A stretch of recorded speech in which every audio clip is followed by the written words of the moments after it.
5 soal penegakan hukum di Indonesia.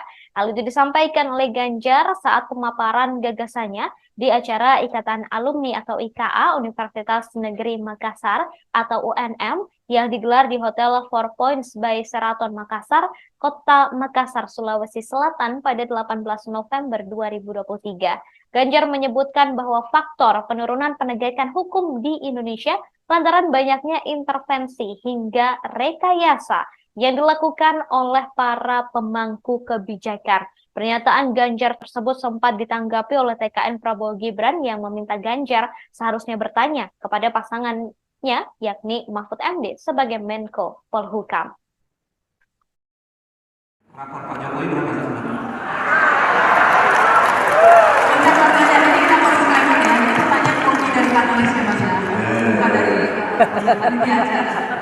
Tidak menegakkan hukum hak asasi manusia yang tadi dengan singgung ya. Kalau skala 1 sampai 10 kira-kira hukum dan hak asasi manusia. Hukum, hak asasi manusia, pemberantasan korupsi, demokrasi, ya kira-kira tadi yang dengan singgung sebagian dari Pak. Ya dengan kasus ini jeblok. Poinnya jeblok kira-kira poinnya berapa? 1 sampai 10. 5. Rapor Pak Jokowi berapa sebenarnya? Sebaiknya Mas Ganjar menyampaikan itu sama Pak Mahfud MD. Ya. Kenapa Pak? Kenapa tuh? Ya Menko Polhukamnya yang paling bertanggung jawab tentang penegakan hukum kan Pak Mahfud MD. Jadi sebaiknya Mas Ganjar tolong menanyakan itu kepada Pak Mahfud MD. Rapor Pak Jokowi berapa sebenarnya?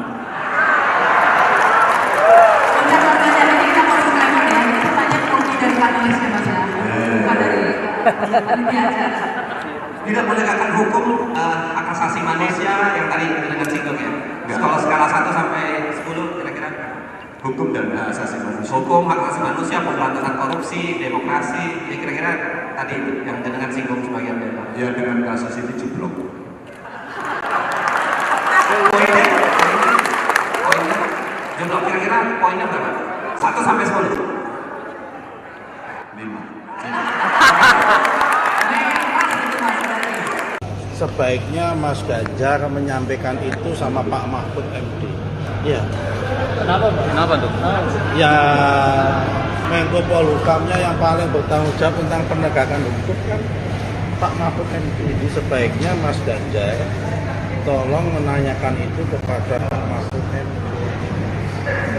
Sebaiknya Mas Ganjar menyampaikan itu sama Pak Mahfud MD. Ya.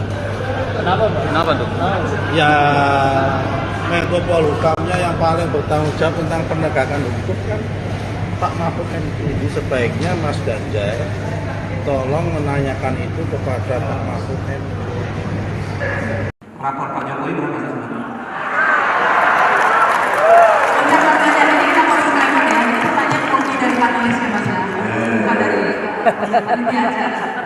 Tidak menegakkan hukum hak asasi manusia yang tadi dengan singgung ya. Kalau skala 1 sampai 10 kira-kira Hukum dan hak asasi manusia. hukum, hak asasi manusia, pemberantasan korupsi, demokrasi, ya kira-kira tadi yang dengan singgung sebagian dari Pak. Ya dengan kasus ini jeblok. Poinnya jeblok kira-kira poinnya berapa? 1 sampai 10. 5.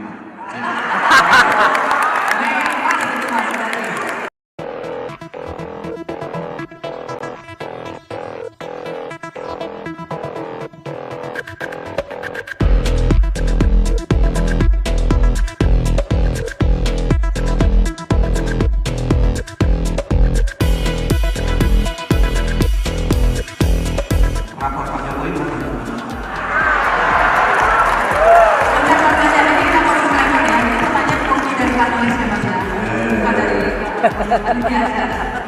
Tidak menegakkan hukum hak asasi manusia yang tadi dengan singgung ya. Kalau skala 1 sampai 10 kira-kira Hukum dan hak asasi manusia. hukum, hak asasi manusia, pemberantasan korupsi, demokrasi, ya kira-kira tadi yang dengan singgung sebagian dari Pak. Ya dengan kasus ini jeblok. Poinnya jeblok kira-kira poinnya berapa? 1 sampai 10. 5. Jelang debat malam ini, Tribuners Sekretaris Jenderal PDIP Hasto Kristianto memberikan beberapa pernyataan dan mari kita dengarkan bersama-sama.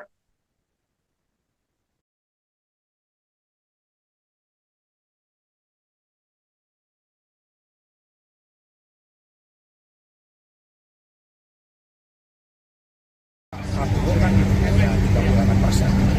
Padahal seharusnya bisa jauh lebih banyak karena itu rakyat memberikan catatan terkait dengan intimidasi dan kemudian rakyat sudah cerdas sehingga undecided dan unspoken voters inilah yang akan menjadi penentu di dalam pemilu ke depan baik terkait dengan partai politik maupun terhadap capres dan cawapres, dan kami percaya dengan semangat tinggi Pak Ganjar dan Pak Mahfud terus bergerak dan debat ini akan menjadi salah satu key point terhadap pilihan rakyat. Mas, PDIP disalib Gerindra, Mas Hasto, tanggapannya? Ya itu berpesan ya berbicara dengan mata hati dan juga kesadaran alam pikir yang jernih. Karena itulah yang dibutuhkan.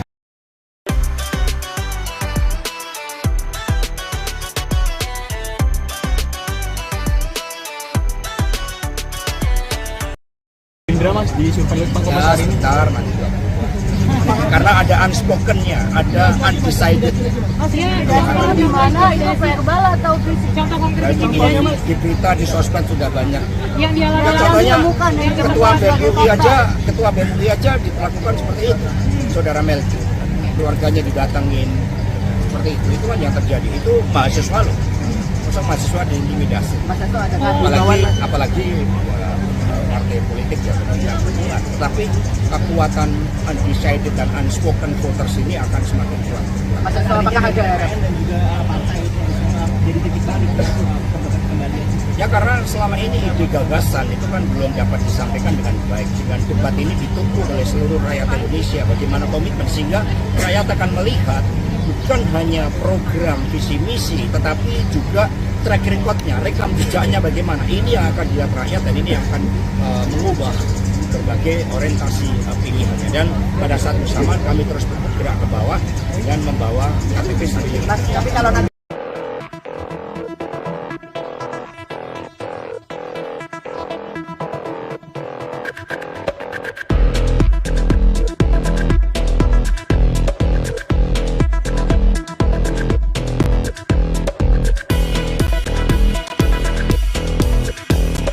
Rapor Pak Jokowi mana?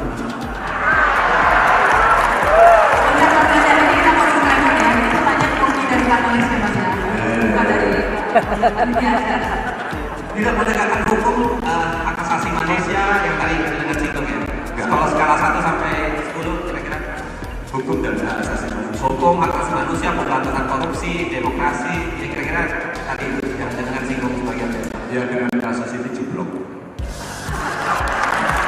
poinnya. Jumlah kira-kira poinnya berapa? 1 sampai 10.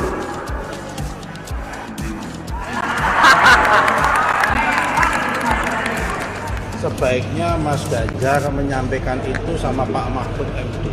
Ya, Kenapa tuh? ya Menko Polhukamnya yang paling bertanggung jawab tentang penegakan hukum kan Pak Mahfud MD. Jadi sebaiknya Mas Ganjar tolong menanyakan itu kepada Pak Mahfud MD. Kalau soal penilaian karena banyaknya suara dari masyarakat yang masuk kepada kami dan semua berbicara soal kepastian hukum, soal penegakan hukum, soal bagaimana hukum harus betul-betul lurus begitu. Nah, tentu dengan kejadian terakhir ya angka itu menjadi tidak seperti sebelumnya, alias ya turunlah skornya gitu.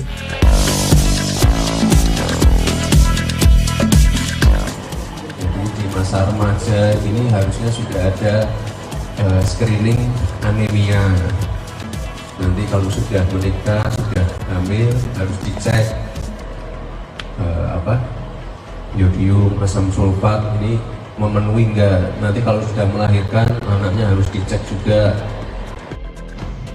Lalu ketika hamil harus dicek dia misalnya asam sulfat, yodiumnya terpenuhi enggak. ketika anaknya lahir sampai 2 tahun, ASI-nya terpenuhi nggak? Mas, kemarin lagi disorotin mas di media sosial gara-gara mas Gibran salah sebut asam sulfat untuk ibu hamil, ini jadi sorotan. Apa sih kemarin saya sebutnya? Asam sulfat dan yodium mas. Salah ya? Itu salah mas. Itu kan jadi sorotan itu mas.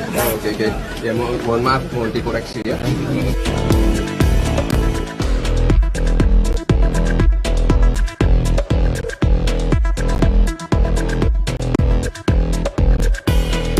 Sebenarnya bukan soal kita punya ibu kota baru atau tidak, tapi timingnya. Di saat kita masih punya kebutuhan-kebutuhan mendesak yang penting dan anggaran kita masih kurang, maka mengalokasikan anggaran untuk membuat sebuah kota baru yang akan dipakai oleh penyelenggara negara, bukan dipakai oleh rakyat kebanyakan. Yang akan di situ penyelenggara negara. Menurut hemat kami, anggaran lebih baik dipakai untuk hal-hal yang beri manfaat bagi orang banyak. Yang dibutuhkan di Indonesia hari ini adalah pemerataan pertumbuhan, di mana pembangunan itu dilakukan bukan hanya di satu lokasi, tapi di banyak lokasi. Karena kita menginginkan agar kesetaraan kesempatan itu muncul. Jangan sampai kita membangun hanya di satu lokasi yang justru menimbulkan ketimpangan baru. Ketika tujuan membangun kota baru dengan alasan pemerataan, maka itu tidak menghasilkan pemerataan yang baru. Mengapa? Karena itu akan menghasilkan sebuah kota baru yang timpang dengan daerah-daerah yang ada di sekitarnya. Karena apa? Apa yang disampaikan Mas Anies itu urgensi kebutuhan. Kalau kita tidak menang, Indonesia dalam ancaman bahaya.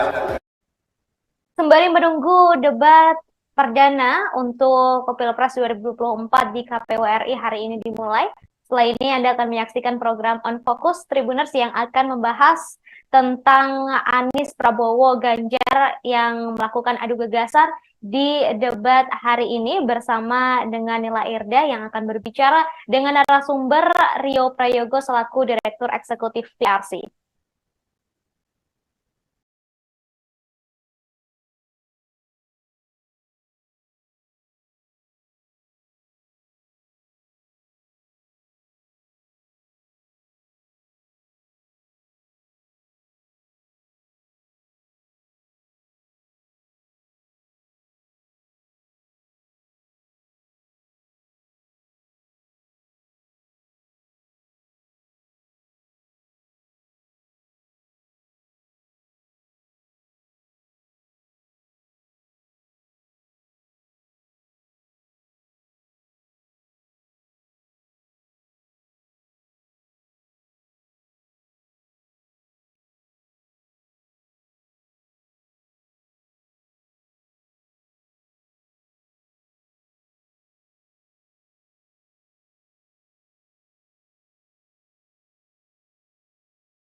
Bang, kan isu yang kemudian diangkat adalah hukum, HAM, kemudian pemberantasan korupsi. Ada terkait penguatan demokrasi juga sampai peningkatan layanan publik. Terkait isu ini, sedianya apakah ini juga jadi salah satu momentum yang benar-benar bisa dimanfaatkan oleh masing-masing kandidat? Karena kalau kita lihat ada soal hukum, bahkan HAM dan juga pemberantasan korupsi dalam satu waktu debat sekaligus, Bang Rio. Ya, ini temanya lebar sekali, ya temanya sangat luas sekali, dan tentu ini pasti nanti dengan durasi yang ada akan pendek mengelaborasi poin per poinnya. Tetapi pasti nanti saya menduga ini akan mengarah kepada dua hal. Pertama adalah soal hukum dan demokrasi, karena akan berkaitan antara yang akan didebat jadi tema debat malam nanti dengan wacana yang berkembang belakangan ini, dan tentu ini akan menjadi upaya masing-masing kandidat untuk menarik simpati masyarakat yang menonton, para pemilih di seluruh Indonesia yang menunggu debat kandidat ini, bagaimana mengelaborasi, bagaimana memberikan respon terhadap isu-isu yang terjadi. Misalnya soal hukum ya, kita tahu bahwa ada kejadian Mahkamah Konstitusi. Mungkin ini kesempatan buat pasangan 02 terutama untuk memberikan klarifikasi bagaimana posisinya di dalam melihat situasi ini, meskipun kita juga sering dengar dari para juru bicaranya, tapi ini secara langsung akan disampaikan oleh mereka yang disebut sebagai pasangan calon yang akan bertanding sebagai pasangan calon di Pilpres. Pun demikian dengan pasangan 01 dan pasangan 03 yang sering kali memberikan satir politik, kritikan, ya. Ini akan kita saksikan nanti bagaimana cara mereka mengkonstruksi sebuah wacana di dalam debat kandidat. Soal kemudian masalah demokrasi, ini juga menjadi hangat belakangan ini dibicarakan, di mana isu soal pelemahan demokrasi ini juga sedang ramai dibicarakan, dan bagaimana misalnya pasca reformasi, pembangunan atau instalasi demokrasi di Indonesia ini, apakah sudah sesuai dengan keinginan para pejuang demokrasi, ya, peranata-peranata politiknya, pilar-pilar demokrasinya apakah sudah on the right track, sudah di relnya, atau justru ada pelemahan-pelemahan secara struktural. Salah satunya ini kan berkaitan antara HAM, hukum dan demokrasi ini tidak bisa dipisah-pisahkan, ya. Misalnya bagaimana misalnya soal istilah di dalam transisi demokrasi itu, kita sudah lepas dari transisi, lalu kemudian masuk ke fase instalasi. Dari fase instalasi kita mungkin sudah disebut dengan demokrasi yang dewasa. Tapi apakah ini kita setback dengan kejadian-kejadian belakangan ini? Bayangkan misalnya Ketua KPK itu kan produk dari demokrasi pasca Orde Baru, ya, di era reformasi. Mahkamah Konstitusi itu adalah produk dari peranata politik yang dibuat untuk mengatur sistem demokrasi di Indonesia. Tapi kemudian dua lembaga ini juga mengalami persoalan yang problematik, sangat problematik, dan ini harus dijawab. Komitmen ini harus dimunculkan oleh masing-masing pasangan calon. Belum lagi soal isu netralitas, ya. Ini juga menjadi polemik tersendiri ketika pemilu yang berlangsung dianggap satu-satunya, ya, boleh misalnya kita mengatakan bahwa Indonesia sudah sangat demokratis secara prosedur, ya, tapi apakah nilai demokrasi itu tercermin di dalam pemilu? Nah, salah satu yang bisa kita uji adalah bagaimana netralitas dari penyelenggara pemilu dan state aparatus yang lainnya. Itu juga akan menjadi isu-isu sebelum masuk ke debat kandidat yang akan datang, 4 yang lainnya. Begitu, Nila. Oke, baik. Bang Rio, kita sedikit lebih dalam ke pasangan nomor urut 1. Ini terkait bagaimana statement Anies Baswedan begitu ya, yang mengatakan nantinya soal pemberantasan korupsi atau soal bagaimana mengembalikan marwah KPK ini akan mengembalikan juga ex-karyawan yang tidak lolos TWK ke KPK, kemudian akan mengembalikan undang-undang KPK baru ke undang-undang KPK yang lama. Saya mau minta komentar Bang Rio terkait hal ini, Bang. Lalu diuntungkan ya pasangan 01 karena dia membangun narasi perubahan, ya. narasi yang ingin mengkoreksi fase-fase pemerintahan di era sebelumnya. Ya, meskipun secara tegas dikatakan perubahan itu adalah tidak mengganti secara dramatis, secara signifikan ya, secara radikal, tapi melihat potensi-potensi yang bisa dilanjutkan, sekaligus juga melakukan upaya-upaya perbaikan terhadap banyak sekali kebijakan, salah satunya soal penegakan hukum ya. Nah, konteks KPK memang ini isu yang seksi, terutama buat para pegiat, para pemerhati ya, politik, hukum, sosial. Ini akan menjadi input yang bagus dan satu yang menguntungkan sebenarnya, disampaikan dengan sangat baik, dijanjikan dengan sangat sangat strategis ya, terutama dalam penegakan hukum. Saya baca di visi misinya memang di poin ke-8 ya, pasangan 01 ini ingin menegakkan hukum dan HAM.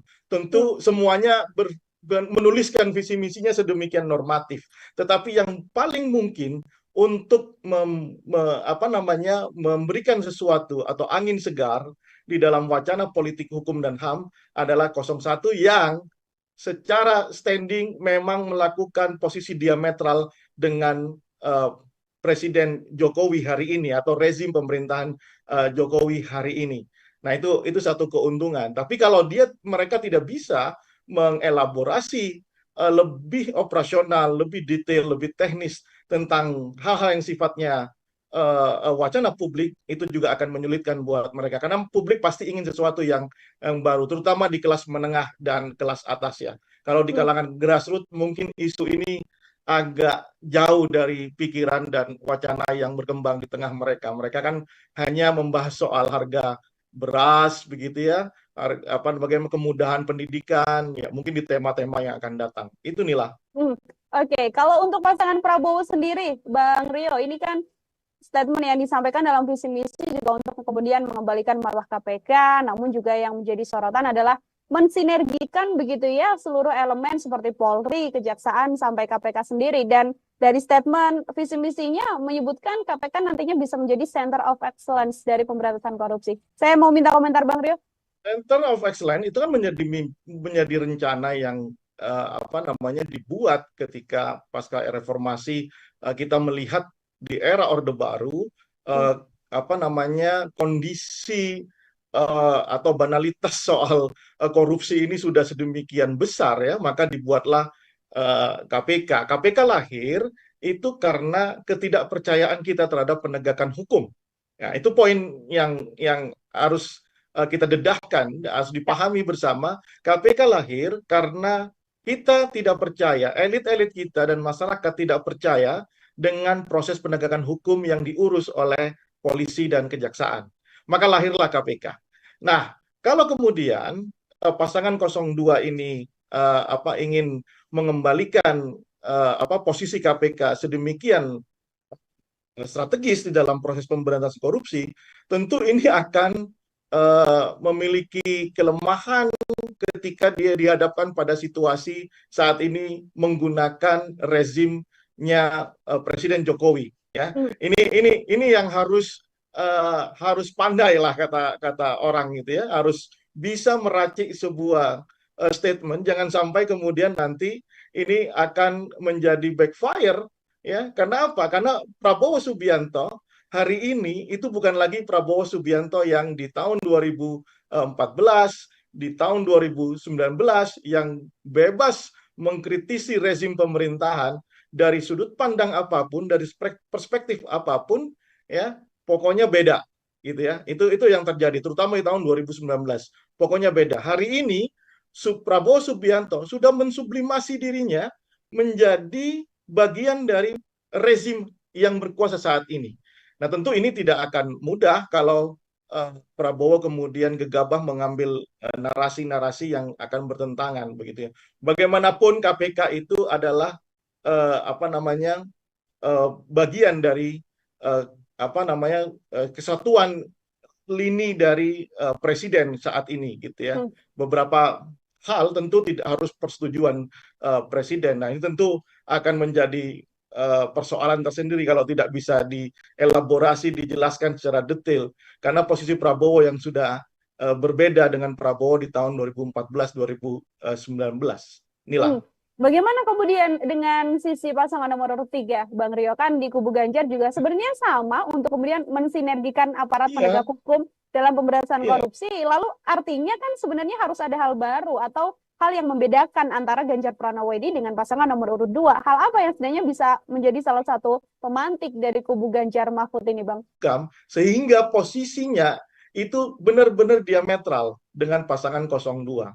Atau mungkin memang pilihan strateginya tetap berada di dalam, mungkin sebagai upaya ketika nanti state aparatus misalnya itu diperdaya gunakan oleh kekuasaan, masih ada kontrol setidaknya dari Mahfud MD. Ya itu pilihan-pilihan strategis menurut saya. Tetapi ketika harus menjawab isu ini, salah satu isu yang harus diberikan semacam janji baru, harapan baru, ya bicara politik ini kan tentang hope, ya bagaimana memberikan hope, mengelola harapan buat masyarakat. Kalau kita sadar hari ini ada proses penegakan hukum yang kurang baik, maka tentu salah satu orang yang akan bertanggung jawab adalah Menteri Politik Hukum dan HAM. Lagi-lagi dalam konteks ini akan kita lihat nanti perbedaan yang tidak akan signifikan antara 02 dan 03. Nah, ini harusnya menjadi momentum pasangan 01 karena lebih bebas ya secara elektoral mereka selalu ada di posisi buncit, tapi secara politis hari ini mereka lebih harusnya bisa menguasai panggung begitu ya, meskipun tadi saya katakan di awal debat ini hanya diminati sama kelompok kelas menengah ke atas, dan apakah ada efek elektoral?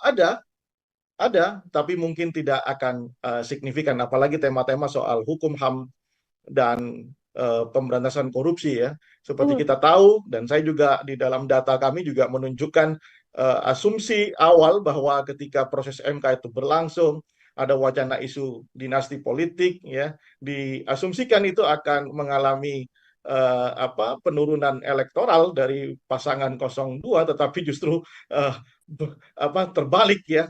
Prediksi kita banyak yang salah, pasangan 02 justru mendapatkan faedah elektoral, dan masyarakat tidak mempersoalkan itu, isu dinasti politik, isu hukum dan HAM, masyarakat tidak mempersoalkan itu. Ya, itu satu keuntungan secara politis, tapi tidak ada cara lain buat pasangan 01, 03 yang tanda kutip tidak didukung oleh Presiden Jokowi.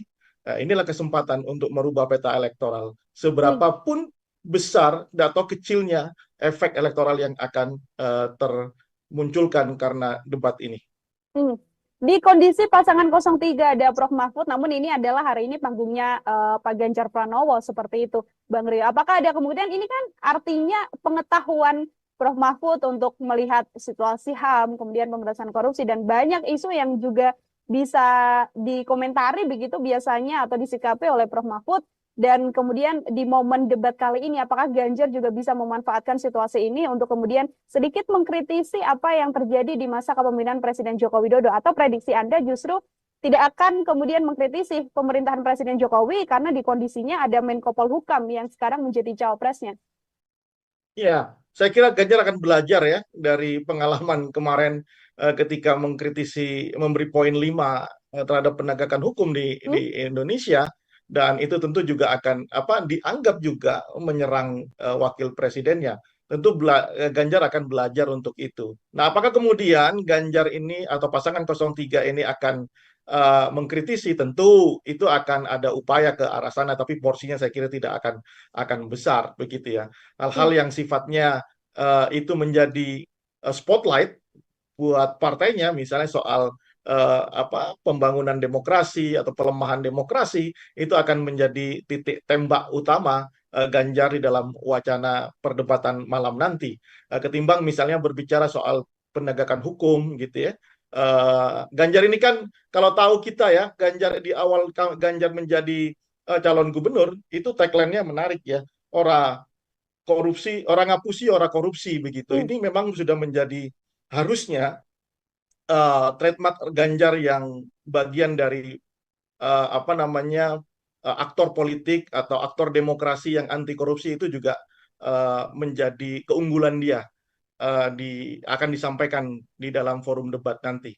Nah, itu dua hal yang menurut saya akan banyak dibicarakan ketimbang soal pemerintahan dan soal HAM begitu ya. Ganjar akan bermain di soal anti korupsi, akan bermain di soal demokrasi, pelayanan publik dan kerukunan warga. Itu akan menjadi tema-tema Ganjar. Demikian Nila. Oke, baik. Bang Rio, ini kan sedianya sempat dinyatakan momen sanggah harusnya lebih sedikit. Tapi kalau kita lihat dari rundown yang dikeluarkan KPU, segmen 2 sampai ke segmen 5 ini ada saling sanggah atau bisa saling menyatakan komentar yang bisa dilakukan oleh masing-masing kandidat begitu ya. Kemudian apakah kemudian situasi seperti serang menyerang, misalnya saja isu HAM bisa dilontarkan pada Prabowo Subianto atau justru Ganjar Pranowo yang mana sekarang juga sedang ramai adanya desakan dari publik untuk mengusut kembali kasus EKTP atau kasus Wadas. Ini bagaimana? Apakah kemudian hal ini di momen debat nanti apabila memang keluar, ini juga bisa mempengaruhi bagaimana publik menilai masing-masing kandidat nanti, Bang Rio? Wah, pertama kalau dinyatakan ada forum saling serang, saya kira tidak akan ada proses saling serang ya, karena kita lihat pasangan 01, terutama Anies Baswedan, selama ini tidak pernah secara langsung melakukan upaya kritik yang tajam, menukik kepada siapapun di situ. Anies lebih suka dengan bahasa-bahasa satir begitu. Contohnya misalnya ketika dia merespon politik dinasti, dia membaca buku How Democracy Die, misalnya begitu ya. Itu kan satir politik yang sering disampaikan oleh Anies Baswedan. Kemudian Ganjar misalnya, Ganjar tentu memiliki keunggulan di dalam cara menyampaikan satu masalah ya, dan Ganjar bukan seorang attacker di dalam membangun narasi politiknya, dia lebih ke membangun citranya dengan cara-cara yang soft. Nah, justru kebalikannya, andaikan Prabowo tidak bergabung dengan pemerintahan Jokowi, mungkin Prabowo akan melakukan upaya yang sangat kritis ya. Selama ini kan kita lihat Prabowo kan seperti itu. Nah, belakangan lebih soft gitu ya, lebih banyak berjoget, dan saya akan memprediksi nanti tidak akan banyak saling menyerang gitu ya. Nah, itu prediksi saya gitu, karena Prabowo sudah merubah cara kampanyenya dari yang modelnya sangat agitatif menjadi sangat santai. Akulah jawaban untuk semua permasalahan kulitmu. Diformulasikan dengan 5 jenis ceramide yang berbeda dalam setiap usapan.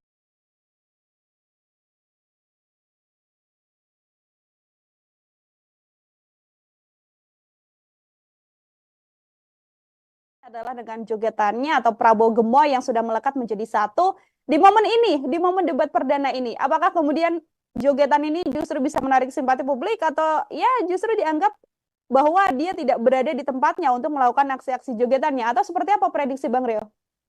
Saya tetap akan melihat Prabowo akan berjoget, meskipun 1-2 kali tarikan akan berjoget, karena itu bagian dari proses membangun menarik simpati masyarakat pemilih ya.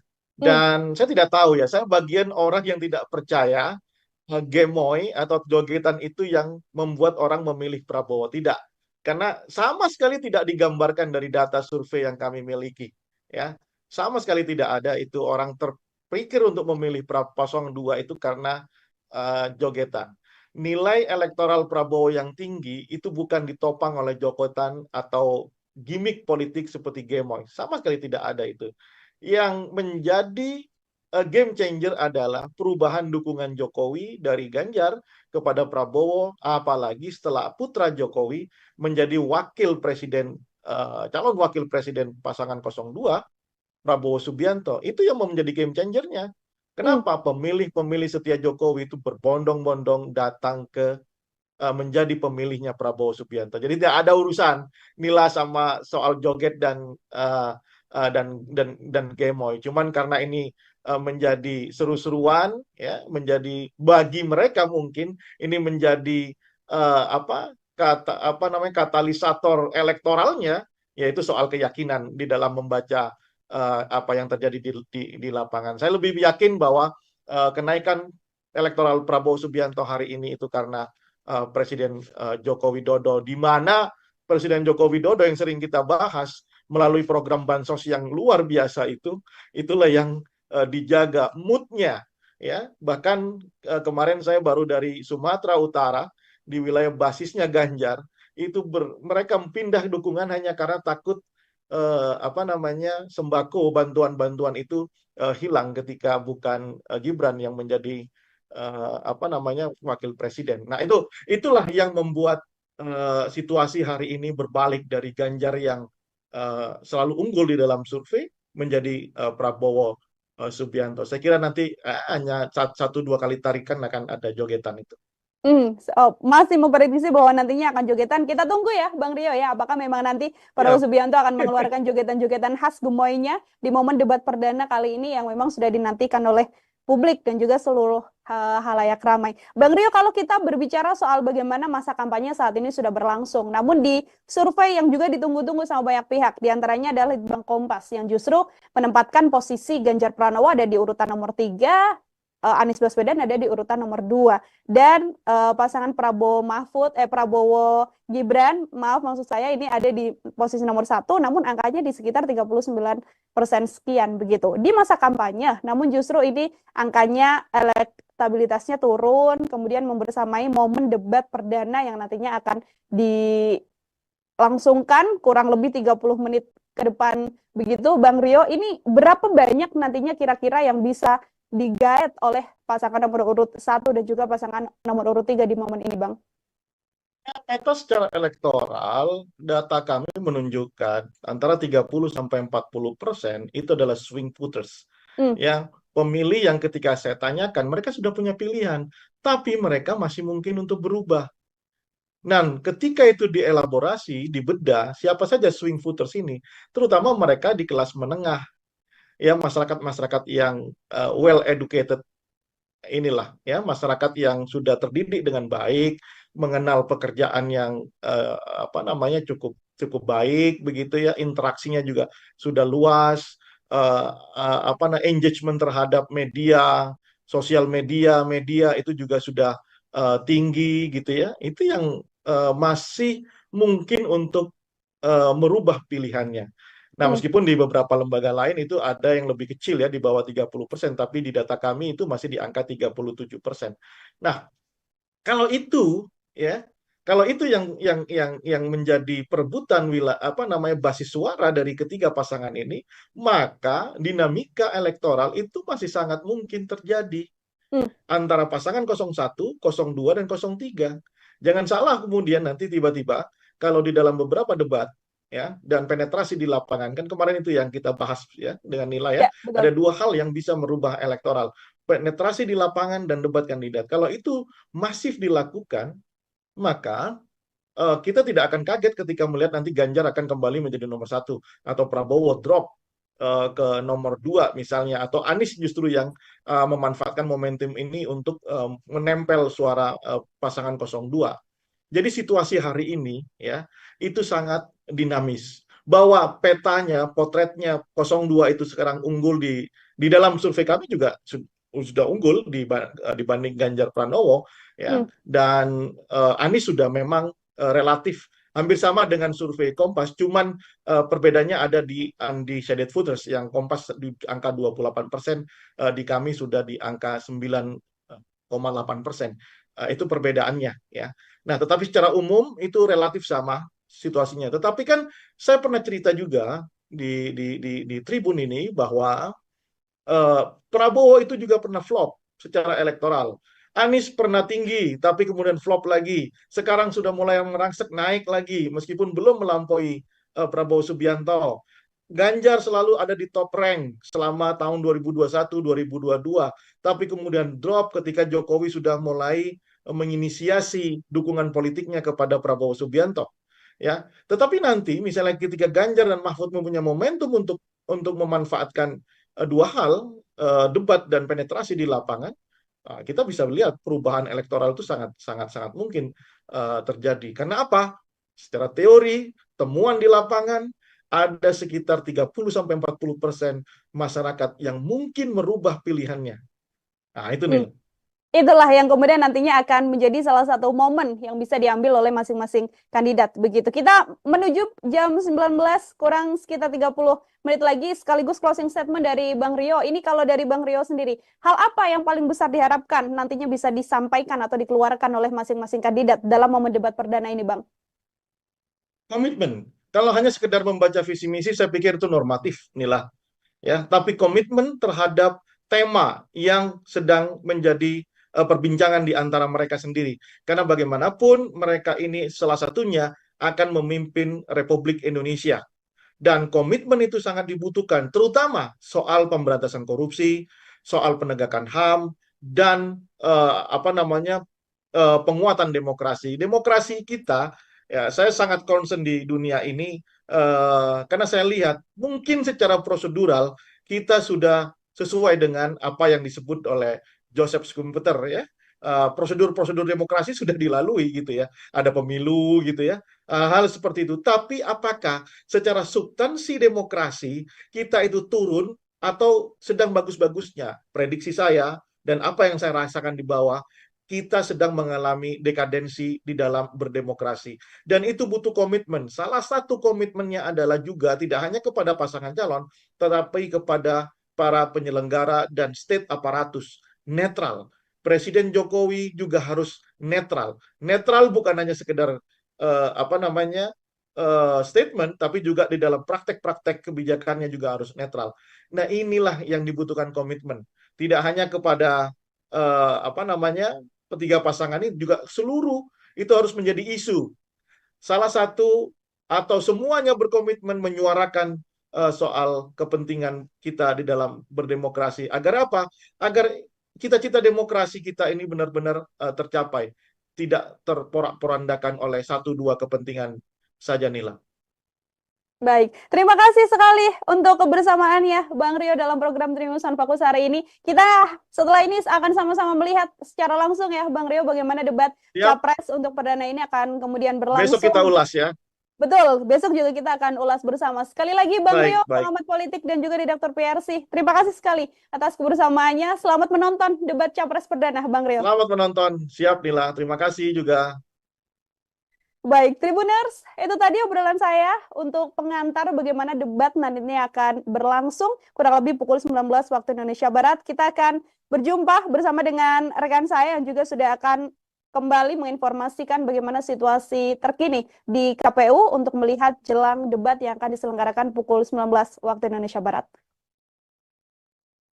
3 pasangan calon presiden akan berkontestasi dalam pemilihan kursi RI 1 dan RI 2 untuk memimpin Indonesia 5 tahun ke depan.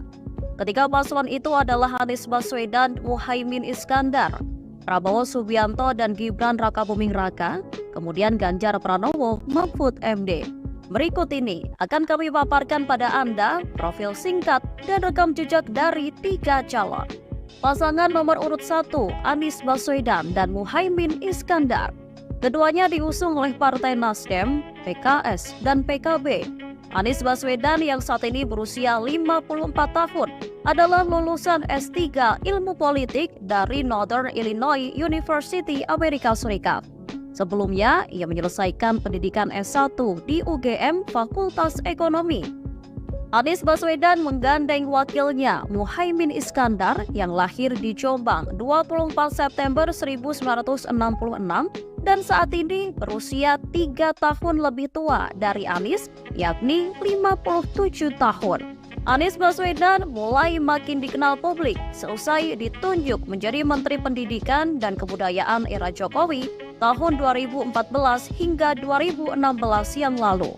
Namanya makin mentereng seusai terpilih menjadi Gubernur DKI Jakarta.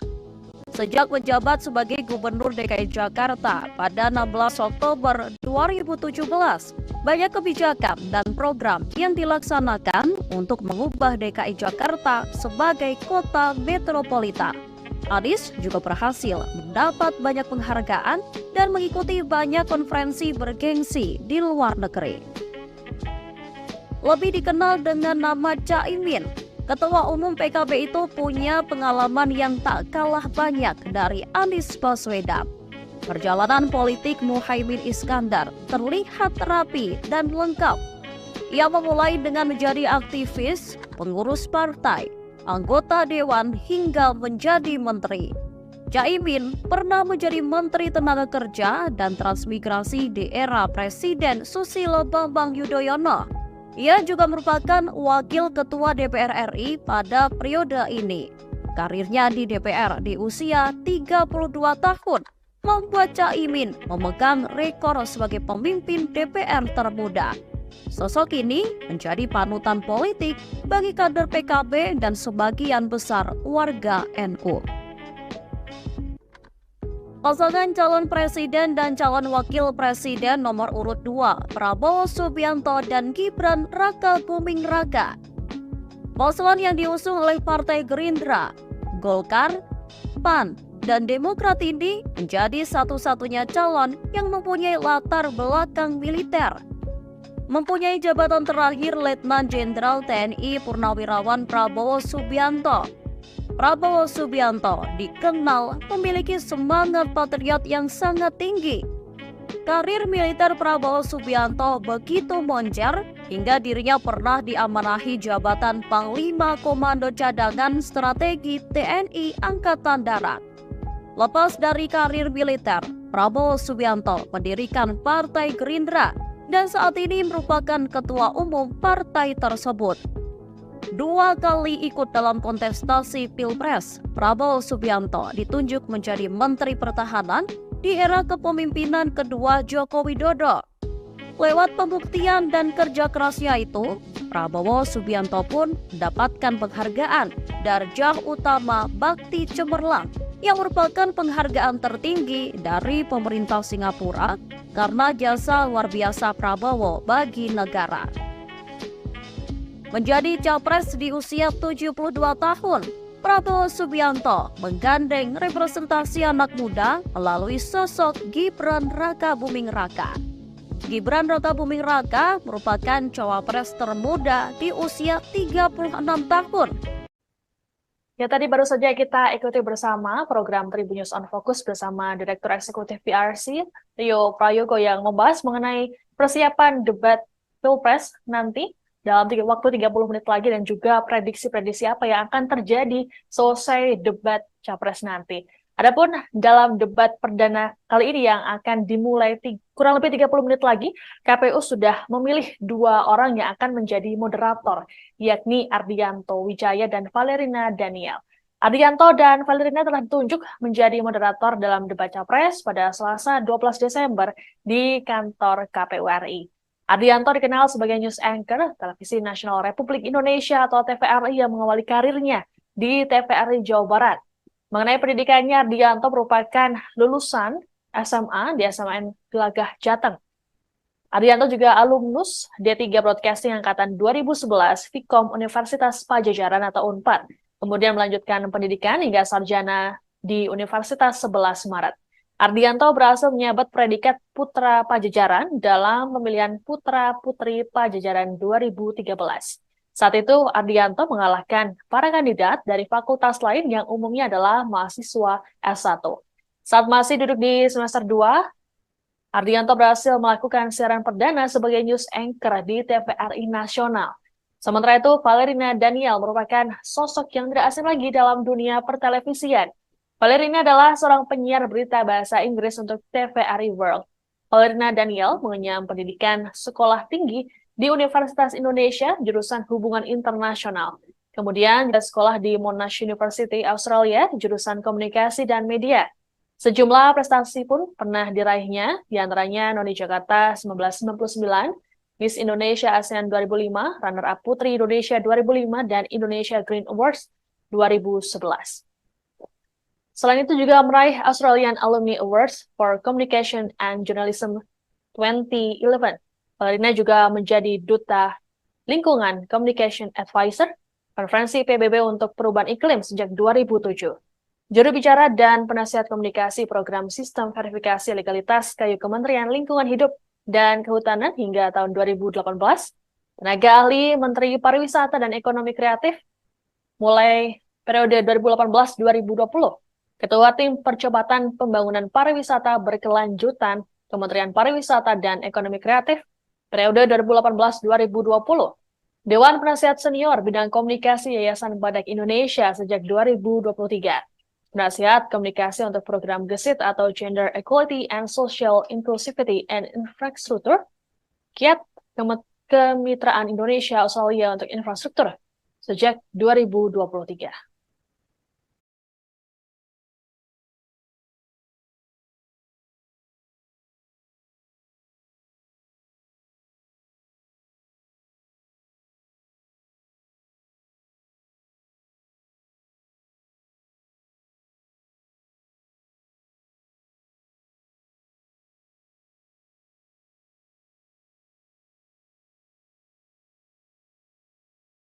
Tiga pasangan calon presiden akan berkontestasi dalam pemilihan kursi RI 1 dan RI 2 Buming Raka, kemudian Ganjar Pranowo, Mahfud MD. Berikut ini adalah pasangan nomor urut 1 Anies Baswedan dan Muhaimin Iskandar. Keduanya diusung oleh Partai Nasdem, PKS, dan PKB. Anies Baswedan yang saat ini berusia 54 tahun adalah lulusan S3 Ilmu Politik dari Northern Illinois University, Amerika Serikat. Sebelumnya, ia menyelesaikan pendidikan S1 di UGM Fakultas Ekonomi.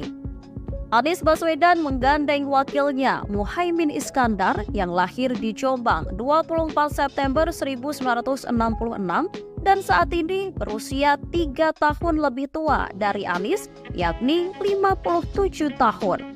Anies Baswedan mulai makin dikenal publik seusai ditunjuk menjadi Menteri Pendidikan dan Kebudayaan era Jokowi tahun 2014 hingga 2016 yang lalu. Namanya makin mentereng seusai terpilih menjadi Gubernur DKI Jakarta. Sejak menjabat sebagai Gubernur DKI Jakarta pada 16 Oktober 2017, banyak kebijakan dan program yang dilaksanakan untuk mengubah DKI Jakarta sebagai kota metropolitan. Anies juga berhasil mendapat banyak penghargaan dan mengikuti banyak konferensi bergengsi di luar negeri.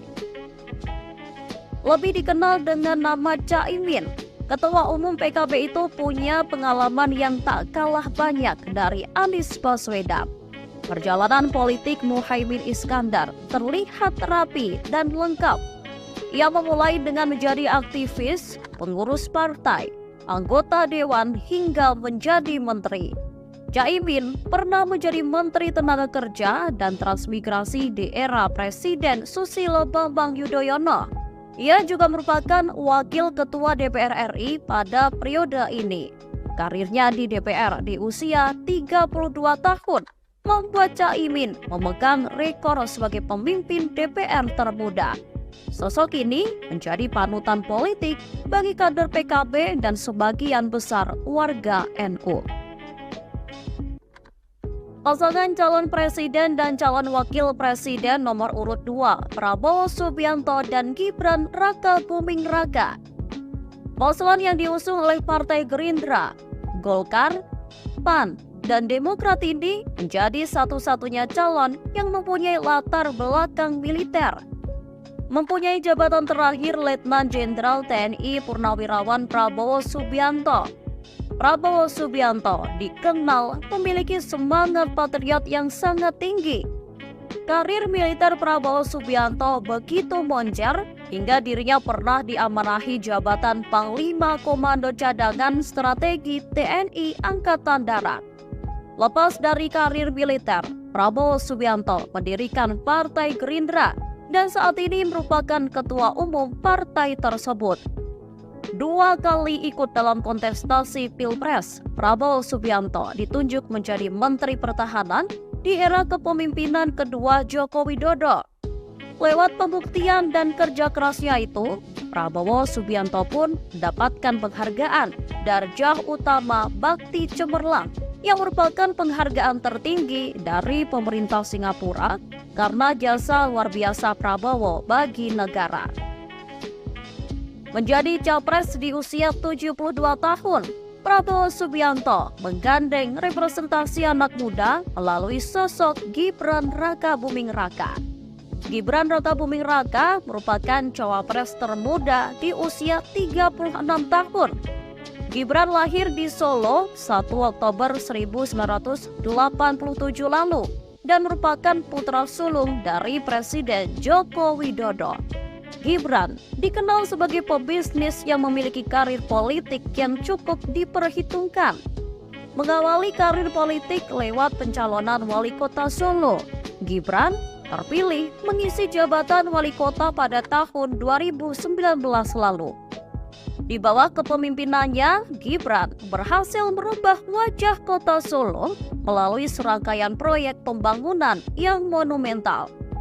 Dengan serangkaian proyek revitalisasi dan pembangunan infrastruktur, Gibran Rakabuming Raka berhasil mengangkat kota Solo sebagai destinasi wisata yang menarik bagi penduduk lokal maupun wisatawan dari berbagai penjuru.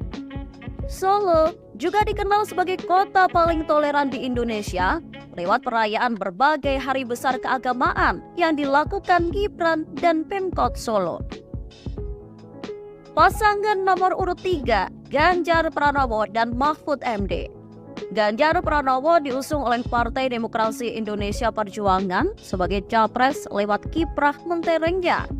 Ganjar Pranowo merupakan Gubernur Jawa Tengah 2 periode dari tahun 2013 hingga 2023. Lewat kiprahnya di Jawa Tengah, Ganjar Pranowo mendapatkan penghargaan sebagai Kepala Daerah Inovatif 2014 untuk kategori layanan publik pada tahun 2014.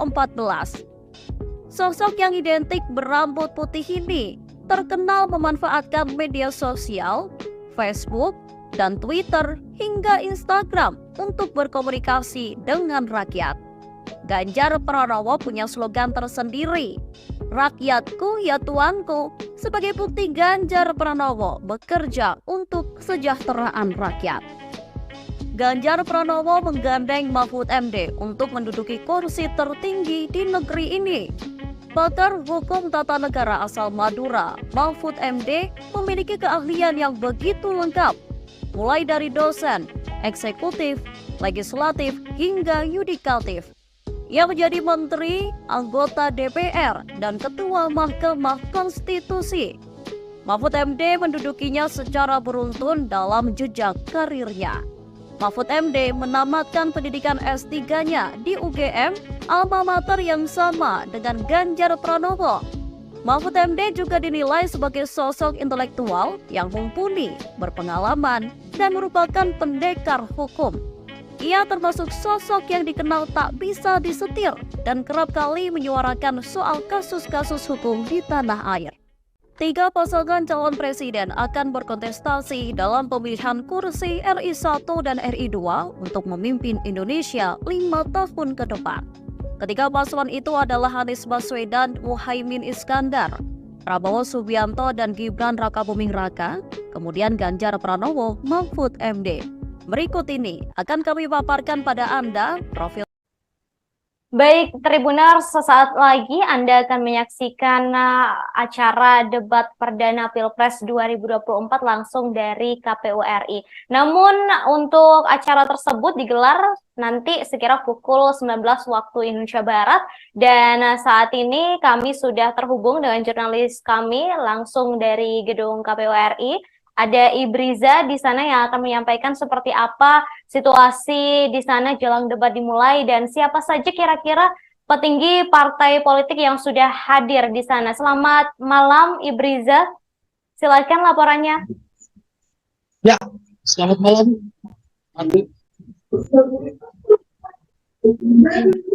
Saat ini memang kondisi di kantor Komisi Pemilihan Republik Indonesia tampak begitu ramai, diramaikan oleh baik tamu-tamu undangan yang hadir diundang oleh KPU RI, termasuk juga para tim ses dari para calon presiden yang akan berdebat pada malam hari ini seperti itu ya.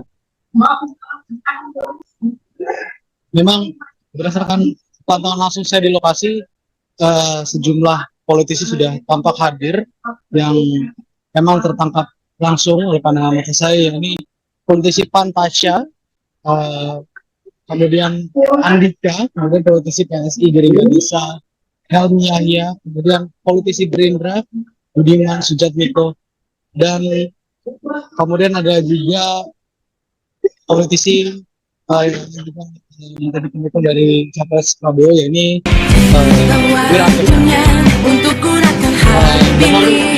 selain itu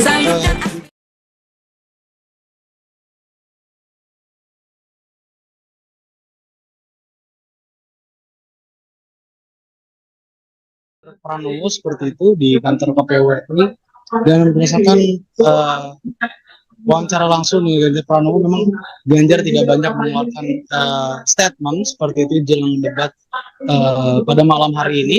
Memang Ganjar adapun Ganjar memang mengatakan bahwa ia siap untuk menjalani debat pada malam hari ini, seperti itu, Ratu. Baik, berarti untuk pasangan calon presiden dan calon wakil presiden yang sudah hadir di KPU, yang sudah tampak hadir, ini baru pasangan dari Ganjar dan juga Mahfud, begitu Ibriza? Apakah dua pasangan lainnya juga sudah tampak hadir di KPU saat ini? Iya, Ratu. Hingga saat ini saya belum konfirmasi lagi terkait dengan pasangan capres cawapres mana lagi selain Ganjar Mahfud dan Ganjar dan Mahfud yang telah hadir di kantor KPU RI. Baik, kemudian ini terkait dengan situasi di sekitar KPU sendiri saat ini seperti apa, Ibriza, mengingat ini menjadi salah satu momen yang sangat penting begitu ya untuk demokrasi kita ke depannya. Seperti apa masyarakat di sekitar KPU, apakah pendukung dari masing-masing capres ini tumpah ruah begitu atau seperti apa? Ibriza, bisa dijelaskan? Iya, Ratu. Memang situasi di sekitar kawasan kantor KPU RI ini memang tampak sudah dijaga begitu oleh pihak kepolisian, lebih tepatnya tim gabungan begitu dari polisi Polda Metro Jaya dan Polres Metro Jakarta Pusat atau Pemprov DKI Jakarta seperti itu, dan Paldam Jaya. Dan memang untuk para simpatisan sendiri memang tidak tampak tumpah ruah di proses di depan kantor KPU RI. Meski demikian memang kondisi lalu lintas yang cukup padat di jalan di sekitar kawasan KPU RI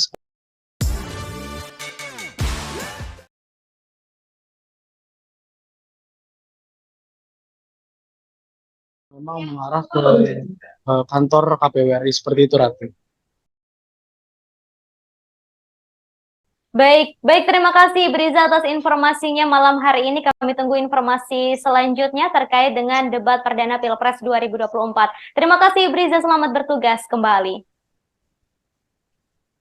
Baik, Tribuners, tadi baru saja juga kami mendapatkan informasi bahwa pasangan calon presiden dan calon wakil presiden nomor urut 2, yakni Prabowo Subianto dan juga Gibran Rakabuming Raka, saat ini juga sudah tiba di gedung KPU RI, mengingat hanya tinggal menghitung menit jelang debat perdana Pilpres 2024. Seperti diketahui, Tribuners, ada 2 moderator yang tadi juga sudah disampaikan. Kemudian selain 2 moderator, Komisi Pemilihan Umum atau KPU RI telah menetapkan 11 nama panelis debat perdana Capres-Cawapres Pilpres 2024. Komisioner KPU RI Agus Melas mengatakan 11 nama tersebut sudah menyatakan bersedia menjadi panelis debat perdana. Mereka juga sudah menjalani masa karantina mulai dari Minggu 10 Desember 2023. Kemudian 11 panelis itu selama masa karantina menyusun pertanyaan dengan tema yang sudah ditentukan oleh KPU untuk malam ini, Tribuners, yakni terkait hukum, hak asasi manusia atau HAM, kemudian pemerintahan, penguatan demokrasi, pelayanan publik, penanganan disinformasi, dan kerukunan warga. Kemudian berikut adalah 11 nama panelis debat Capres-Cawapres perdana yang telah ditunjuk. Yang pertama adalah Guru Besar Universitas Jember, Bayu Dwi Anggono. Kemudian pakar hukum tata negara Universitas 11 Maret, Agus Riwanto. Kemudian panelis berikutnya adalah pakar tata hukum negara Universitas Pajajaran, Susi Dwi Haryanti. Panelis berikutnya adalah pakar hukum dari Universitas Andalas, Khairul Fahmi. Lalu ahli hukum tata negara Universitas Diponegoro, yakni Lita Tista. Panelis selanjutnya adalah Dekan Visipol Universitas Gadjah Mada, Wawan Masudi. Lalu ada pakar ilmu politik dari Universitas Gadjah Mada, yakni Mada Sukmayati. Panelis berikutnya adalah pengajar UIN Syarif Hidayatullah, yakni Gun Gun Herianto. Panelis ke-9 merupakan pakar ilmu politik Universitas Nusa Cendana, yakni Rudi Rohi. Panelis berikutnya merupakan Ketua Komnas HAM tahun 2017 hingga 2022, yakni Ahmad Taufan Damanik. Dan terakhir, merupakan Guru Besar Studi Agama Universitas Islam Negeri Sunan Kalijaga, Al-Makin. Dan sebanyak 11 orang panelis ini sudah menyiapkan 18 pertanyaan untuk debat perdana malam hari ini. Dalam 6 segmen selama 150 menit debat, 18 pertanyaan itu dibagi menjadi 3 untuk masing-masing segmen. Hal itu disampaikan langsung oleh Ketua KPU RI Hashim Asari dalam jumpa pers yang dilakukan di kantornya pada Senin kemarin. Baik, Tribuners, saya mengajak Anda untuk melihat kembali situasi langsung dari kantor KPU Jakarta. Bisa Anda saksikan ini adalah kedatangan dari calon presiden dan calon wakil presiden atau pasangan calon nomor urut 2, Prabowo Subianto dan Gibran Rakabuming Raka, yang tiba didampingi oleh sejumlah tim. Begitu, dan mereka kompak mengenakan kemeja berwarna biru muda. Untuk saat ini, Tribuners, informasi yang kami dapatkan, baru 2 pasangan calon yang sudah hadir di kantor KPU Jakarta Pusat, yakni pasangan calon nomor urut 3, yakni Mahfud Ganjar Pranowo dan juga Mahfud MD, serta Prabowo dan juga Gibran Rakabuming Raka.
Tribuners, seperti yang disampaikan sebelumnya bahwa 2 pasangan calon presiden dan juga calon wakil presiden ini sudah tiba di KPU RI Jakarta. yakni pasangan dari Ganjar Pranowo dan juga Mahfud MD serta Prabowo dan juga Gibran. Yang Anda saksikan saat ini adalah kedatangan dari calon presiden nomor urut 3, yakni Ganjar Pranowo, yang tampak hadir begitu mengenakan kemeja yang cukup unik dengan tulisan di kemeja tersebut "Satset", menjadi salah satu jargon dari pasangan nomor urut 3 Ganjar dan juga Mahfud. Tampak juga sang istri Siti Atikoh yang mendampingi Ganjar Pranowo yang mengenakan kemeja berwarna hitam dan juga kerudung berwarna merah, dan tampak langsung dikerubungi oleh awak media yang tentunya penasaran dengan persiapan dari Ganjar Pranowo dalam menghadapi atau menjalani debat perdana Capres di Pilpres 2024 ini.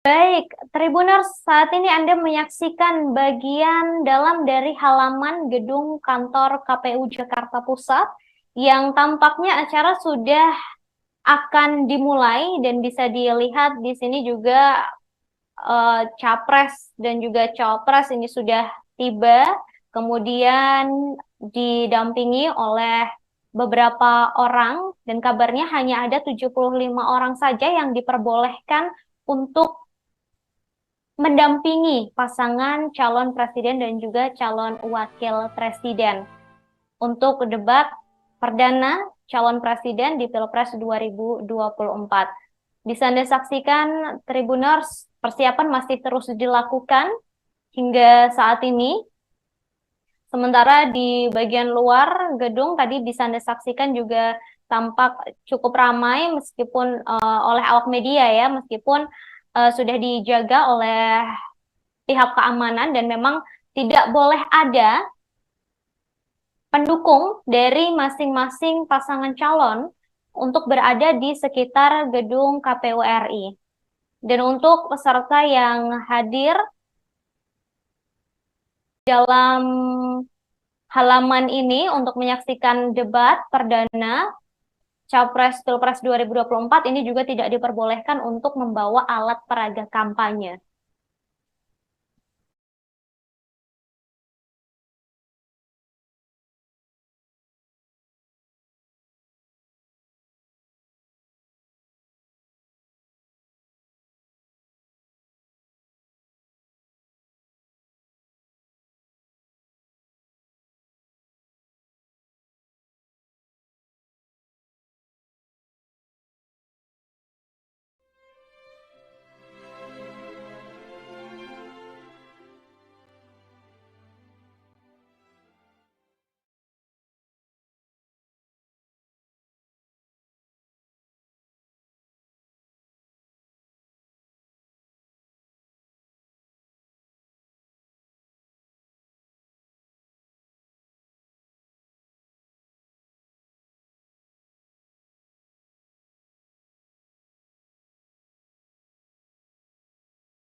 Tribuners, saya akan mengajak Anda untuk melihat seperti apa secara langsung dari dalam gedung KPU RI jelang debat perdana Capres Pilpres 2024. Untuk mengetahui seperti apa situasinya secara langsung dari dalam gedung KPU, saat ini saya sudah terhubung dengan jurnalis kami, ada Mario di sana.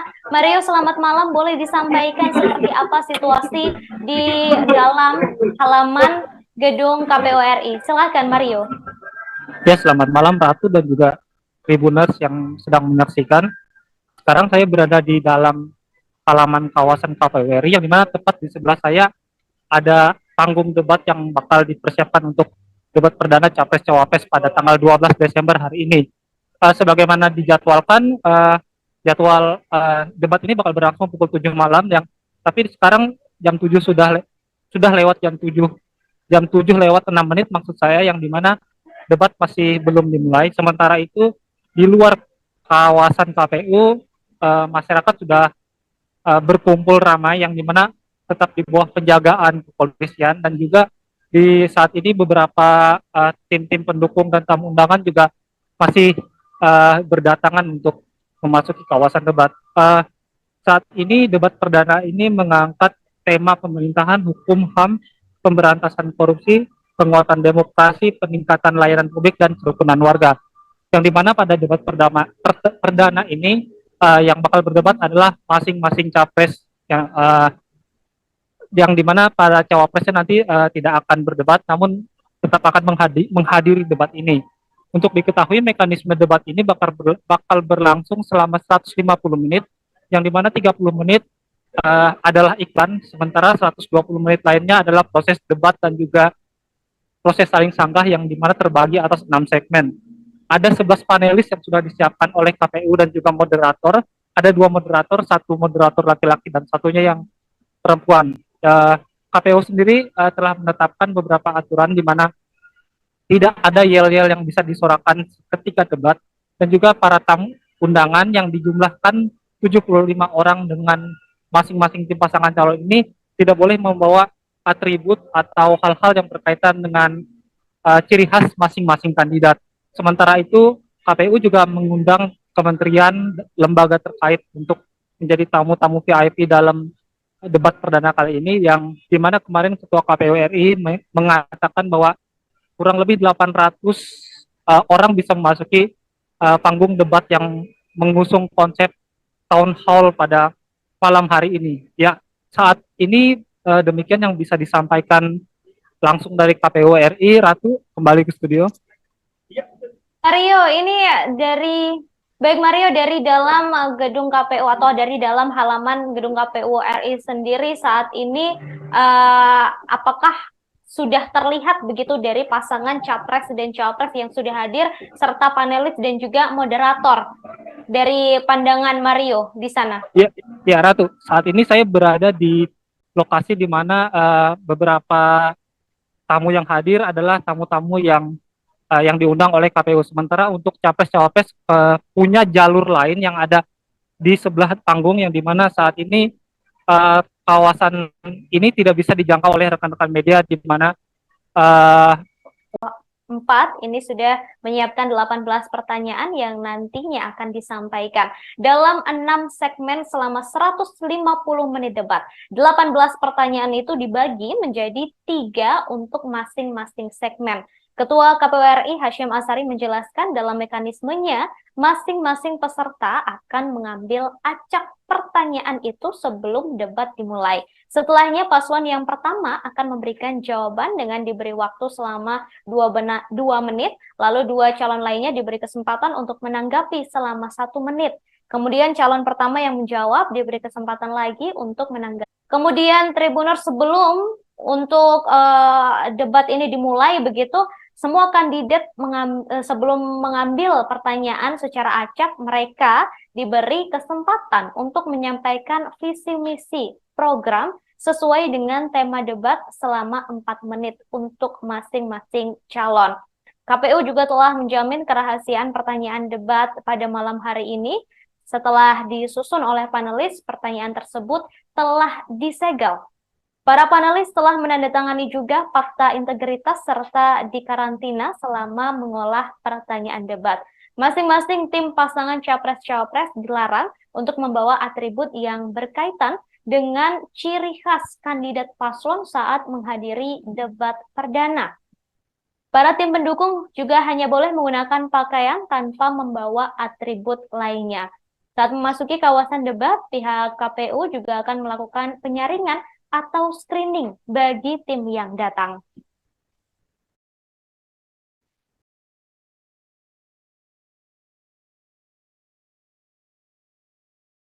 Baik, Tribuner, sepertinya untuk debat perdana Capres-Cawapres Pilpres 2024, khususnya untuk calon presiden malam hari ini sudah dimulai. Jadi mari kita saksikan bersama-sama langsung dari kantor KPU Jakarta Pusat.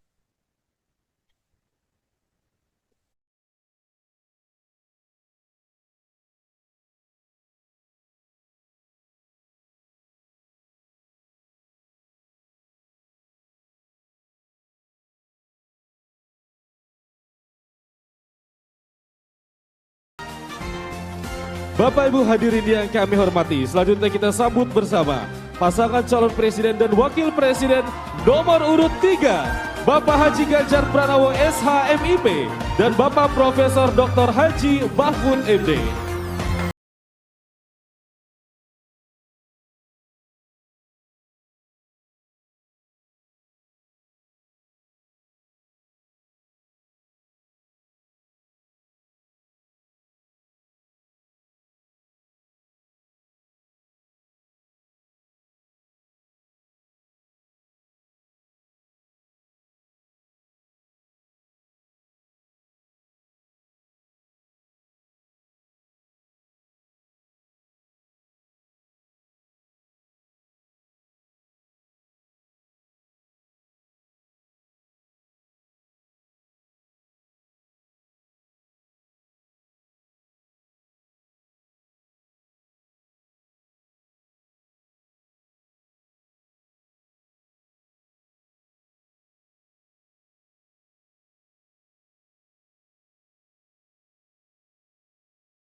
Baik Bapak Ibu hadirin yang kami hormati, kami mohon untuk tenang dan juga untuk bisa menempati tempat duduk yang telah ditentukan karena sesaat lagi debat pertama calon presiden pemilu tahun 2024 akan segera kita mulai.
Assalamualaikum warahmatullahi wabarakatuh.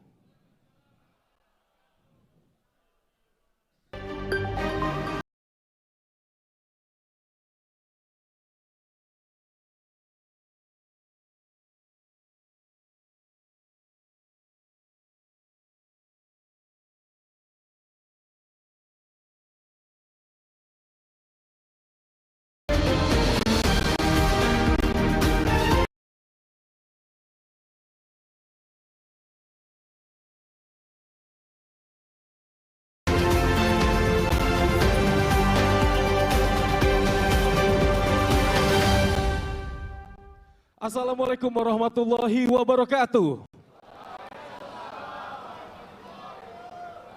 Salam. Assalamualaikum warahmatullahi wabarakatuh. Salam sejahtera bagi kita semua. Om Swastiastu, Namo Buddhaya, salam kebajikan. Kami mengucapkan selamat malam dan juga selamat datang kepada yang terhormat Ketua, anggota dan juga Sekretaris Jenderal Komisi Pemilihan Umum yang kami hormati pasangan calon presiden dan wakil presiden nomor urut 1 Bapak Haji Anies Rashid Baswedan PhD dan Bapak Dr. Honoris Causa Haji Abdul Muhaimin Iskandar. Pasangan calon presiden dan wakil presiden nomor urut 2 Bapak Haji Prabowo Subianto dan Bapak Gibran Rakebuming Raka. Pasangan calon presiden dan wakil presiden nomor urut 3, Bapak Haji Ganjar Pranowo SH.MIP dan Bapak Profesor Dr. Haji Mahfud MD.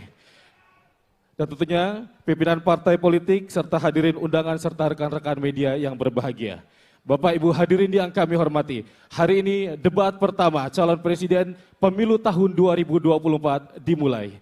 Mengawali acara menyanyikan lagu kebangsaan Indonesia Raya dan jingle pemilu. Hadirin dimohon berdiri.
dilanjutkan dengan menyanyikan jingle pemilu.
Bapak Ibu hadirin disilakan untuk duduk kembali.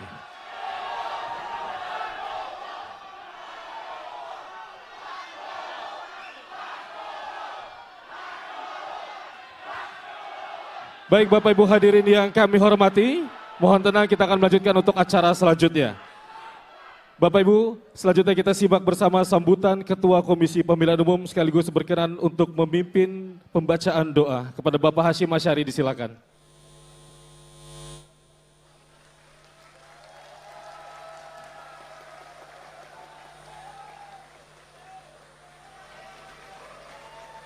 Assalamualaikum warahmatullahi wabarakatuh. Selamat malam dan salam sejahtera untuk kita sekalian. Yang saya hormati pasangan calon MD. Yang saya hormati pimpinan partai politik. Yang saya hormati para anggota KPU beserta Sekjen KPU. Yang saya hormati Ketua dan para anggota Bawaslu. Yang saya hormati Ketua dan para anggota Dewan Kehormatan Penyelenggara Pemilu, Bapak Ibu hadirin sekalian yang hadir pada debat pertama, debat pasangan calon presiden wakil presiden, sehingga terlaksananya debat pertama pada malam hari ini. Dan tentu saja kami mohon maaf apabila terdapat hal-hal yang kurang berkenan pada kesempatan debat pertama malam hari ini. Kami ucapkan terima kasih kepada Bapak Ibu tim panelis yang telah bersedia membantu KPU untuk merumuskan bahan yang akan dijadikan debat pada malam hari ini. Demikian juga stasiun televisi yang telah menyiarkan debat pertama pada malam hari ini. Bapak Ibu saudara sekalian, dengan memohon ridho dan rahmat Allah Subhanahu wa taala, Tuhan yang Maha Kuasa, dengan iringan doa, semoga kita senantiasa diberikan kesehatan, diberikan kekuatan, dan diberikan kesabaran. Mari kita sejenak bersama-sama menundukkan kepala sambil berdoa dan bermunajat. Berdoa mulai.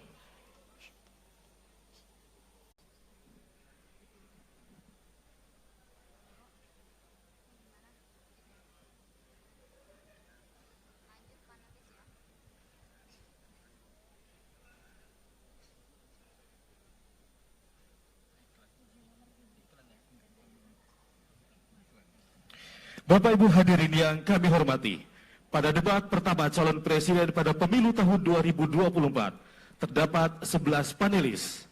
Di antaranya kami mohon berkenan kepada panelis untuk bisa berdiri. Dr. Agus Riwanto, dosen Hukum Tata Negara Fakultas Hukum Universitas 11 Maret Surakarta. Ahmad Taufan Damani, Ketua Komnas HAM Republik Indonesia 2017-2022, dosen FISIP Universitas Sumatera Utara. Profesor Al-Makid, Rektor UIN Sunan Kalijaga. Profesor Dr. Bayu Dwi Anggodo, SHMH, Dekan Fakultas Hukum Universitas Jember.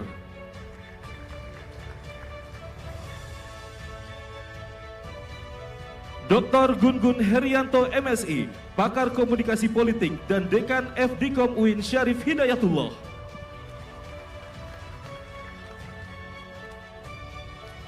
Dr. Hairul Fahmi, SHMH, Ahli Hukum, Fakultas Hukum Universitas Andalas. Profesor Dr. Lita Tiesta Adi Lista Wardani, SHM Hum, Guru Besar Hukum Tata Negara Universitas Diponegoro. Dr. Erpol Mada Sukmajati, MPP, staf pengajar di Departemen Politik dan Pemerintahan UGM.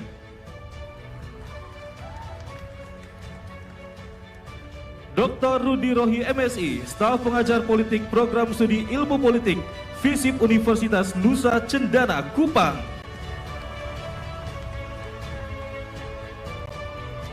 Profesor Susi Dwi Harijati, LSH LLM PhD, Guru Besar Hukum Tata Negara Universitas Pajajaran.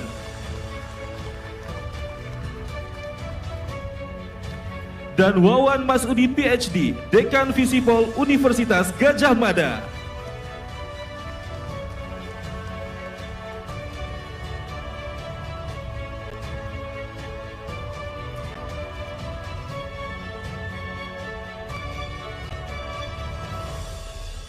Selanjutnya penyerahan secara simbolis pertanyaan hasil rumusan para panelis oleh koordinator panelis kepada Ketua Komisi Pemilihan Umum. Untuk itu kami mengundang Ketua Komisi Pemilihan Umum Bapak Hashim Asyari untuk menuju ke panggung. Dan koordinator panelis Bapak Mada Sukmajati untuk menuju ke panggung.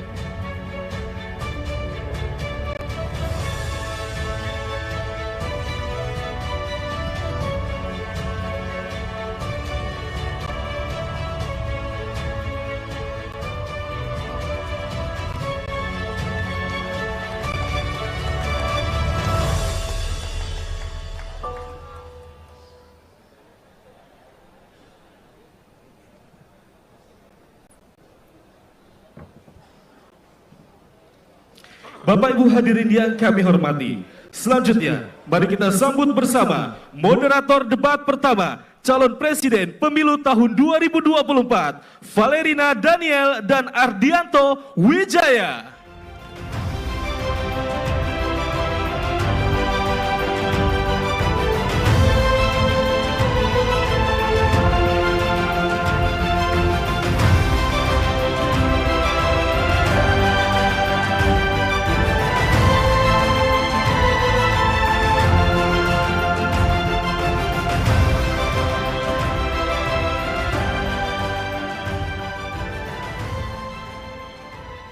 Selamat malam Indonesia.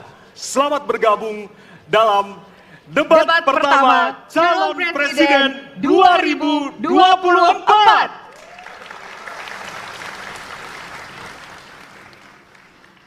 Komisi Pemilihan Umum Republik Indonesia tentunya bekerja sama dengan Lembaga Penyiaran Publik, Televisi Republik Indonesia, dan Radio Republik Indonesia sebagai media penyelenggara. Malam ini, para calon presiden akan saling bertanya, beradu argumentasi terkait 6 subtema, yaitu pemerintahan, hukum, hak asasi manusia, pemberantasan korupsi, penguatan demokrasi, peningkatan pelayanan publik, penanganan disinformasi, dan kerukunan warga. Ya, dan selanjutnya kami akan menyampaikan aturan yang tentunya ini harus disepakati oleh kita semua.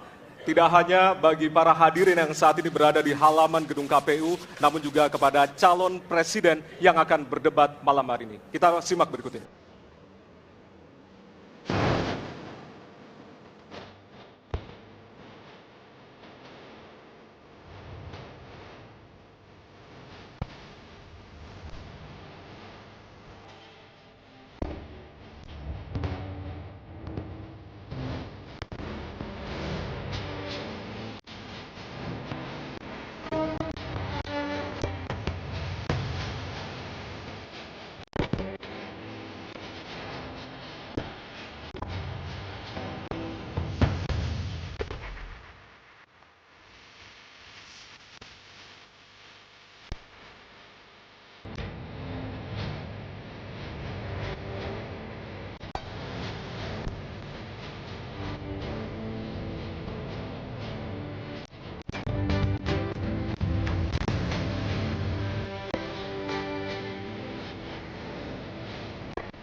Selanjutnya kami akan hadirkan profil dari calon presiden 2024.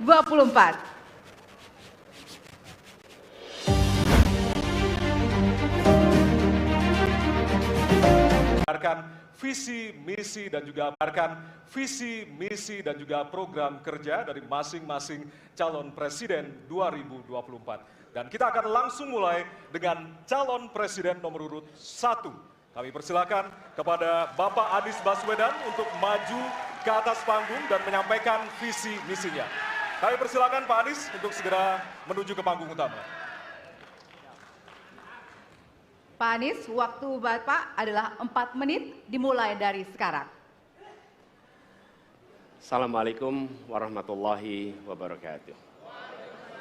Selamat malam dan salam sejahtera untuk semuanya. Bismillahirrahmanirrahim. Negara hukum menempatkan hukum sebagai rujukan utama untuk memastikan hadir rasa keadilan, memberikan kebermanfaatan, dan memberikan kepastian kepada semua. Ini harus dipegang teguh harus kita kembalikan. Negara ini adalah negara hukum, bukan negara kekuasaan. Dalam negara hukum, kekuasaan diatur oleh hukum. Dalam negara kekuasaan, hukum diatur oleh penguasa. Dan kita tidak menginginkan itu terjadi. Pada saat ini, kalau kita lihat hukum itu harusnya tegak begini. Inilah hukum. Dalam kenyataannya, dia bengkok. Dia tajam ke bawah, mengembalikan hukum menjadi tegak kepada semuanya. Dan bila kita saksikan hari ini, ada satu orang milenial bisa menjadi calon wakil presiden. Tetapi ada ribuan milenial, generasi Z, yang peduli pada anak-anak bangsa, yang peduli pada mereka yang termarginalkan. Ketika mereka mengungkapkan pendapat, ketika mereka mengkritik pemerintah, justru mereka sering dihadapi dengan kekerasan, dihadapi dengan benturan, dan bahkan gas air mata. Apakah kondisi ini akan dibiarkan? Tidak, kita harus lakukan perubahan. Oleh karena itu, kami memperhatikan ini sebagai hal-hal yang mendasar. Yang tak kalah penting, ini kedua nih, yang tak kalah penting. Kita menyaksikan pada saat ini, ada peristiwa seperti peristiwa Ibu Mega.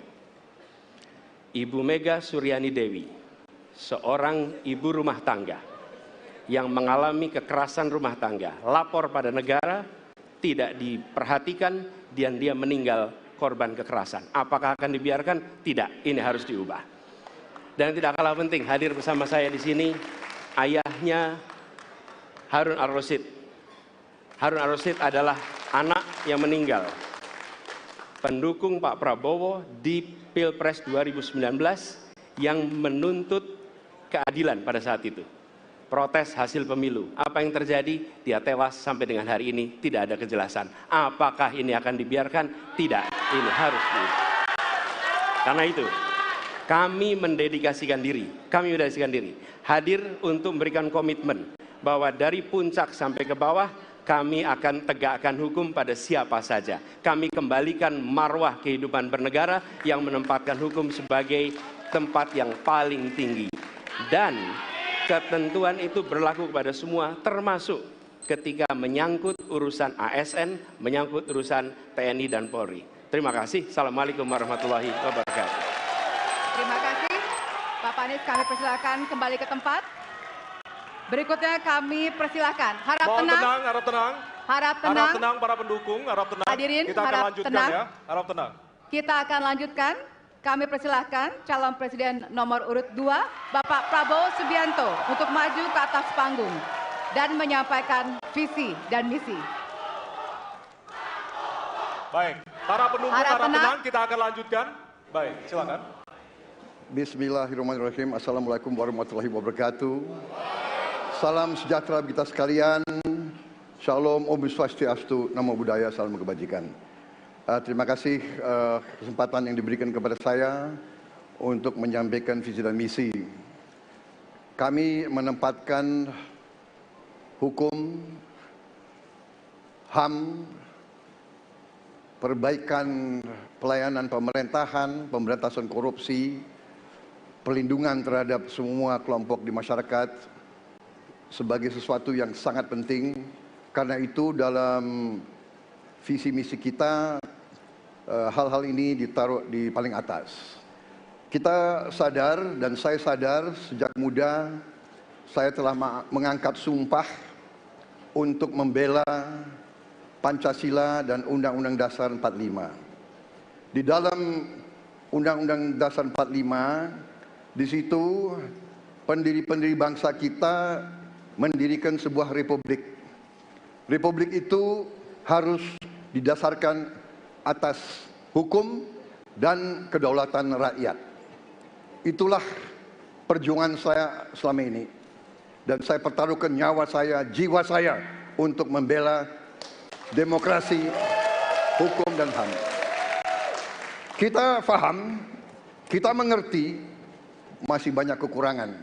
Tetapi kita harus bersyukur di tengah dunia yang penuh tantangan ketidakpastian, di mana terjadi perang di mana-mana, di mana negara-negara begitu banyak yang terjadi perang saudara, kerusuhan, Indonesia masih aman, Indonesia masih damai, Indonesia masih terkendali, harga-harga masih terkendali, ekonomi untuk rakyat kita masih aman.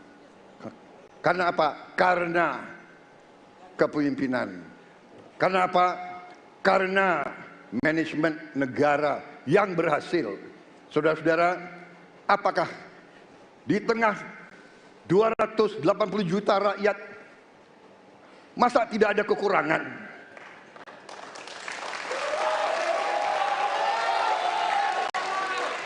Tetapi kita harus arif, kita harus dewasa, dan kita tidak boleh munafik.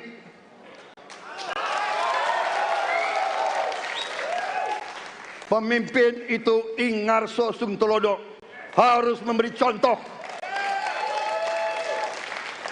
Saudara-saudara sekalian, Prabowo Gibran, kita akan perbaiki yang harus diperbaiki. Kita akan tegakkan apa yang perlu ditegakkan. Dan kita bertekad memberantas korupsi sampai ke akar-akarnya. Memberantas korupsi sampai ke akar-akarnya. Saudara-saudara sekalian, Saya kira demikian yang ingin saya sampaikan. Program kita baik, tujuan kita baik, keinginan kita baik. Mari kita berbuat kebaikan demi rakyat kita. Kita butuh persatuan dan kesatuan. Kita tidak perlu saling menghasut, saling mencela, saling menghina. Demi rakyat kita yang kita cintai, kita butuh kesejukan, ketenangan, kerukunan. Kita negara majemuk, kita negara ratusan kelompok etnis, berbagai agama besar. Pemimpin harus sejuk, pemimpin harus dewasa. Waktu Anda habis, kami persilakan untuk kembali ke tempat duduk. Baik. Para pendukung diharap tenang, para pendukung diharap tenang. Para pendukung harap tenang. Nanti ada waktunya untuk memberikan apresiasi dan juga teriakan serta tepuk tangan. Kita akan lanjutkan untuk pasangan berikutnya yang di penyampaian visi misi oleh calon Presiden nomor urut 3 kepada Bapak Prabowo, kepada Bapak Ganjar Pranowo. Kami persilakan untuk ke panggung. Harap tenang, hadirin harap tenang. Bapak Ganjar, waktunya 4 menit dimulai dari sekarang. Assalamualaikum warahmatullahi wabarakatuh. Selamat malam, salam sejahtera untuk kita semua. Om Swastiastu, Namo Buddhaya, Rahayu. Bapak Ibu yang sangat saya hormati, para hadirin pemirsa debat malam ini yang sangat saya muliakan. Saya dan Pak Mahfud mulai perjalanan pada saat pembukaan kampanye dari ujung timur Indonesia dan barat. Dari Sabang sampai Merauke. Hanya ingin mendengarkan dan ingin melihat secara langsung apa yang disampaikan oleh rakyat. Apa yang dirasakan oleh rakyat. Sehingga ketika kontestasi 5 tahunan ini berlangsung, harapan itu ada dan masuk dalam pikiran seorang pemimpin, satunya pikiran, perkataan, dan perbuatan. Ini sesuatu yang sungguh penting. Di Merauke kami menemukan pendeta, namanya Pak Leo. Dia harus menolong seorang ibu ingin melahirkan, karena tidak adanya fasilitas kesehatan. Dan dia belajar dari YouTube. Sesuatu hak kesehatan yang tidak bisa didapat. Maka kita sampaikan kepada Pendeta Leo, kami akan bangunkan itu, dan kami akan kerahkan seluruh Indonesia, bahwa satu desa, satu puskesmas atau pustu, dengan satu nakes yang ada. Pak Mahfud juga menyampaikan kepada para guru yang ada di Aceh, di Sabang sana. Ada juga guru agama di sana. Kita ingin membangun Indonesia yang hebat dengan SDM yang unggul. Tapi apakah kita sudah memperhatikan mereka? Tentu kemajuan yang selama ini ada, mesti kita lakukan jauh lebih cepat. Lebih satset. Dan perhatian itu mesti diberikan. Dan itulah di sana kita memperhatikan nasib para guru, termasuk guru agama. Insentif kepada mereka kita berikan, agar mereka bisa mengajarkan budi pekerti yang luhur dengan moderasi agama yang ada. Bapak Ibu, cerita ini belum cukup. Saya berjalan ke NTT. Kami ketemu dengan masyarakat yang ada di sana. Pak Ganjar, kenapa kami anak muda tidak mudah mendapatkan akses pekerjaan? Padahal itu hak kami. Kenapa kemudian kami mendapatkan kesulitan untuk akses internet padahal kami butuh belajar? Tidak sama dengan yang di Jawa.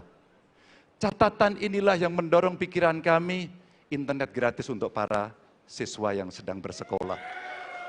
Agar mereka punya kesamaan dengan kita semua yang ada di Jawa ini. Kami bergeser lagi, kemudian ketemu kawan-kawan penyandang disabilitas di NTB.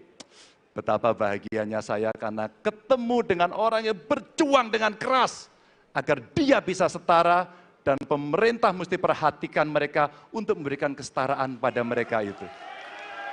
Tapi Bapak Ibu, saya mendengar ketika demokratisasi mesti berjalan dan demokrasi mesti kita jaga bersama, ada Ibu Sinta yang ketika menyampaikan pendapat harus berurusan dengan aparat keamanan. Ada Melki, ketua BEM, yang kemudian ibunya harus diperiksa. Maka yang seperti ini harus usai. Dan mereka bisa mendapatkan kebaikan-kebaikan kalau governance terjadi. Maka yang ada di Kalimantan kami temukan, masyarakat Dayak, mereka suku-suku yang ada, libatkan dong kami agar kami bisa mendapatkan akses yang sama. Semua ini bisa berjalan kalau kemudian pemerintahnya bersih, pemerintahannya bisa akomodatif, dan kita sikat korupsi itu tidak dengan kata-kata, dengan keseriusan. Pak Mahfud adalah mitra saya yang selama ini sebagai Menko mengeksekusi itu dengan baik.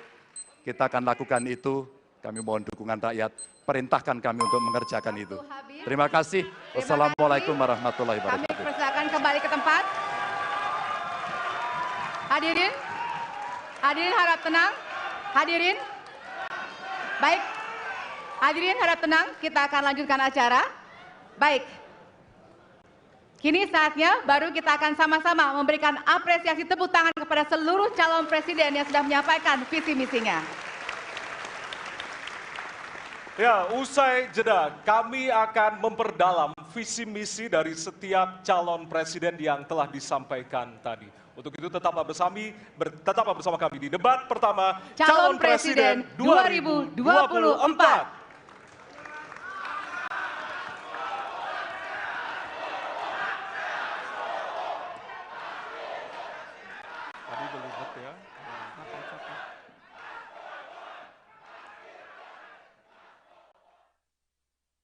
Bu, 14 Februari ya? Beres ya, Ibu takkan lupa toh. Don, kamu juga ya? Ya Bu, tanggal 14 Februari kan?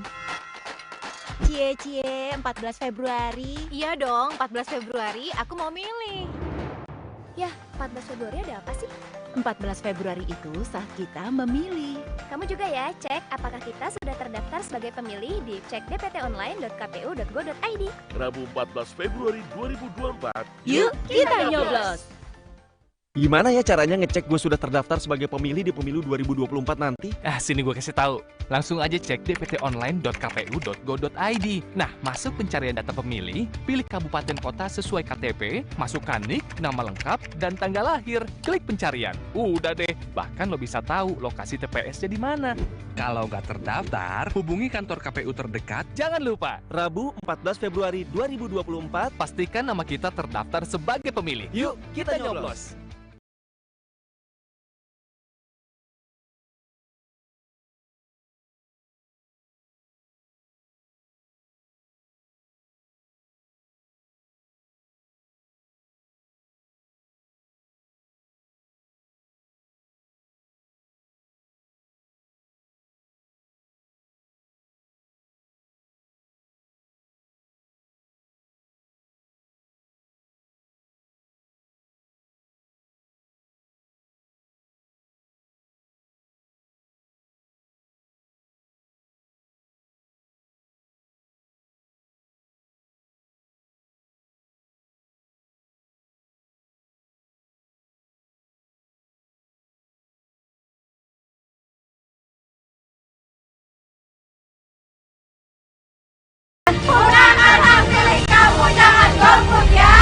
Jangan golput, gunakan hak pilih Anda. Perempuan memiliki hak dan peran yang sama dengan laki-laki untuk memilih dan dipilih dalam pemilu tahun 2024. Representasi perempuan di lembaga politik bangsa akan menentukan kebijakan bangsa Indonesia di masa depan. Ayo, kita jadi perempuan cerdas. Jangan sia-siakan hak pilih kita dalam pemilu tahun 2024. Bu, 14 Februari ya? Beres ya, Ibu takkan lupa toh. Don, kamu juga ya? Ya Bu, tanggal 14 Februari kan? Cie, 14 Februari. Iya dong, 14 Februari aku mau milih. Ya, 14 Februari ada apa sih? 14 Februari itu saat kita memilih. Kamu juga ya, cek apakah kita sudah terdaftar sebagai pemilih di cek dptonline.kpu.go.id. Rabu 14 Februari 2024. Yuk, kita nyoblos! RT, nama saya udah terdaftar belum sebagai pemilih? Cek dulu, dicek dptonline.kpu.go.id. Caranya, masukin NIK kamu. Kalau belum terdaftar, datang ke panitia penyelenggara pemilu, baik di tingkat kelurahan PPS, kecamatan, PPK, maupun kabupaten atau kota. Bawa KTP dan KK. Buat WNI di luar negeri yang datanya belum terdaftar, lapor ke panitia pemilihan luar negeri PPLN setempat. Ayo datang ke TPS 14 Februari 2024. Gunakan hak pilihmu. Semua manusia derajatnya sama di hadapan Sang Pencipta. Kami punya hak yang sama dengan kalian untuk menentukan masa depan bangsa. Fisik kami memang tak sempurna, namun kami punya cita-cita. Kami adalah warga negara Indonesia dan kami tak ingin suara kami sia-sia. Ingat, gunakan hak pilihmu dalam pemilu 14 Februari 2024.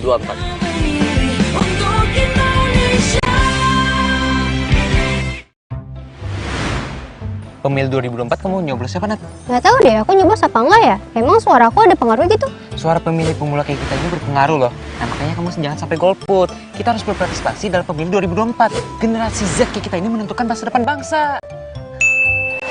Anak muda membangun bangsa. Memilih nggak keren. Kita memilih untuk Indonesia. Ya, sekarang kan Bapak udah jadi pensiunan. Sesuai dengan PKPU atau Peraturan Komisi Pemilihan Umum Nomor 7 Tahun 2022, menyatakan bahwa setiap pensiunan anggota polisi dan prajurit TNI atau yang sudah mengundurkan diri sehingga statusnya menjadi sipil bisa ikut serta dalam pemilu nanti. Nah, jangan lupa gunakan hak pilih Bapak nanti ya. Itu pasti, Bu. Untuk Indonesia. Kinara, nama kamu udah terdaftar di Cek DPT Online belum? Belum. Itu gimana sih caranya? Klik pencarian di pojok kanan bawah setelah mengisi NIK atau nomor paspor. Kalau misalnya nama kamu belum terdaftar juga di Cek DPT Online, kamu bisa mencoblos dengan datang ke TPS yang sesuai dengan KTP kamu dengan membawa KTP elektronik atau kartu keluarga. Tapi ingat ya, waktu cuma 1 jam terakhir sebelum TPS itu ditutup. Pastikan nama kalian sudah terdaftar di pemilu 2024. Bahwasanya keyakinan tiap manusia bisa berbeda-beda. Perbedaan justru bisa menyatukan. Toleransi adalah bagian dari demokrasi. Pulih rakyat adalah kita. Jangan sia-siakan hak pilihan. Demi Indonesia damai, adil, dan makmur, Mari kita berpartisipasi dalam pemilu 14 Februari 2024.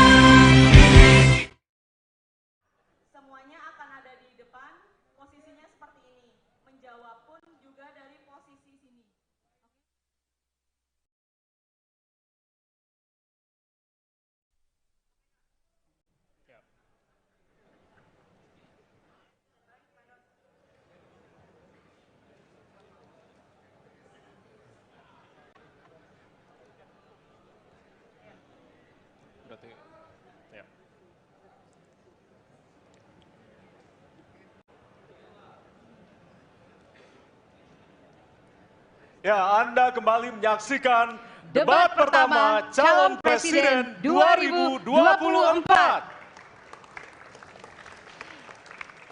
Hadirin, di segmen ini calon presiden akan menjawab pertanyaan dari tim panelis. Selain menjawab pertanyaan, masing-masing calon presiden juga diberikan kesempatan untuk saling menanggapi. Ya, tim panelis tentunya telah menyiapkan sejumlah pertanyaan dan menjaga kerahasiaannya. Untuk memastikan debat ini berlangsung secara adil, 3 pertanyaan dari masing-masing subtema akan diundi di hadapan Anda. Dan untuk itu, berkenan kami mengundang seluruh calon presiden untuk menuju ke panggung utama dan sesuai dengan posisi masing-masing. Kami persilakan kepada para calon presiden untuk menempati tempat yang telah disesuaikan. Coba sini, Mbak. Ya.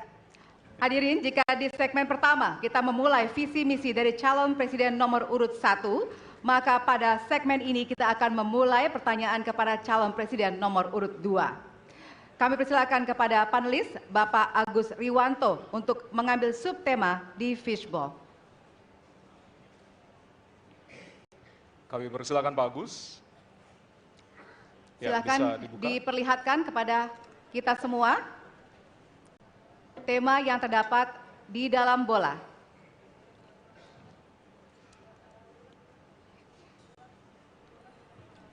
Temanya adalah, diperlihatkan kepada moderator, HAM. Baik, kita catat tema pertama adalah HAM. Baik, kami persilakan selanjutnya kepada panelis Bapak Ahmad Taufan Damadik untuk bisa mengambil pertanyaan dari Fishball. Baik, bolanya bisa ditunjukkan, Pak? Oke, huruf A, artinya itu adalah amplop A untuk hak asasi manusia.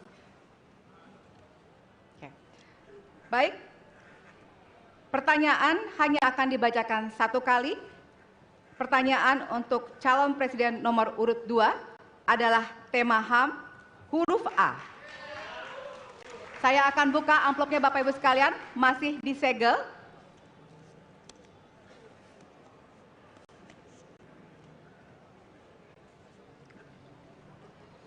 Kita mulai.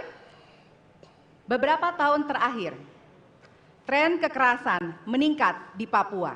Sementara masalah keadilan dan HAM masih belum terselesaikan sehingga konflik terus berlanjut.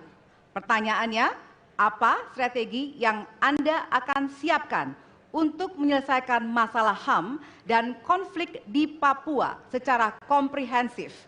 Waktu menjawab 2 menit dimulai dari sekarang. Masalah Papua adalah rumit karena di situ terjadi suatu gerakan separatisme. Dan gerakan separatisme ini kita sudah ikuti cukup lama. Kita melihat ada campur tangan asing di situ. Dan kita melihat bahwa kekuatan-kekuatan tertentu selalu ingin Indonesia disintegrasi dan pecah. Untuk itu memang masalah hak asasi manusia itu menjadi sesuatu yang harus kita utamakan, dan diantaranya juga kita harus lindungi seluruh rakyat Papua, karena di situ kelompok teroris sekarang itu menyerang orang-orang Papua sendiri, rakyat yang tidak berdosa, perempuan, orang tua, anak kecil yang tidak bersenjata, diteror oleh kelompok teroris separatis ini. Jadi rencana saya pertama adalah tentunya menegakkan hukum, memperkuat aparat-aparat di situ, dan juga mempercepat pembangunan ekonomi. Dan Presiden Joko Widodo adalah presiden di Republik Indonesia yang paling banyak ke Papua, paling banyak ke Papua. Kalau tidak salah sampai hari ini beliau sudah lebih dari 19 kali ke Papua. Dan peningkatan pertumbuhan ekonomi di bawah pemerintah Pak Jokowi yang paling pesat, yang paling tinggi selama sejarah Republik Indonesia. Jadi yang saya katakan, saya akan lanjutkan, kita harus membawa kemajuan ekonomi, sosial, services yang terbaik untuk rakyat Papua, melindungi rakyat Papua dari keganasan para separatis dan teroris, dan menjamin penegakan hak asasi manusia. Terima kasih. Dan selanjutnya, ya. Hadirin harap tenang, ya. Kita lanjutkan. Baik, kami persilakan kepada calon presiden nomor urut 3 untuk menanggapi jawaban dari calon presiden nomor urut 2. Waktu Anda 1 menit, Bapak, dimulai dari sekarang. Terima kasih, tapi menurut saya rasanya tidak cukup, Pak Prabowo. Karena dialog menurut saya menjadi sesuatu yang penting. Agar seluruh kekuatan yang ada di sana, seluruh kelompok yang ada di sana bisa duduk bersama untuk menyelesaikan itu. Itu menurut saya roots masalahnya. Pertanyaan saya simpel saja. Apakah Bapak setuju dengan model dialog yang saya tawarkan itu? Terima kasih. Saya setuju. Terima kasih. Baik. Jadi penulis, Prabowo, saya mau jawab dulu. Saya mau jawab. Waktunya Bapak merespon nanti setelah mendengarkan jawaban ataupun tanggapan dari paslon nomor 1. Atau terima kasih atas pengertiannya. Harap tenang, harap tenang, harap tenang hadirin, kita akan lanjutkan. Baik, selanjutnya kita akan lanjutkan dengan mempersilakan calon presiden nomor urut 1 untuk menanggapi jawaban calon presiden nomor urut 2. Waktunya 1 menit dari sekarang. Masalahnya bukan kekerasan. Karena ketika bicara kekerasan di Jakarta aja ada 3 pandangan. Ada yang menganggap ini terorisme, ada yang menganggap ini separatisme, ada yang menganggap ini kriminal. Di kita aja di Jakarta ada perbedaan pandangan. Apa masalah utamanya? Masalah utamanya adalah tiadanya keadilan di tanah Papua. Itu masalah utama. Oke? Jadi tujuannya bukan semata-mata tentang mentiadakan kekerasan. Karena damai itu bukan tiada kekerasan, damai itu ada keadilan. Itu prinsip utamanya. Nah, jadi caranya bagaimana? 1. Atas semua peristiwa pelanggaran HAM yang terjadi, dilakukan tindakan penyelesaian hingga tuntas. Oke? Yang kedua, mencegah terjadinya pengulangan dengan memastikan semua yang bekerja di Papua memahami bahwa yang harus dihadirkan bukan tidak ada kekerasan, tapi keadilan. Yang ketiga, melakukan dialog dengan semua secara partisipatif. Terima kasih. Baik, terima kasih. Terima kasih. Dan selanjutnya kami persilakan kembali kepada calon presiden nomor urut 2 untuk merespon tanggapan dari kedua calon presiden lainnya, dan waktu Anda 1 menit Bapak, dimulai dari sekarang. Benar, saya sangat setuju. Kita harus ada pendekatan dialog. Benar, ya. Dan saya juga setuju. Harus. Tunggu dulu, aku mau jawab.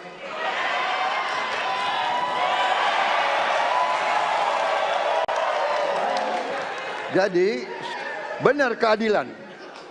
Benar sekali, harus ada keadilan. Tetapi saya mau mengatakan, tidak sesederhana itu, Pak Anies. Ada faktor-faktor lain, Pak Anies. Ada faktor geopolitik, ada faktor ideologi. Inilah yang masalahnya tidak gampang, ya. Tetapi saya pendapat kita harus tegakkan keadilan. Kita harus dialog. Ini masalah bangsa.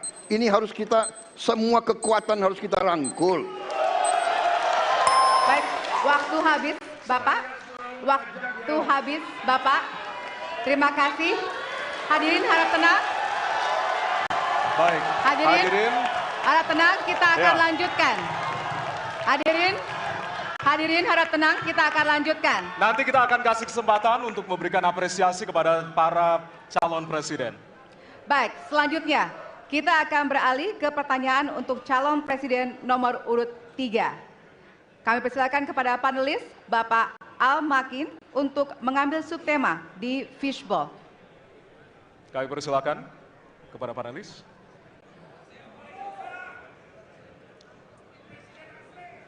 Ya, dibuka terlebih dahulu, Pak.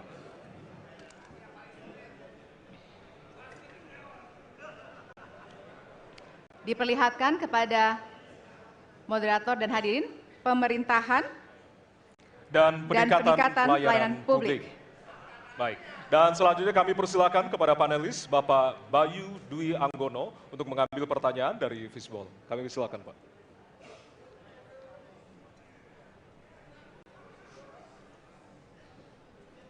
Bisa ditunjukkan amplop C.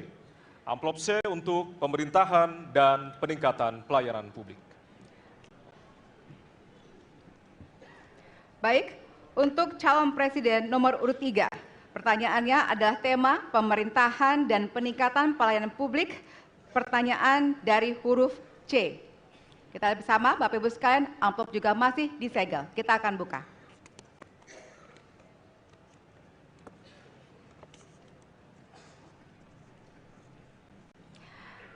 Indeks pelayanan publik di Indonesia stagnan, sementara Undang-Undang Pelayanan Publik menghendaki persamaan perlakuan dan memperhatikan kepentingan khusus kelompok rentan, perempuan, anak, dan disabilitas. Pertanyaannya, apa program strategis Anda untuk meningkatkan kualitas pelayanan publik yang berkeadilan? Waktu 2 menit dimulai dari sekarang. Kebetulan saya punya pengalaman 10 tahun menangani soal ini. Mengajak mereka berpartisipasi sejak awal, 1, menghadirkan dalam setiap musrenbang kelompok perempuan, penyandang disabilitas, anak-anak, kelompok rentan yang lain termasuk orang tua. Kenapa? Agar pengambil keputusan mereka aware, mereka peduli apa yang mereka rasakan. Kesetaraan dalam perencanaan pembangunan itulah yang kita harapkan bisa merepresentasikan apa yang mereka harapkan. Sehingga fisiknya kalau bangun, mereka paham mana yang akan menggunakan, sehingga tidak ada lagi protes pada soal itu. Kedua, dari sisi aparaturnya, mesti ada kontrol publik. Maka kalau saya membuat, pengalaman kami membuat lapor GUP sebagai satu ruang komplain publik, yang pemerintah nggak boleh baperan, pemerintah harus menerima seluruh masukan dan kritikan, inilah yang akan kita angkat menjadi government super apps. Sehingga ketika itu tidak berjalan, pemerintah tertinggilah yang harus kemudian mengambil alih itu, sehingga pelayanan akan bisa jauh lebih baik, sehingga kelompok-kelompok ini harus mendapatkan afirmasi. Pak Ganjar, masih ada waktu? Cukup. Baik. Cukup, baik. Terima kasih. Ya, dan kami persilakan kepada calon presiden nomor urut 1 untuk menanggapi jawaban dari calon presiden nomor urut 3. Waktu Anda 1 menit dimulai dari sekarang, Pak. Prioritaskan pada pelayanan mereka yang rentan. 1, penyandang disabilitas. 2, perempuan, terutama ibu hamil. 3, anak-anak dan lansia. Itu prioritas. Kemudian pelayanannya. Buatkan pelayanan yang transparan dan terukur. Pelayanan pemerintah itu tidak ada yang baru. Semua yang dilayani pemerintah itu hal yang berulang. Jadi kalau disebut masalah itu pasti pernah terjadi sebelumnya. Pasti berulang. Lalu apa yang dikerjakan? Kami buat ketika dulu di Jakarta namanya Jaki. Jaki adalah sebuah super apps yang membuat setiap pelayanan ada ukurannya. Contoh, bila lapor pohon tumbang, maka kami memberikan arahan kepada jajaran berapa jam harus beres. Ketika dikatakan ada laporan tentang peristiwa X, maka berapa waktunya harus beres. Semua ukuran pelayanan dibuat transparan. Lalu publik yang melapor tahu persis, saya lapor kapan, harus selesai kapan. Dengan begitu standarisasi akan bisa terjadi. Terima kasih. Baik. Terima kasih atas tanggapannya. Silahkan kepada calon presiden nomor urut 2 untuk menanggapi jawaban calon presiden nomor urut 3. Waktunya 1 menit dari sekarang. Menurut pandangan saya, kelompok rentan itu juga termasuk para petani dan nelayan. Dan yang saya dapat setelah saya keliling, khususnya di Jawa Tengah, Pak Ganjar, petani-petani di situ sangat sulit dapat pupuk. Dan mereka mengeluh dengan kartu tani yang Bapak luncurkan, ini mempersulit mereka dapat pupuk. Jadi sebetulnya mereka ingin pupuk itu pengadaannya disederhanakan. Saya kira mungkin Bapak bisa menjawab masalah itu. Terima kasih. Waktu Pak Prabowo. Cukup. Cukup. Nggak usah lama-lama. Baik. Baik, terima kasih.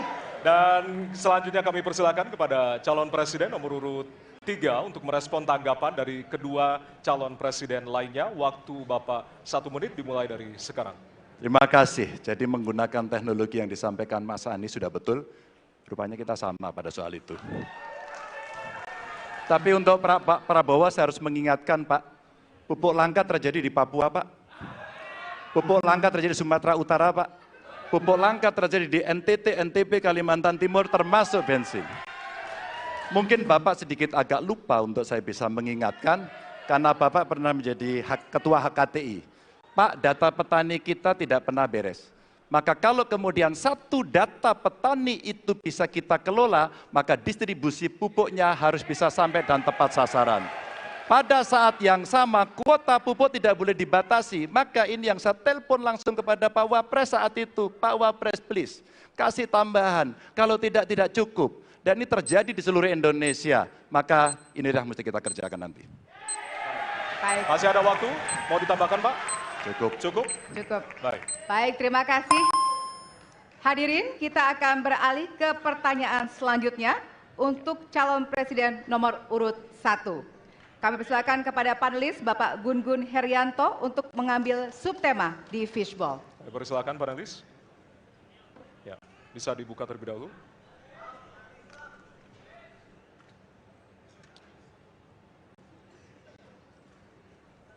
Tema ketiga adalah penanganan disinformasi dan kerukunan warga. Baik, kami persilakan untuk selanjutnya kepada panelis Bapak Hairul Fahmi untuk mengambil pertanyaan di fishbowl.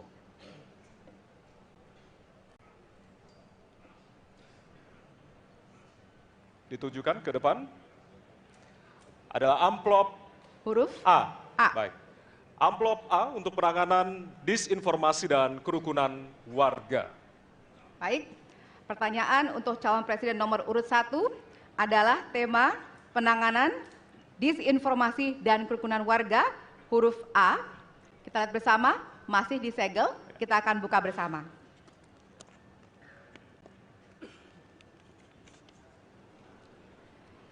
Sejauh ini, masih banyak ditemukan kasus-kasus persekusi, kekerasan, dan diskriminasi oleh satu kelompok masyarakat terhadap kelompok lainnya. Pertanyaannya, apa kebijakan Anda untuk melindungi warga negara dan memperkuat toleransi dalam masyarakat Indonesia yang majemuk? Waktunya 2 menit dimulai dari sekarang. Setiap pelanggaran hukum tidak boleh dibiarkan tak dihukum. Karena apabila dibiarkan, dia akan menular dan dia akan dianggap sebagai sesuatu yang benar. Karena itu langkah yang pertama adalah setiap kali ada pelanggaran dikerjakan oleh siapapun, kapanpun, dimanapun, maka tegakkan aturan, tegakkan hukum. Nomor 1. Oke. Yang kedua, ketika kita berbicara kerukunan, maka kita harus melakukan usaha berkomunikasi dengan semua. Negara tidak boleh memusuhi salah satu unsur yang ada di masyarakat. Nggak boleh. Negara adalah penyelenggara yang harus menjangkau semua. Kami mungkin tidak suka, mungkin tidak setuju dengan pikiran seseorang, tapi negara harus memberikan hak kepada dia untuk berbicara, termasuk untuk mengkritik. Sehingga ada ruang kebebasan kepada rakyat untuk menyampaikan pendapatnya. Jadi kita harus sadar, negara bukan mengatur pikiran, negara bukan mengatur perasaan, negara mengatur tindakan. Di situ kita atur. Dan bila melanggar, maka itu dilakukan tindakan penegakan hukum. Lalu, ketika sampai kepada usaha untuk menjangkau semua, pasti komunikasi dilakukan. Tapi selalu saja ada peristiwa pelanggaran, ada peristiwa kekerasan, dan seringkali rakyat tak tahu kemana harus melaporkan. Dan ketika mereka berhadapan dengan pihak lain, seringkali mereka membutuhkan bantuan hukum. Karena mereka berhadapan dengan berbagai unsur yang ada di masyarakat. Karena itu kami merencanakan membuat sebuah program yang disebut sebagai online untuk pelayanan pengacara gratis. Jadi ini adalah online pelayanan gratis. Yang kami sebut sebagai, istilah yang kami gunakan adalah Hotline Paris. Itu namanya kira-kira. Nah, dengan cara begitu, maka rakyat mengalami masalah bisa minta tolong kepada negara untuk didampingi pengacara dari negara. Terima kasih. Baik. Terima kasih. Dan selanjutnya kami persilakan kepada calon presiden nomor urut 2 untuk menanggapi jawaban dari calon presiden nomor urut 1. Waktu Bapak 1 menit dimulai dari sekarang. Saya kira yang sangat dirasakan oleh banyak kelompok, terutama kelompok minoritas, Pak.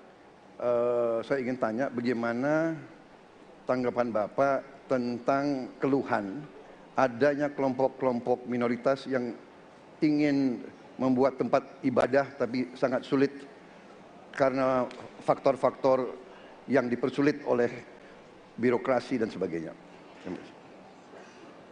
Masih ada waktu Bapak? Cukup. Sudah cukup? Baik, terima kasih. Selanjutnya kami persilakan kepada calon presiden nomor urut 3 untuk menanggapi jawaban calon presiden nomor urut 1. Waktunya 1 menit dimulai dari sekarang. Ada yang lebih penting saya kira meskipun seluruh proses memang harus dilalui. Penegakan hukumnya, menghukum yang bersalah, dan aparat hukum tidak boleh ragu pada soal itu. Tapi ketika kemudian kita kembalikan pada persoalan yang potensial muncul, itulah kenapa Pak Mahfud kemarin di Sabang berbicara dengan banyak tokoh agama. Agar di samping pendidikan agama, mereka memberikan juga pendidikan budi pekerti. Agar kemudian dia bisa mengerti sejak awal bagaimana berbeda dalam suku, agama, golongan, sehingga mereka akan bisa bareng-bareng memahami. FKUB, tokoh masyarakat semua dilibatkan dalam proses keseharian dalam pengambilan keputusan. Kalau itu bisa terjadi, rasa-rasanya bangsa ini akan membangun harkat dan martabatnya karena kita memang berbeda, tapi kita dipersatukan. Masih ada waktu, Bapak? Cukup. Ya. Dan selanjutnya, Kami persilakan kepada calon presiden nomor urut 1 untuk merespon tanggapan dari kedua calon presiden lainnya, dan waktu Bapak 1 menit dimulai dari sekarang. Terima kasih. Pak Prabowo, perlu kami sampaikan bahwa ketika kami bertugas di Jakarta, maka ada begitu banyak izin-izin gereja yang mandek 30 tahun, 40 tahun, dan tuntas dibereskan. Oke? Antrian yang amat panjang, yang tidak pernah selesai. Dan kemudian banyak kelompok agama, dari mulai Buddha, Hindu, Kristen, yang mengalami kesulitan mendirikan tempat ibadah, mereka menerima izin tempat ibadah dan mereka bisa beribadah dengan baik. Dan kalau boleh saya laporkan, dalam sejarah Gubernur Jakarta, yang paling banyak memberikan izin rumah ibadah adalah Gubernur Anies Baswedan. Termasuk ketika umat Islam mau mendirikan masjid dan tidak bisa mendapat izinnya, saya bicara. Ketika umat Kristen mau mendirikan gereja tidak bisa mendapatkan izin dari masyarakat, saya bicara. Dan semuanya akhirnya mendapatkan izin untuk bisa beribadah. Terima kasih. Terima kasih. Baik, sudah cukup Bapak? Masih ada waktu? Cukup ya? Baik, terima kasih. Kita berikan tepuk tangan buat calon presiden 2024. Kami persilakan kepada Bapak-Bapak untuk kembali ke tempat. Ya, kami persilakan Bapak untuk kembali ke tempat. Ya. Ya.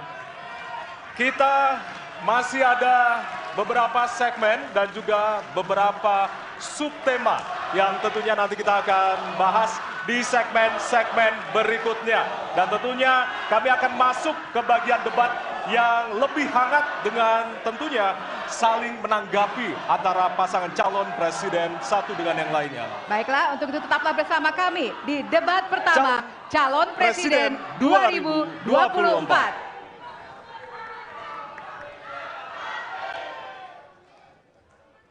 RT, nama saya udah terdaftar belum sebagai pemilih?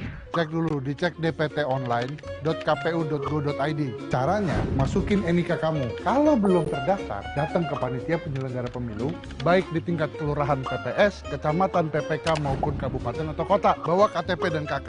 Buat WNI di luar negeri yang datanya belum terdaftar, lapor ke panitia pemilihan luar negeri PPLN setempat. Ayo, datang ke TPS 14 Februari 2024. Gunakan hak pilihmu.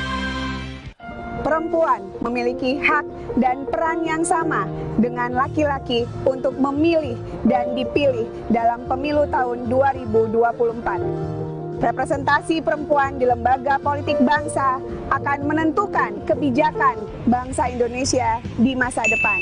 Ayo, kita jadi perempuan cerdas. Jangan sia-siakan hak pilih kita dalam pemilu tahun 2024.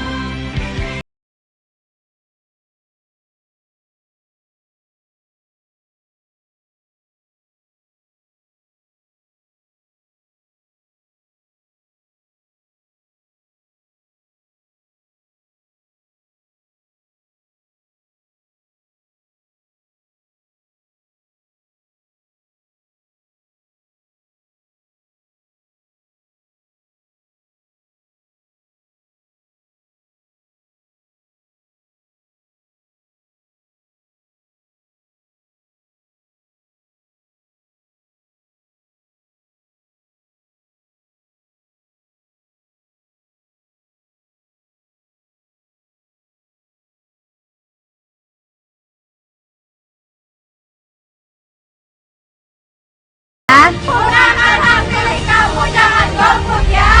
Jangan golput, gunakan hak pilih Anda. Perempuan memiliki hak dan peran yang sama dengan laki-laki untuk memilih dan dipilih dalam pemilu tahun 2024. Representasi perempuan di lembaga politik bangsa akan menentukan kebijakan bangsa Indonesia di masa depan. Ayo, kita jadi perempuan cerdas. Jangan sia-siakan hak pilih kita dalam pemilu tahun 2024.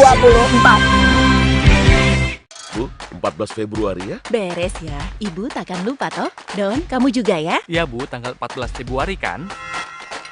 Cie, 14 Februari. Iya dong, 14 Februari aku mau milih.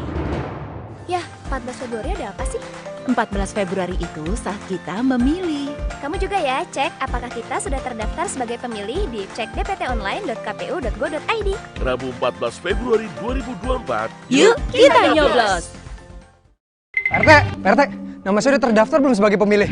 Cek dulu, dicek dptonline.kpu.go.id. Caranya, masukin NIK kamu. Kalau belum terdaftar, datang ke panitia penyelenggara pemilu, baik di tingkat kelurahan PPS, kecamatan, PPK, maupun kabupaten atau kota. Bawa KTP dan KK.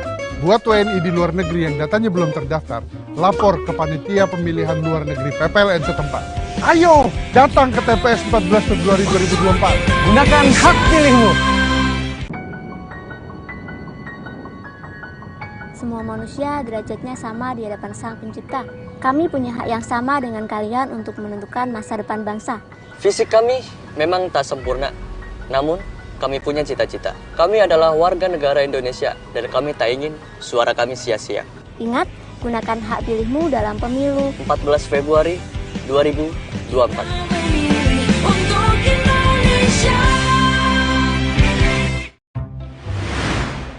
Pemilu 2024 kamu nyoblos siapa, Nat?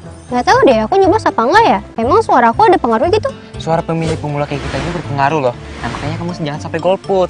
Kita harus berprestasi dalam pemilu 2024. Generasi Z kayak kita ini menentukan masa depan bangsa. Anak muda membangun bangsa. Memilih nggak keren. Kita memilih untuk Indonesia. Ya, sekarang kan Bapak udah jadi pensiunan. Sesuai dengan PKPU atau Peraturan Komisi Pemilihan Umum Nomor 7 Tahun 2022, menyatakan bahwa setiap pensiunan anggota polisi dan prajurit TNI atau yang sudah mengundurkan diri sehingga statusnya menjadi sipil bisa ikut serta dalam pemilu nanti. Nah, jangan lupa gunakan hak pilih Bapak nanti ya. Itu pasti, Bu. Untuk Indonesia.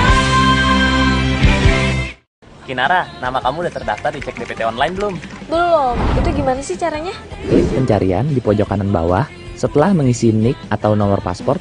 Kalau misalnya nama kamu belum terdaftar juga di cek DPT online, kamu bisa mencoblos dengan datang ke TPS yang sesuai dengan KTP kamu dengan membawa KTP elektronik atau kartu keluarga. Tapi ingat ya, waktu cuma 1 jam terakhir sebelum TPS itu ditutup. Pastikan nama kalian sudah terdaftar di pemilu 2024. Bahwasanya keyakinan tiap manusia bisa berbeda-beda. Perbedaan justru bisa menyatukan. Toleransi adalah bagian dari demokrasi. Pulih rakyat adalah kita. Jangan sia-siakan hak pilih Anda. Demi Indonesia damai, adil, dan makmur, Mari kita berpartisipasi dalam pemilu 14 Februari 2024.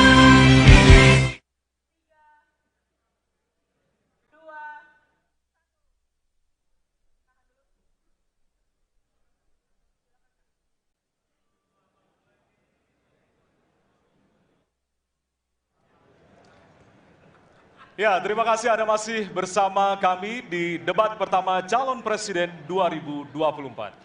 Di segmen ini kami akan melanjutkan mengundi pertanyaan dari fishball dan akan dijawab dengan mengambil pertanyaan dari fishball tersebut seperti segmen sebelumnya. Kami juga akan informasikan kepada Bapak Ibu sekalian hadirin yang hadir di ruangan ini untuk tetap menjaga ketenangan dan tidak menggunakan alat peraga kampanye pada saat debat berlangsung. Ya, dan kami tentunya memohon kerjasama dari para hadirin yang berada di halaman KPU untuk kemudian mematuhi aturan yang telah kita sepakati bersama tadi. Baik, kami persilakan kepada calon presiden untuk kembali menuju ke panggung utama. Kami persilakan kepada Bapak-Bapak untuk bisa menuju ke panggung utama. Baik, dan kita beralih ke pertanyaan untuk calon presiden nomor urut 3. Dan kami persilakan kepada panelis Ibu Lita Testa untuk mengambil subtema di fishball dan kami persilakan Ibu.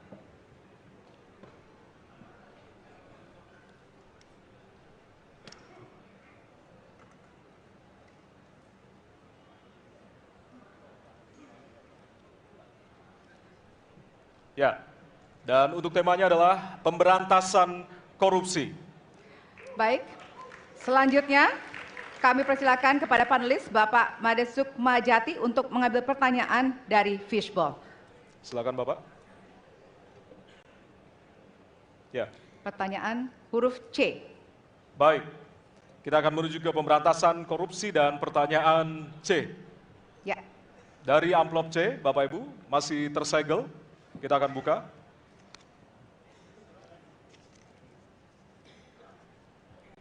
Pertanyaan untuk subtema pemberantasan korupsi. Penegakan hukum atas tindak pidana korupsi menunjukkan rata-rata tren vonis pengadilan yang relatif rendah dan minimnya angka pengembalian aset. Pertanyaan, apa terobosan yang akan Anda lakukan untuk menimbulkan efek jera bagi pelaku korupsi sekaligus menyelamatkan aset negara yang dikorupsi? Waktu Anda 2 menit Bapak, dimulai dari sekarang. Terima kasih. Yang pertama dari si penegakan hukumnya dulu. Maka kalau saya mulai dari sini, maka yang mesti dilakukan adalah pemiskinan. Yang kedua, perampasan aset. Maka segera kita bereskan undang-undang perampasan aset dan untuk pejabat yang korupsi, bawa ke Nusa Kambangan. Agar bisa punya efek jera bahwa ini tidak main-main. Namun yang perlu diberikan adalah contoh dari seorang pemimpin. Bahwa dia hidup sederhana, dia tidak bermewah-mewah, dia mengajarkan bagaimana integritas itu dibangun. Untuk para pejabat, ada 2 yang penting sekali. 1, biarkan mereka berkembang dengan meritokrasi yang baik, sehingga pada saat menduduki jabatan, tidak ada lagi jual beli jabatan. Yang kedua, jangan biarkan mereka store pada pemimpinnya. Kalau ini terjadi, kerunyaman itu akan muncul. Data ICW menunjukkan sekitar 230-an triliun dalam 10 tahun terakhir kerugian negara itu terjadi. Dan ini ekuivalen kalau bisa kita pakai untuk membuat puskesmas kira-kira 27.000. Terbayangkan oleh kita, edukasi itu mesti kita tunjukkan dengan sekali lagi teladan dari seorang pemimpin dan pemimpin tidak boleh ragu untuk memutuskan itu. Terima kasih. Masih ada waktu Bapak, akan menambahkan? Cukup? Baik. Cukup, baik. Harap tenang. Terima kasih. Kami persilakan kepada calon presiden nomor urut 1 untuk menanggapi jawaban calon presiden nomor urut 3. Waktunya 1 menit, dimulai dari sekarang. Koruptor dijeratkan dengan undang-undang perampasan aset disahkan dan hukumannya mengikuti pemiskinan. 1. Yang kedua, yang tidak kalah penting, undang-undang KPK harus direvisi sehingga KPK menjadi lembaga yang kuat kembali. Yang ketiga, diberikan imbalan, reward kepada mereka yang membantu melakukan pelaporan, penyelidikan, sehingga ketika melaporkan kita akan punya partisipasi masyarakat dan itu dibolehkan oleh undang-undang. Dengan begitu maka bukan hanya aparat penegak hukum tapi seluruh rakyat ikut memerangi korupsi. Korupsi harus gerakan anti korupsi harus menjadi gerakan semesta yang melibatkan seluruh rakyat. Kemudian yang keempat, yang tidak kalah penting adalah standar etika untuk pimpinan KPK harus standar yang tinggi. Terima kasih. Baik. Ya. Dan selanjutnya kami silakan kepada calon presiden nomor urut 2 untuk menanggapi jawaban dari calon presiden nomor urut 3. Waktu Bapak 1 menit dimulai dari sekarang.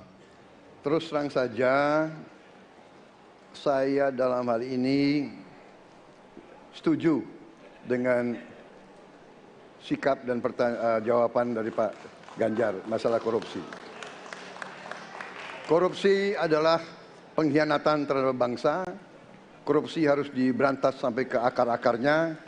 Kita harus perkuat KPK, kita harus perkuat juga kepolisian, kita harus perkuat juga kejaksaan, kita harus perkuat ombudsman, semua badan-badan yang bisa membantu untuk mitigasi korupsi harus kita perkuat. BPK, BPKP, inspektorat di tiap kementerian ini harus diperkuat. Jadi saya sependapat korupsi harus diberantas sampai seakar-akarnya. Terima kasih. Waktu masih ada, Bapak? Cukup. Cukup. Baik. Terima kasih. Kami persilakan calon presiden nomor urut 3 untuk merespon tanggapan dari kedua calon presiden lainnya. Waktunya 1 menit, dimulai dari sekarang. Terima kasih. Ternyata pada isu ini di antara 3 kami relatif sepakat. Mudah-mudahan ini harapan baik untuk masyarakat. Maka yang mesti kita sampaikan kepada masyarakat, inilah janji politik di depan rakyat. Maka kalau kemudian kita bisa menyatukan yang saya sampaikan di awal, pikiran kita sudah sama, perkataan kita sudah sama, maka kalau perbuatannya tidak sama, kitalah yang dihukum oleh rakyat. Maka mudah-mudahan pemilu besok ini akan menghasilkan semangat yang sama untuk kita memberantas korupsi. Integritas itu penting sekali dan nomor 1. Masih ada waktu Bapak? Cukup. Cukup? Baik. Ya, dan kita akan beralih ke pertanyaan selanjutnya untuk calon presiden nomor urut 1. Kami persilakan kepada panelis Bapak Rudy Rohi untuk mengambil subtema di fishball. Kami persilakan Bapak.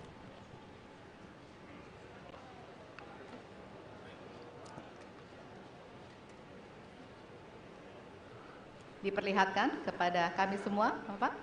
Apa? Baik, temanya adalah penguatan demokrasi. Baik. Baik, selanjutnya kepada panelis Ibu Susi Dwi Haryanti untuk mengambil pertanyaan dari fishball. Hurufnya adalah A. Penguatan demokrasi dengan amplop A. Baik. Masih tersegel Bapak Ibu? Kita akan langsung buka.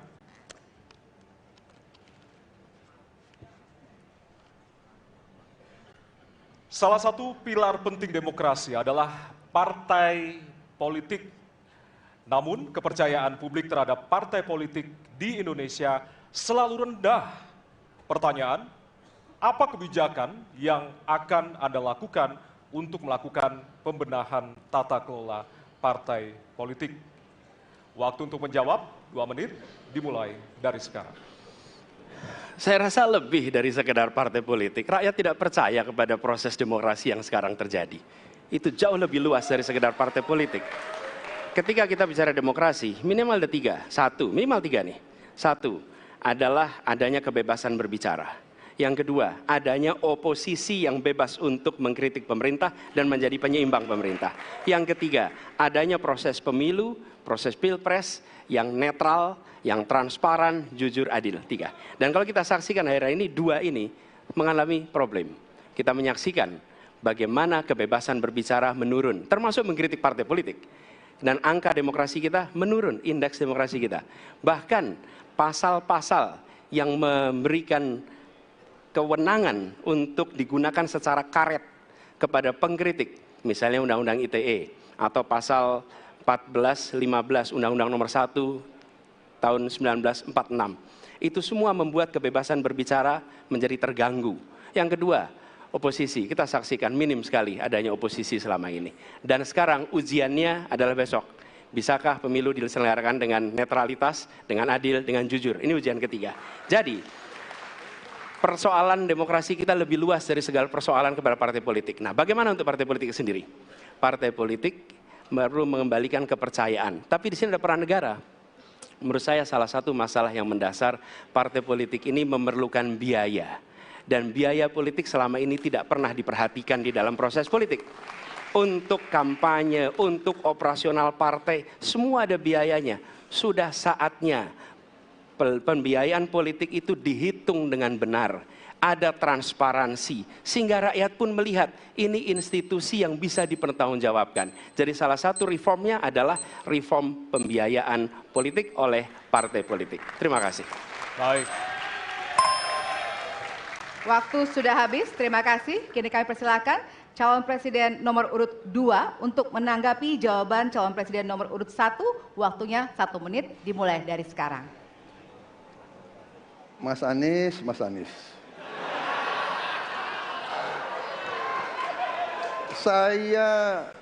Saya berpendapat Mas Anies ini agak berlebihan.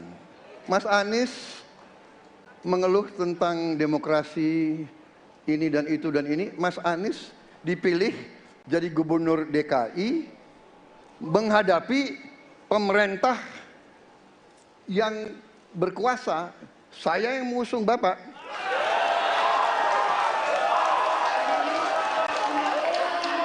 Kalau demokrasi kita tidak berjalan, tidak mungkin Anda jadi gubernur.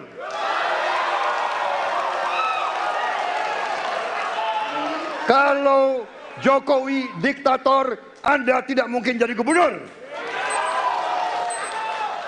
Saya waktu itu oposisi, Mas Anies. Anda ke rumah saya, kita oposisi, Anda terpilih. Waktu habis, Bapak. Harap tenang, Bapak Prabowo. Baik, para pendukung, kami mohon untuk tenang, para pendukung. Para pendukung. Baik. Harap tenang, kita akan lanjutkan dialog kita. Harap tenang, hadirin, harap tenang. Kami sampaikan kembali, hadirin harap tenang. Apabila tidak tenang, maka debat tidak dapat dilanjutkan. Ya, kami mohon kerjasamanya kepada para hadirin yang berada di halaman gedung KPU untuk bisa menaati aturan yang telah kita sepakati bersama. Ya. Baik, selanjutnya kepada calon presiden nomor urut 3. Kami silakan untuk menanggapi jawaban calon presiden nomor urut 1, waktunya 1 menit dari sekarang. Saya jadi tidak enak ini Mbak hari ini. Mohon maaf, saya tidak enak karena dua kawan saya sedang nagih janji dan membuka buku lama. Tapi percaya begini, yang pertama tidak ada demokrasi tanpa partai politik. Tidak ada, suka tidak suka, mau tidak mau. Dan fungsi partai politik itu adalah agregasi, sumber rekrutmen kader, pendidikan politik. Kebetulan saya pernah menjadi ketua pansus undang-undang partai politik. Maka pada saat perdebatan penguatan dari sisi anggaran, penguatan dari sisi partisipasi masyarakat mesti dilakukan, saat itu tidak terlalu banyak yang setuju. Maka Mas Anies, soal oposisi tidak oposisi, soal kepentingan saja kok. Kapan kita bertemu, kapan kita tidak bertemu, dan kemudian kita akan bersikap pada posisi masing-masing. Tapi yang penting, pendidikan politik kepada masyarakat itulah yang menjadi PR besar dari partai politik agar cepat dewasa. Oke, waktu Anda habis, Bapak. Ya, dan kita akan lanjutkan. Baik, kita akan lanjutkan debatnya, Bapak Ibu. Kita akan lanjutkan ke pertanyaan selanjutnya untuk calon presiden nomor urut 1. Ya. Untuk merespon tanggapan dari dua calon presiden lainnya, waktunya 1 menit dari sekarang. Ya. Terima kasih. Ketika kita menghadapi sebuah proses demokrasi, di situ ada pemerintah dan ada oposisi. Dua-duanya sama terhormat. Dan ketika proses pengambilan keputusan itu dilakukan, bila ada oposisi, maka selalu ada pandangan perspektif berbeda yang membuat masyarakat bisa menilai. Karena itu oposisi itu penting dan sama-sama terhormat. Sayangnya tidak semua orang tahan untuk berada menjadi oposisi. Oke? Seperti sampaikan Pak Prabowo tidak tahan untuk menjadi oposisi. Apa yang terjadi? Beliau sendiri menyampaikan bahwa tidak berada dalam kekuasaan membuat tidak bisa berbisnis, tidak bisa berusaha. Karena itu harus berada dalam kekuasaan. Kekuasaan lebih dari soal bisnis, kekuasaan lebih dari soal uang, kekuasaan soal kehormatan untuk menjalankan kedaulatan rakyat. Baik, waktu Anda habis Bapak. Kami mohon sekali lagi kepada para hadirin yang berada di halaman KPU. Ditahan dulu. Baik, Pak Prabowo, Bapak Prabowo, Bapak, mohon maaf. Waktu sudah habis. Waktu sudah habis. Ya. Baik. Hadirin. Nanti ada kesempatan untuk kembali menanggapi. Baik.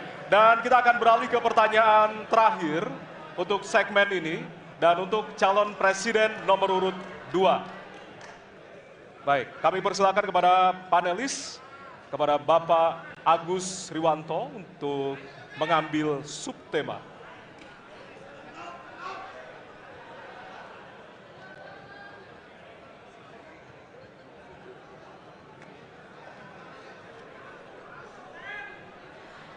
Kami mohon kepada hadirin untuk tenang, untuk menjaga kelancaran debat. Silakan Bapak dipersilakan kepada moderator diperlihatkan. Subtema hukum.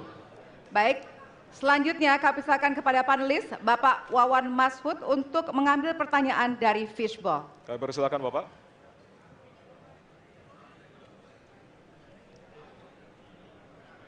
Baik. Amplop A. Amplop A, silakan. Ya, masih tersegel, kita akan buka.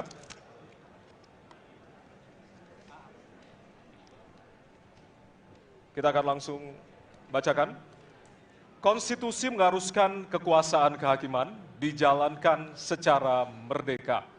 Sementara lembaga kekuasaan kehakiman saat ini cenderung diintervensi oleh cabang kekuasaan lainnya. Pertanyaannya, apakah Anda setuju dengan pernyataan tersebut? Apa alasannya dan apa komitmen Anda untuk menjaga independensi kekuasaan kehakiman?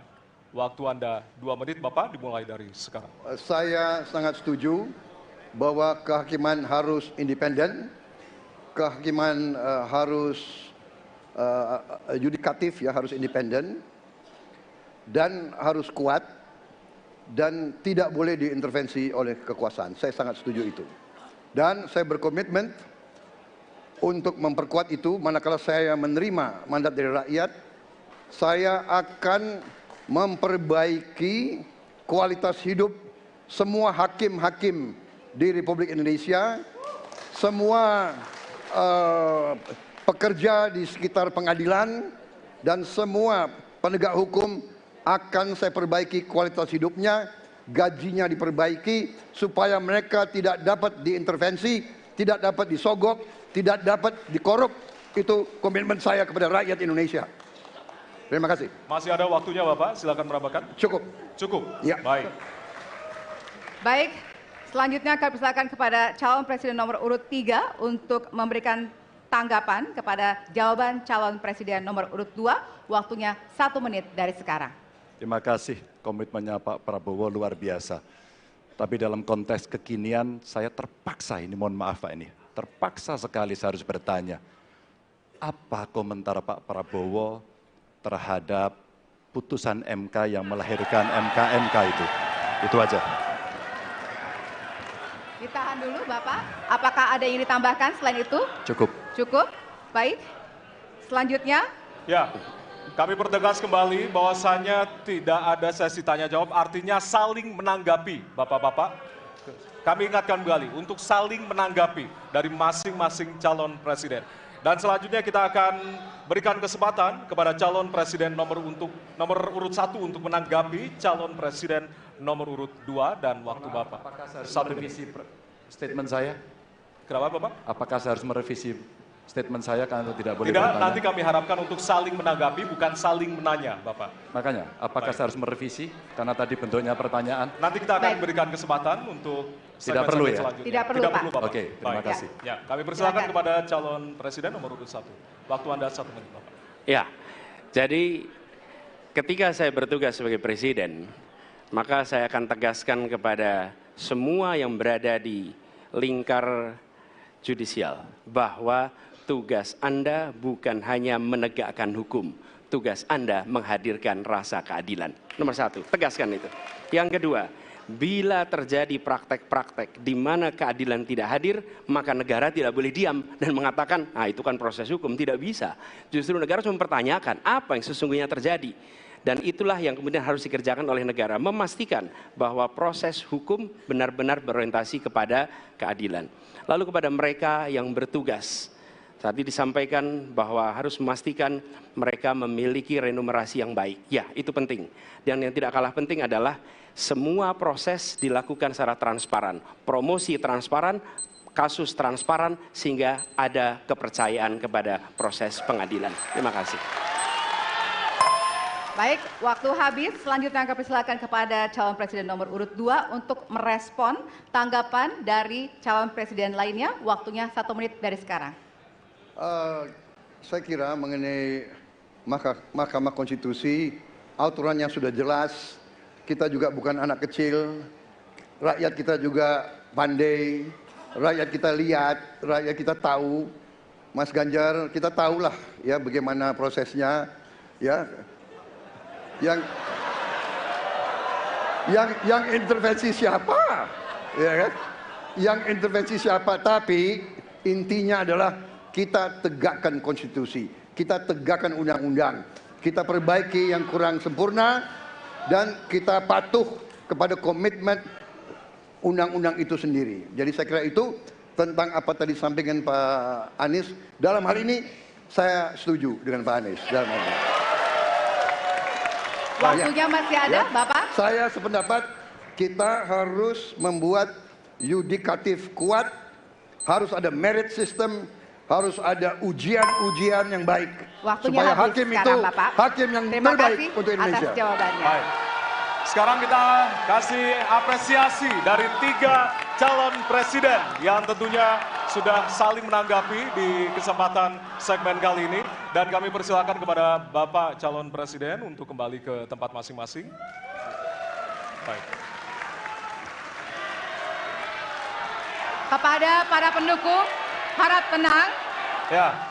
Para pendukung, kami mohon kepada para pendukung, acara debat masih berlangsung. Ya, sekali lagi kami nanti akan kasih kesempatan untuk memberikan yel-yel dan juga dukungan dari masing-masing capres. Dan kita akan masih lanjutkan dengan suasana debat yang masih hangat tentunya. Ya, tentunya nanti akan ada perbedaan pada segmen berikutnya, hadirin sekalian. Bedanya adalah pertanyaan tidak lagi datang dari tim panelis, tapi pertanyaan akan datang dari masing-masing calon presiden. Ya, dan untuk itu tetaplah bersama kami dan kami kembali sesaat lagi.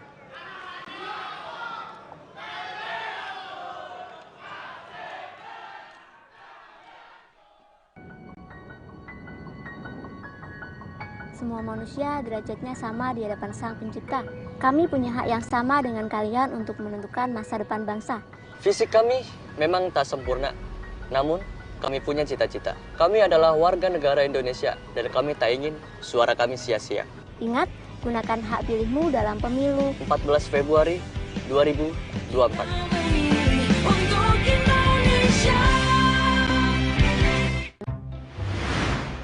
Pemilu 2024 kamu nyoblos siapa, Nat? Nggak tahu deh, aku nyoblos apa enggak ya? Emang suara aku ada pengaruh gitu?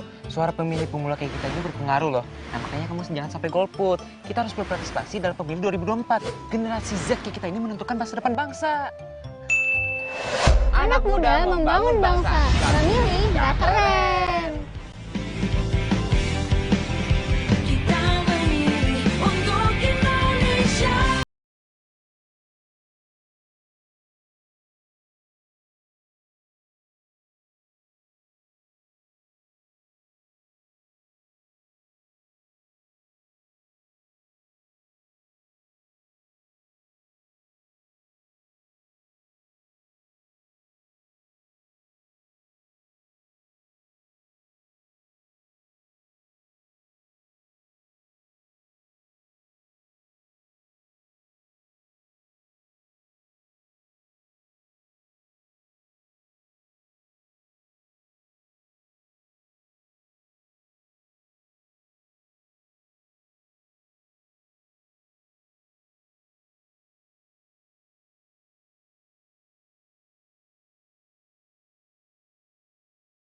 Gunakan hak pilih kamu, jangan golput ya. Jangan golput, gunakan hak pilih Anda. Perempuan memiliki hak dan peran yang sama dengan laki-laki untuk memilih dan dipilih dalam pemilu tahun 2024. Representasi perempuan di lembaga politik bangsa akan menentukan kebijakan bangsa Indonesia di masa depan. Ayo, kita jadi perempuan cerdas.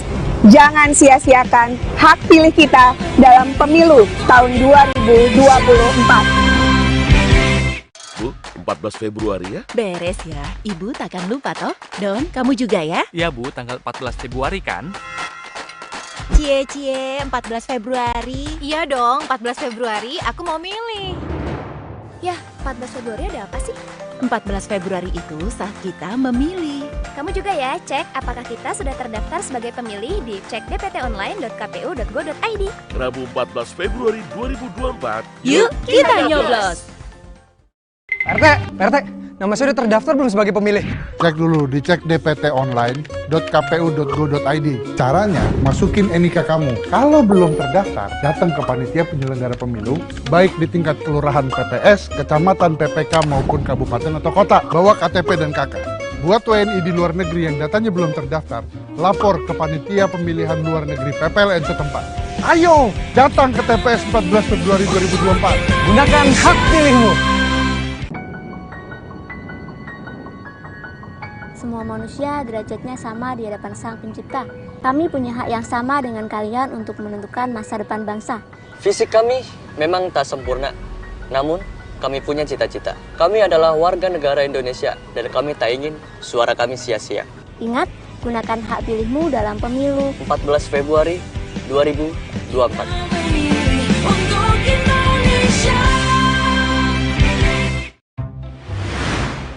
Pemilu 2024 kamu nyoblos siapa, Nat? Nggak tahu deh, aku nyoblos apa enggak ya? Emang suara aku ada pengaruh gitu? Suara pemilih pemula kayak kita ini berpengaruh loh. Nah makanya kamu jangan sampai golput. Kita harus berpartisipasi dalam pemilu 2024. Generasi Z kayak kita ini menentukan masa depan bangsa. Anak muda membangun bangsa. Memilih nggak keren. Kita memilih untuk Indonesia. Ya, sekarang kan Bapak udah jadi pensiunan.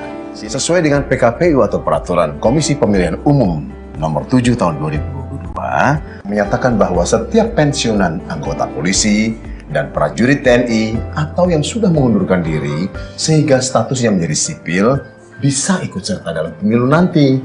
Nah, jangan lupa gunakan hak pilih Bapak nanti ya. Itu pasti, Bu. Untuk Indonesia. Kinara, nama kamu udah terdaftar di Cek DPT Online belum? Belum. Itu gimana sih caranya? Klik pencarian di pojok kanan bawah setelah mengisi NIK atau nomor paspor. Kalau misalnya nama kamu belum terdaftar juga di Cek DPT Online, kamu bisa mencoblos dengan datang ke TPS yang sesuai dengan KTP kamu dengan membawa KTP elektronik atau kartu keluarga. Tapi ingat ya, waktu cuma 1 jam terakhir sebelum TPS itu ditutup.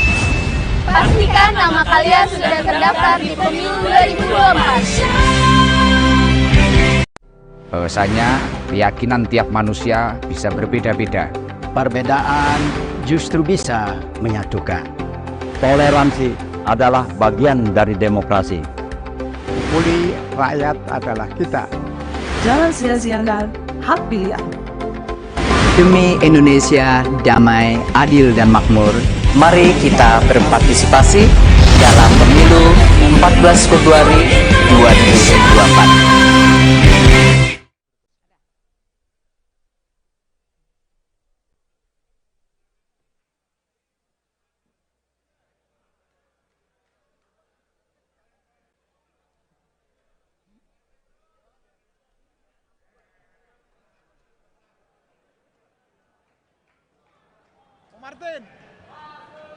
Martin.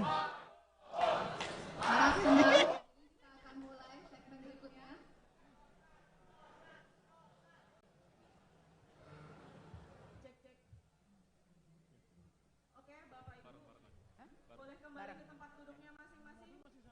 Kita akan segera mulai.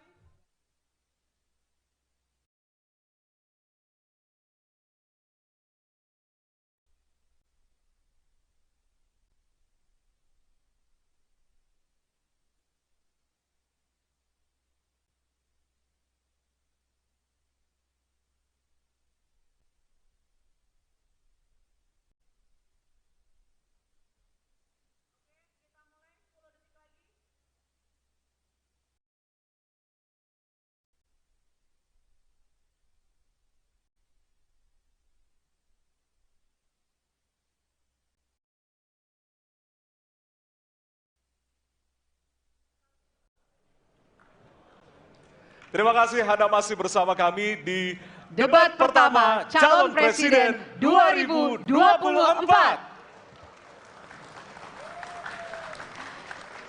Hadirin, jika pada segmen sebelumnya pertanyaan dibuat oleh tim panelis, maka di segmen ini dan segmen selanjutnya pertanyaan murni dari para calon presiden.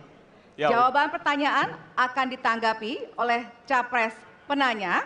untuk kemudian direspon kembali oleh calon presiden yang menjawab. Sebelumnya, kita undang kembali seluruh calon presiden untuk naik ke atas panggung. Kami persilakan Bapak untuk menuju ke panggung utama. Ya, dan untuk segmen ini, kesempatan pertama akan diberikan kepada calon presiden nomor urut 1 untuk bertanya kepada calon presiden nomor urut 2. Dan waktu Bapak 1 menit dimulai dari sekarang. Terima kasih.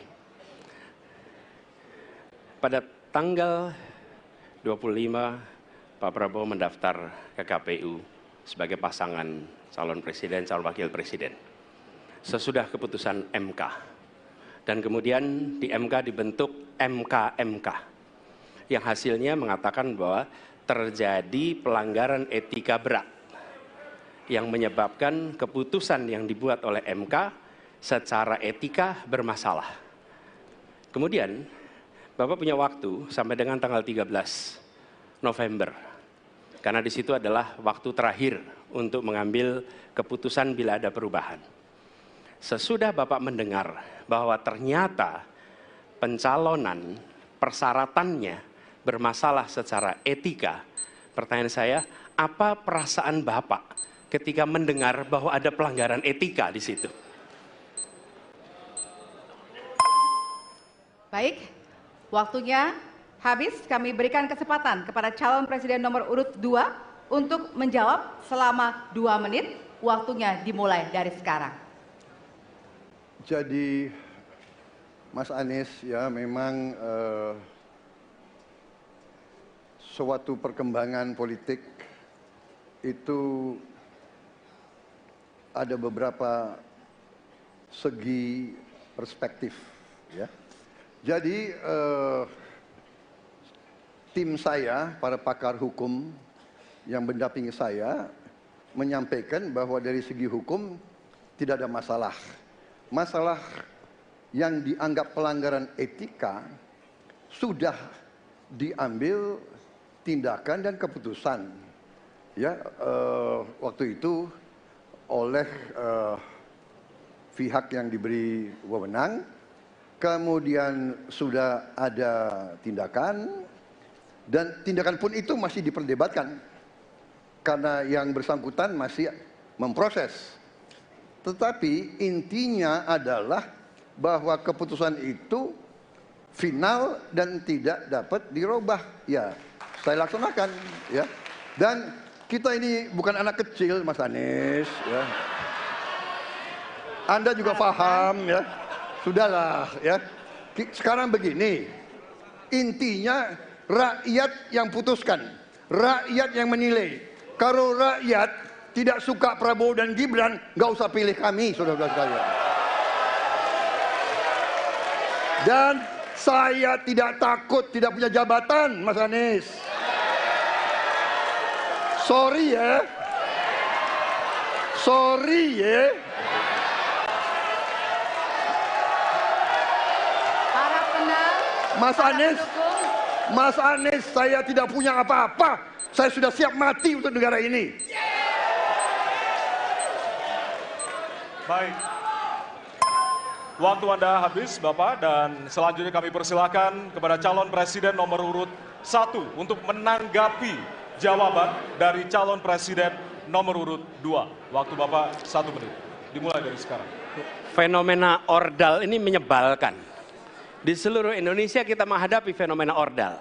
Mau ikut kesebelasan ada ordalnya, mau masuk jadi guru ordal, mau daftar sekolah ada ordal, mau dapat tiket untuk konser ada ordal di mana-mana yang membuat meritokratik nggak berjalan, yang membuat etika luntur. Dan ketika fenomena ordal itu bukan hanya di masyarakat, tapi di proses yang paling puncak terjadi ordal, maka rakyat kebanyakan, dan ini saya rasakan beberapa waktu yang lalu, beberapa orang guru berjumpa dengan saya dan mereka mengatakan, Pak, di tempat kami pengangkatan guru-guru itu mendasarkan ordal. Kalau tidak ada ordal, nggak bisa jadi guru, nggak bisa diangkat. Lalu apa jawabannya? Atasan saya bilang, wong yang di Jakarta aja pakai ordal, kenapa kita di bawah tidak boleh pakai ordal? Negeri ini rusak apabila tatanan Waktunya itu hilang. Habis. Ya. Sekarang kami berikan kesempatan kepada calon presiden nomor urut 2 untuk menanggapi tanggapan dari calon presiden nomor urut 1. Waktunya 1 menit dari sekarang. Mas Anies. Dalam demokrasi, kekuasaan tertinggi ada di rakyat. Hakim yang tertinggi adalah rakyat.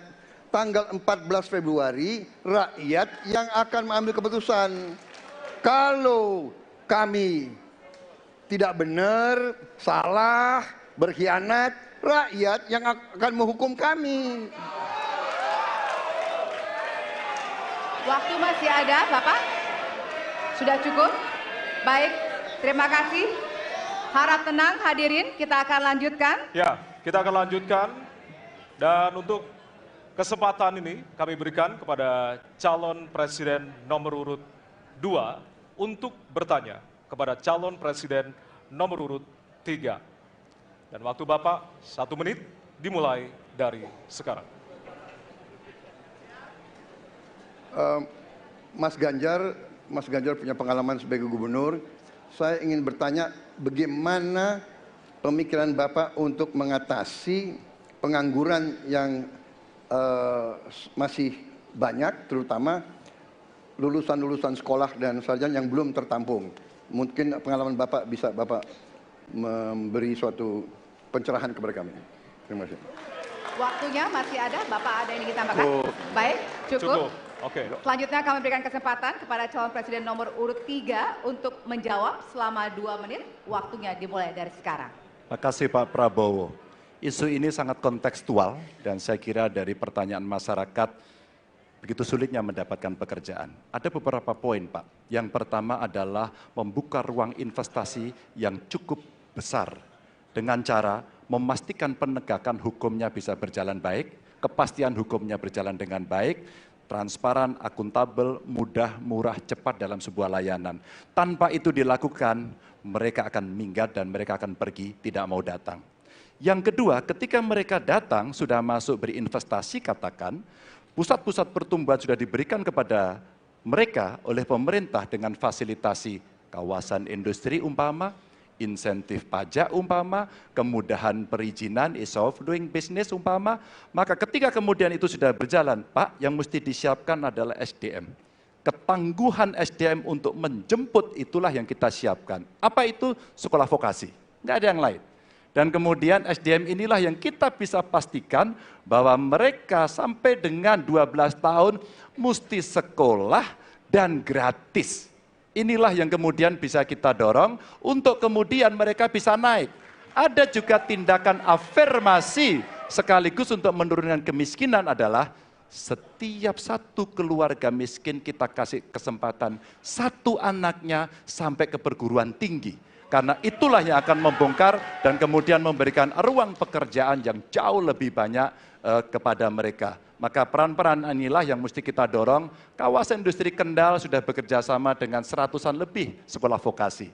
Kawasan industri di Batang sedang kita siapkan, bahkan kita bangunkan sekolah. Kerjasama antara pusat, provinsi, kabupaten menjadi begitu penting untuk memfasilitasi itu, dan kemudian tugas kita mensosialisasikan untuk mereka bisa terlibat di dalamnya. Baik.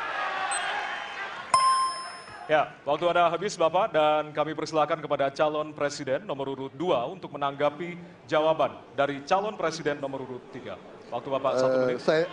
Saya senang mendengar jawaban itu. Berarti Bapak bisa mengakui prestasi pemerintah Jokowi dalam mengembangkan KEK semua, mendorong hilirisasi, menciptakan lapangan kerja, mengundang investor-investor ke Jawa Tengah untuk menciptakan pertumbuhan ekonomi yang bermutu dan berkelanjutan. Terima kasih. Ya. Waktunya masih ada, Bapak? Cukup. Baik, selanjutnya kita berikan kesempatan kepada calon presiden nomor urut 3 untuk menanggapi tanggapan dari calon presiden nomor urut 2. Waktunya 1 menit dari sekarang. Pak Prabowo, terima kasih. Ketika kami merancang kawasan-kawasan industri dan bagaimana percepatan itu kita lakukan, kami duduk dengan para menteri, bahkan kami duduk dengan presiden. Kami punya pikiran yang sama dalam merancang ini karena kita ingin menjemput 2045 sebagai negara maju, negara unggul. Itu yang harus kita ciptakan. Maka ketika kemudian soal setuju tidak setuju, kami hampir 10 tahun. Bahkan proyek-proyek strategis nasional yang ada di Jawa Tengah, saya bereskan, Pak. Karena itu bentuk tanggung jawab kami sebagai wakil pemerintah pusat di daerah, dan kami tahu posisi itu agar kita berada dalam satu barisan menjemput keunggulan Indonesia di 2045. Masih ada waktu, Bapak? Cukup. Cukup? Baik. Ya, dan selanjutnya kita akan berikan kesempatan calon presiden nomor urut 3 untuk bertanya kepada calon presiden nomor urut 1. Dan waktu Bapak 1 menit dimulai dari sekarang. Mas Anies pernah menjadi gubernur ibu kota. Dan hari ini menjadi isu publik, saya barusan dari IKN. Mas Anies, dengan berbagai kondisi yang ada di Jakarta, traffic jam, orang bermigrasi, bagaimana polusi yang terjadi, saya ingin dapat statement yang clear dari Mas Anies. Apa pendapat Mas Anies ketika kemudian Indonesia sentris itu ingin dibangun, mimpi besar anak bangsa sejak presiden sebelumnya ingin dibangun untuk memindahkan ibu kota dari Jakarta ke IKN. Silakan. Baik, waktunya masih ada, Bapak? Cukup. Cukup, baik. Terima kasih. Kemudian kami silakan calon presiden nomor urut 1 untuk memberikan jawaban selama 2 menit, dimulai dari sekarang. Kalau ada masalah jangan ditinggalkan, diselesaikan. Itu filosofi nomor 1. Jadi ketika di Jakarta menghadapi masalah, maka masalah lingkungan hidup, masalah lalu lintas, kepadatan penduduk, ini harus diselesaikan. Ditinggalkan tidak kemudian membuat otomatis selesai. Justru ini yang harus dibereskan. Kalau kami melihat, begitu kita bicara lalu lintas, kontribusi aparat sipil negara di dalam kemacetan itu hanya 4-7%. Jadi nggak akan mengurangi kemacetan di sini. Yang kedua, soal lingkungan hidup. Kalau yang pindah itu pemerintah, bisnis, keluarga masih tetap di sini, masih tetap ada masalah. Karena itu kami berpandangan, masalah yang di Jakarta harus diselesaikan dengan transportasi umum yang dibangun. Kemudian yang kedua, menambah taman yang dibangun, transportasi umum berbasis elektrik. Dan itu semua dikerjakan untuk membuat Jakarta menjadi kota yang nyaman, aman, kota yang membuat kita bisa hidup dengan sehat. Itu terkait dengan Jakarta. Jadi, jangan kita meniru pemerintah Belanda. Mereka punya kota tua. Ketika kota tua turun permukaan, mereka pindah ke selatan, bikin di sekitar Monas. Ditinggalkan, masalah tidak diselesaikan. Kita harus menghadapi masalah dengan menyelesaikan. Lalu yang kedua, terkait dengan IKN. Ketika kita memiliki masalah yang masih urgen di depan mata kita, di Kalimantan sendiri, kebutuhan untuk membangun sekolah yang rusak sangat banyak. Membangun kereta api atau jalur tol antar kota di Kalimantan itu urgen. Yang merasakan dari uang itu siapa? Rakyat.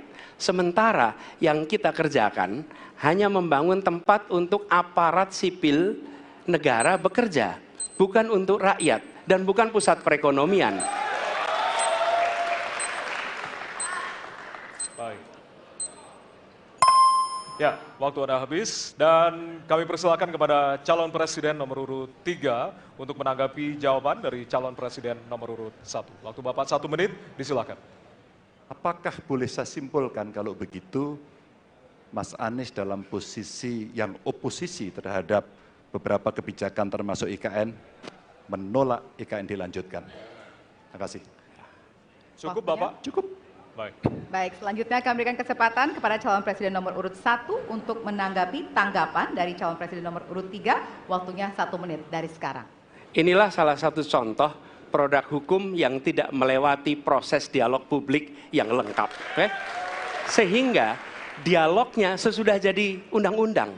Dan ketika dialognya sudah undang-undang, siapapun yang kritis dianggap oposisi, siapapun yang pro dianggap pro pemerintah. Kenapa? Karena tidak ada proses pembahasan yang komprehensif yang memberikan ruang kepada publik. Ini negara hukum, bukan negara kekuasaan. Dalam negara hukum, berikan ruang kepada publik untuk membahas sebuah peraturan sebelum dia ditetapkan. Tapi ini nada-nadanya seperti negara kekuasaan, di mana penguasa menentukan hukum. Dan kemudian dari situ kita berdebat pro kon.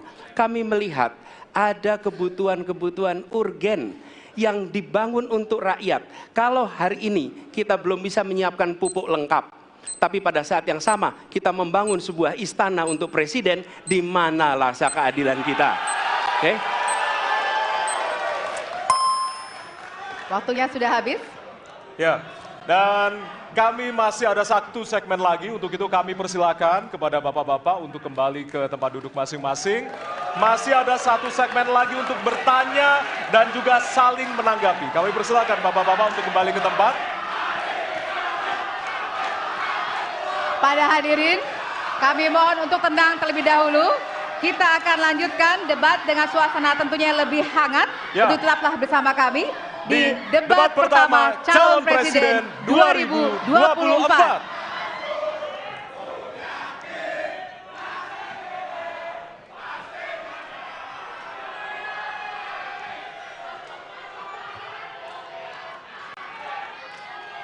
Ya, sekarang kan Bapak udah jadi pensiunan.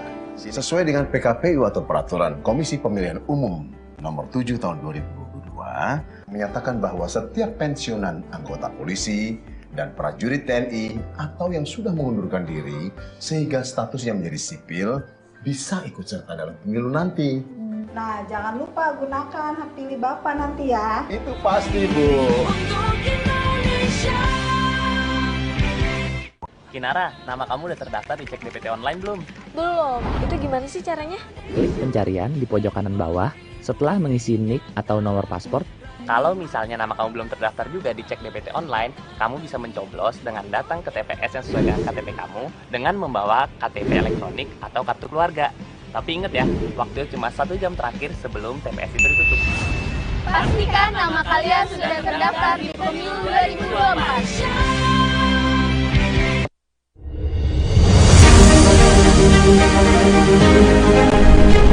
Mari kita sukseskan.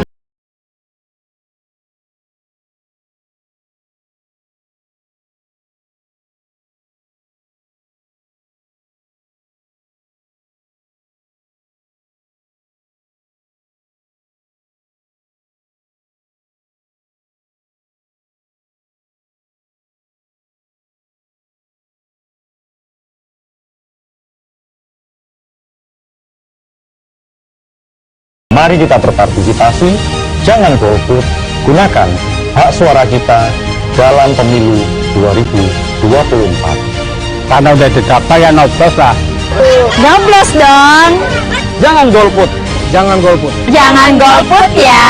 Gunakan hak pilih kamu, jangan golput ya. Jangan golput, gunakan hak pilih Anda. Perempuan memiliki hak dan peran yang sama dengan laki-laki untuk memilih dan dipilih dalam pemilu tahun 2024. Representasi perempuan di lembaga politik bangsa akan menentukan kebijakan bangsa Indonesia di masa depan. Ayo, kita jadi perempuan cerdas. Jangan sia-siakan hak pilih kita dalam pemilu tahun 2024. Bu, 14 Februari ya? Beres ya, Ibu takkan lupa toh. Don, kamu juga ya? Iya Bu, tanggal 14 Februari kan? Cie, 14 Februari. Iya dong, 14 Februari aku mau milih. Yah, 14 Februari ada apa sih? 14 Februari itu saat kita memilih. Kamu juga ya, cek apakah kita sudah terdaftar sebagai pemilih di cekdptonline.kpu.go.id. Rabu 14 Februari 2024. Yuk, kita nyoblos! PRT, nama saya udah terdaftar belum sebagai pemilih? Cek dulu di cekdptonline.kpu.go.id.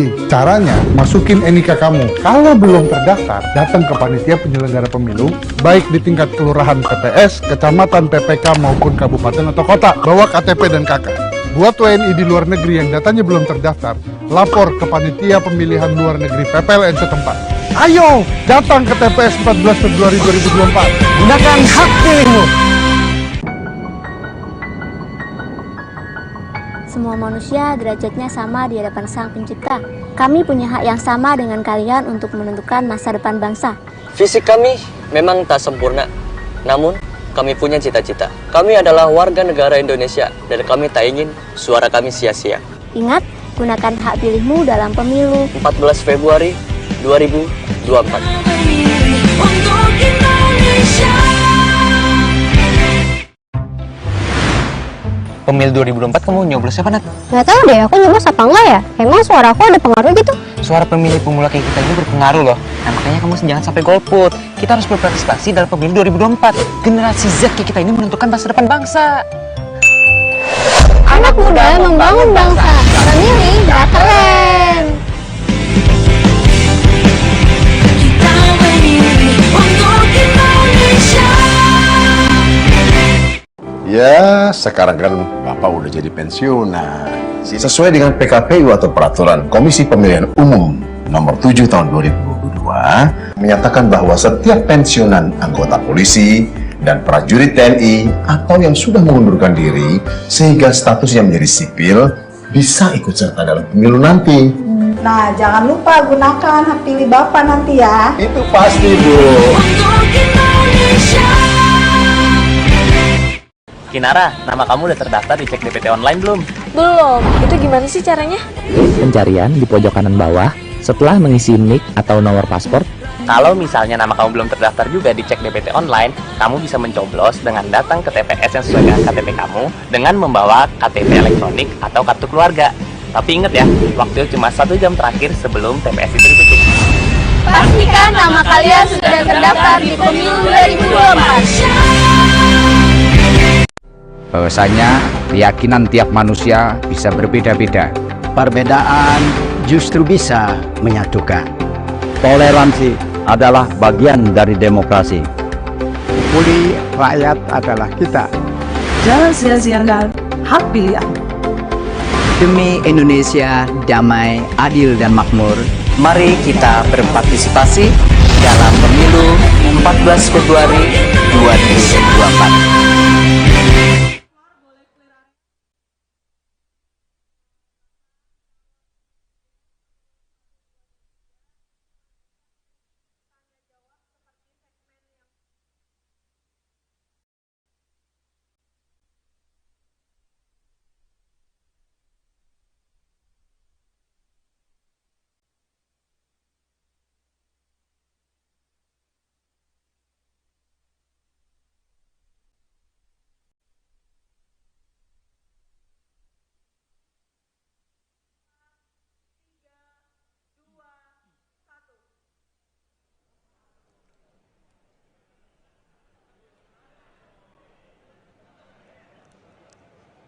Baik, terima kasih Anda masih bersama kami di debat pertama calon presiden 2024.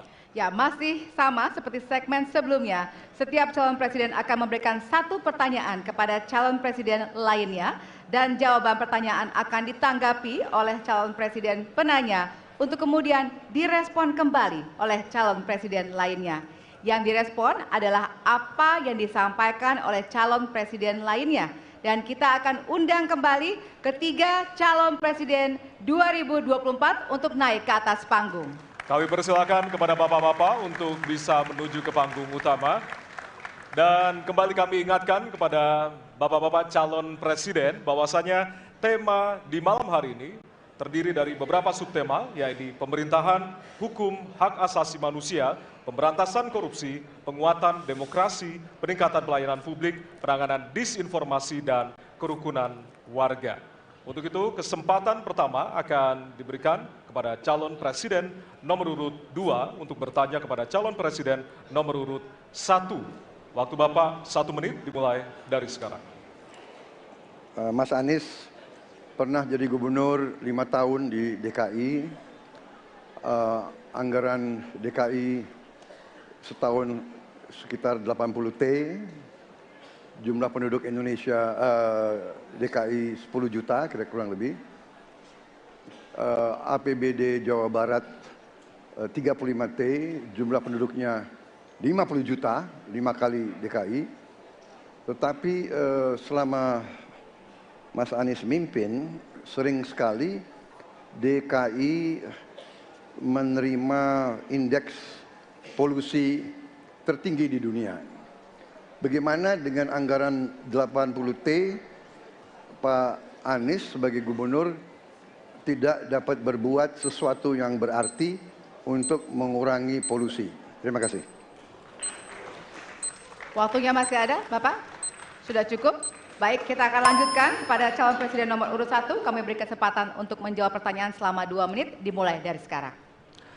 Pak Prabowo, terima kasih atas pertanyaan yang bagus, tetapi kurang akurat. Saya akan jelaskan, Pak.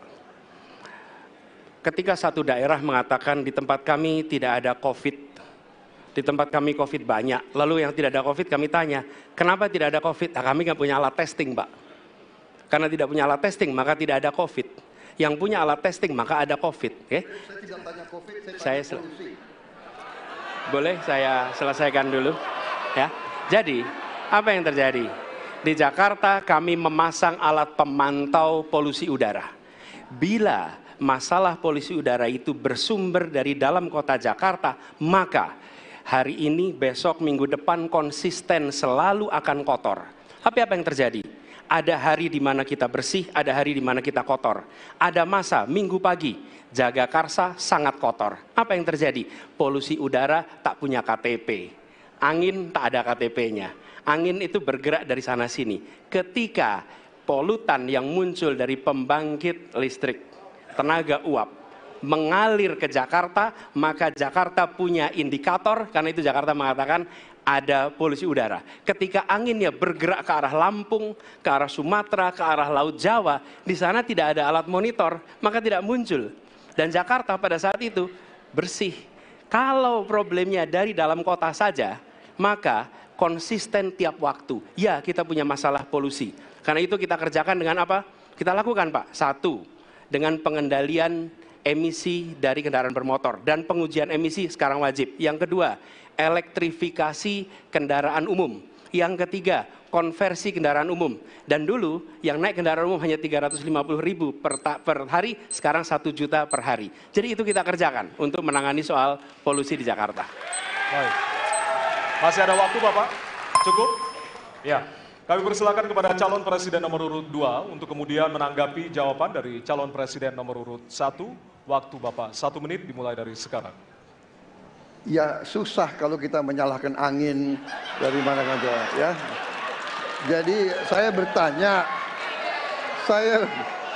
bertanya dengan anggaran segitu besar, jumlah penduduk, ya, langkah-langkah yang bisa dilakukan untuk dengan real dalam 5 tahun mengurangi polusi, juga di mana rakyat Jakarta begitu banyak yang mengalami sakit pernafasan.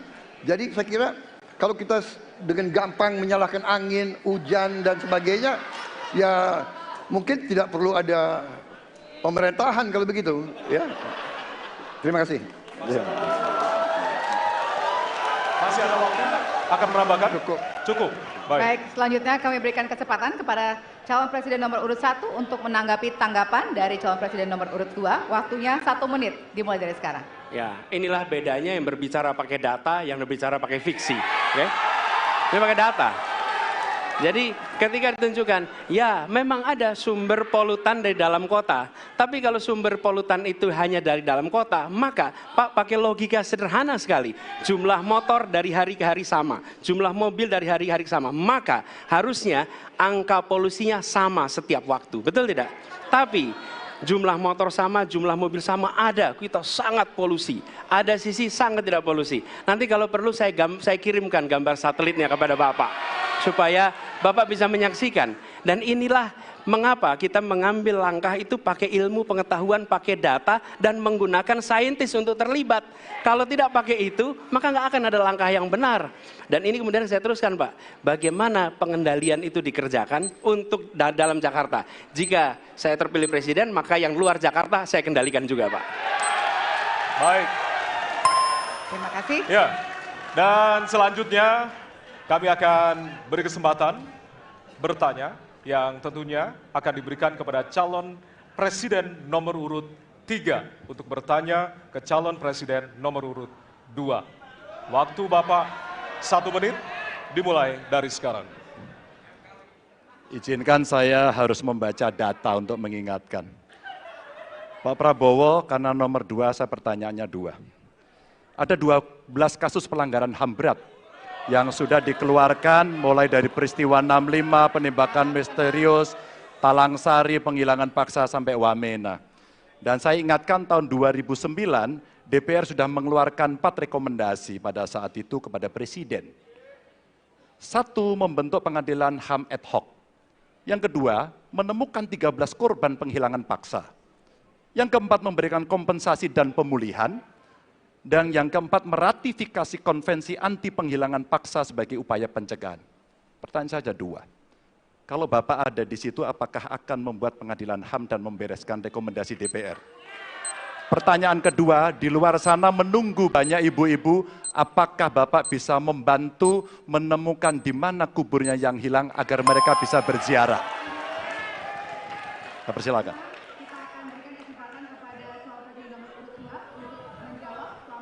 Waktunya dari sekarang.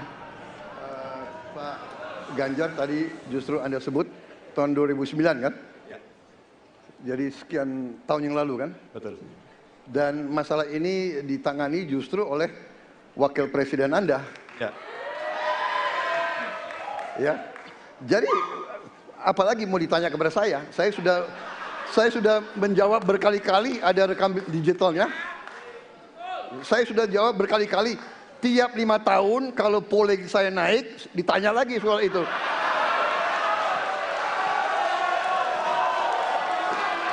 Bapak tahu data nggak?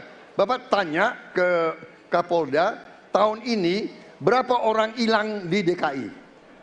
Tahun ini, ya, ada mayat yang diketemukan baru beberapa hari yang lalu dan sebagainya.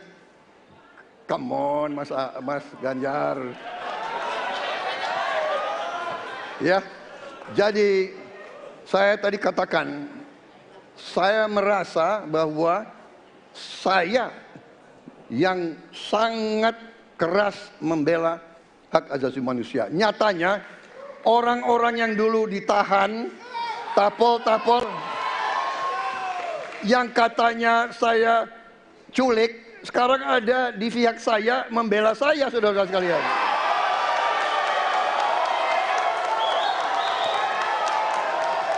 Jadi masalah HAM jangan dipolitisasi, Mas Ganjar, ya.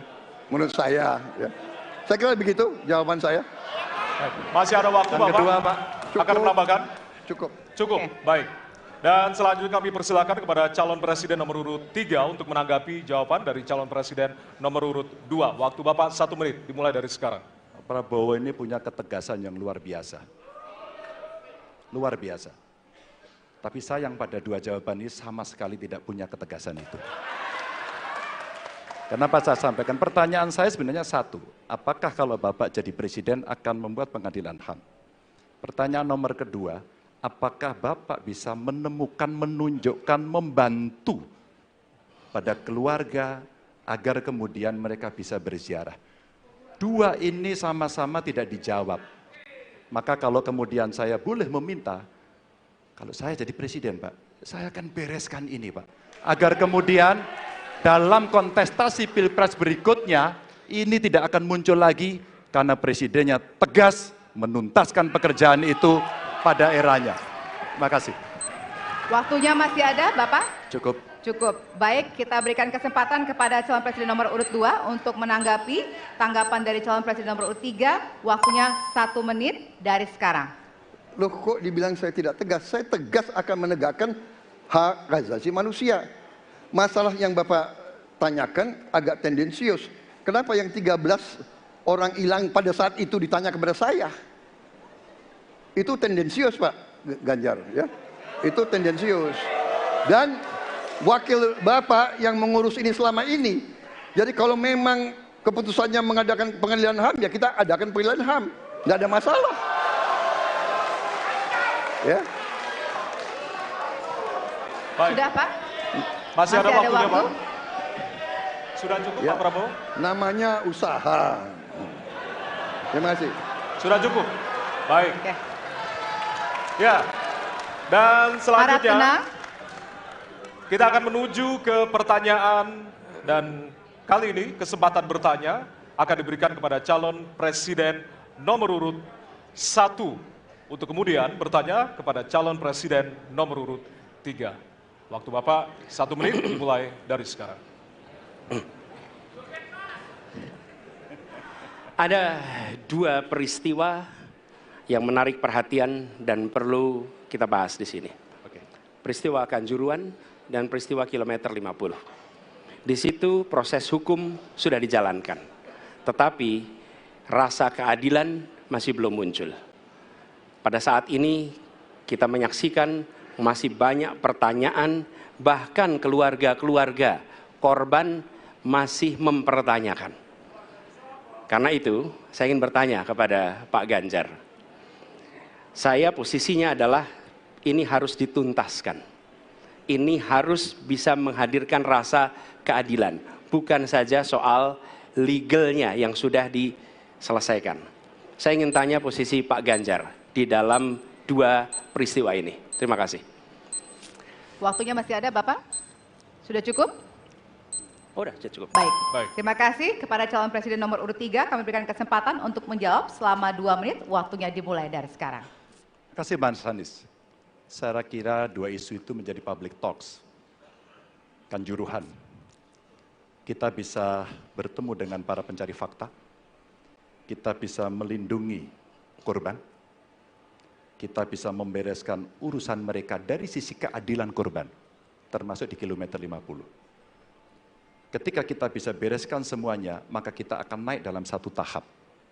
Apakah kemudian proses legal dan kemudian mencari keputusan yang adil bisa dilakukan? Jawaban saya, bisa. Jadi dalam pemerintahan ini mesti berani untuk tidak lagi menyandra persoalan-persoalan masa lalu sehingga berlarut-larut. Sehingga apa yang terjadi ketika muncul terus-menerus akan menjadi sensi terus, karena tidak pernah ada keputusan. Maka cara-cara ini mesti dihentikan dan kita mesti berani tegas. Kadang-kadang kita juga mesti harus berpikir dalam situasi yang lebih besar. Mari kita ciptakan kembali Undang-Undang KKR. Mari kita hadirkan kembali Undang-Undang KKR agar seluruh persoalan-persoalan pelanggaran HAM itu bisa kita bereskan dengan cara itu. Sehingga bangsa ini akan maju dan tidak lagi kemudian berpikir mundur karena persoalan-persoalan seperti itu yang tidak pernah dituntaskan. Kita harus tuntaskan itu. Baik. Masih tersisa waktunya, Bapak? Cukup? Baik. Ya, dan kami silakan kepada calon presiden nomor urut 1 untuk menanggapi jawaban dari calon presiden nomor urut 3. Ya. Waktu Anda 1 menit, Bapak. Ya, jawabannya kurang komprehensif karena masalahnya lebih kompleks dari itu, Pak Ganjar. Tapi izinkan saya sampaikan, untuk seperti ini minimal saya melihat harus mengerjakan minimum 4 hal. 1 adalah memastikan bahwa proses hukum menghasilkan keadilan. Yang kedua, ungkap seluruh fakta sehingga kebenaran menjadi pengetahuan semua, termasuk closure bagi keluarga. Yang ketiga, korban, harus ada kompensasi, clear. Dan yang keempat, negara harus memberikan jaminan bahwa peristiwa-peristiwa seperti ini tidak boleh berulang kembali. 4 harus dikerjakan. Nah, saya kemudian melihat untuk itu bisa dikerjakan, maka kita tidak bisa abu-abu seperti yang tadi disampaikan. Saya melihat kalau begitu 4 ini harus dilakukan, berarti yang pertama mungkin kita harus melakukan investigasi ulang, melakukan review. Kita harus menyelamatkan institusi, memastikan bahwa institusi itu selamat. Saya ingin tahu apakah Pak Ganjar sependapat dengan pandangan saya. Terima kasih, Pak Ganjar. Baik. Waktunya habis, selanjutnya kami berikan kesempatan kepada calon presiden nomor urut 3 untuk menanggapi tanggapan dari calon presiden nomor urut 1. Waktunya 1 menit dari sekarang. Soal komprehensi atau tidak komprehensif terkait dengan itu selera dan subjektif. Dari 4 hal tadi itu, saya kira hampir semua pelindungan korban dilakukan. Saya sampaikan pencari fakta sudah pernah ada. Kalau kemudian tidak terjadi, tidak boleh terjadi lagi, saya kira itu value yang mesti dicontohkan. Kita kerjakan semuanya. Saya orang yang tidak pernah abu-abu, hitam putih, Sat-sat. Kami tidak pernah ragu-ragu, kami tidak pernah abu-abu, maka kami pun tadi mengklarifikasi pertanyaan kepada pasangan calon nomor 2, karena kami bukan orang yang menunda pekerjaan, menggantung pekerjaan untuk kemudian menjadi komoditas. Saya selesaikan itu. Masih ada waktunya Bapak? Akan cukup. ditambahkan? Baik. Ya, dan kita berikan apresiasi kepada 3 calon presiden yang tadi sudah berdebat dan saling bertanya di kesempatan malam hari ini, Pak. Ya, selanjutnya kami persilakan kepada Bapak-Bapak untuk kembali ke tempat duduk. Kami persilakan Bapak untuk kembali ke tempat duduk semula. Hadirin, harap tenang, kita akan masih lanjutkan acara. Hadirin harap tenang. Ya. Hadirin harap tenang. Baik, segmen selanjutnya kita akan mendengarkan pernyataan pamungkas dari masing-masing calon presiden. Untuk itu tetaplah bersama kami di debat pertama calon presiden 2024.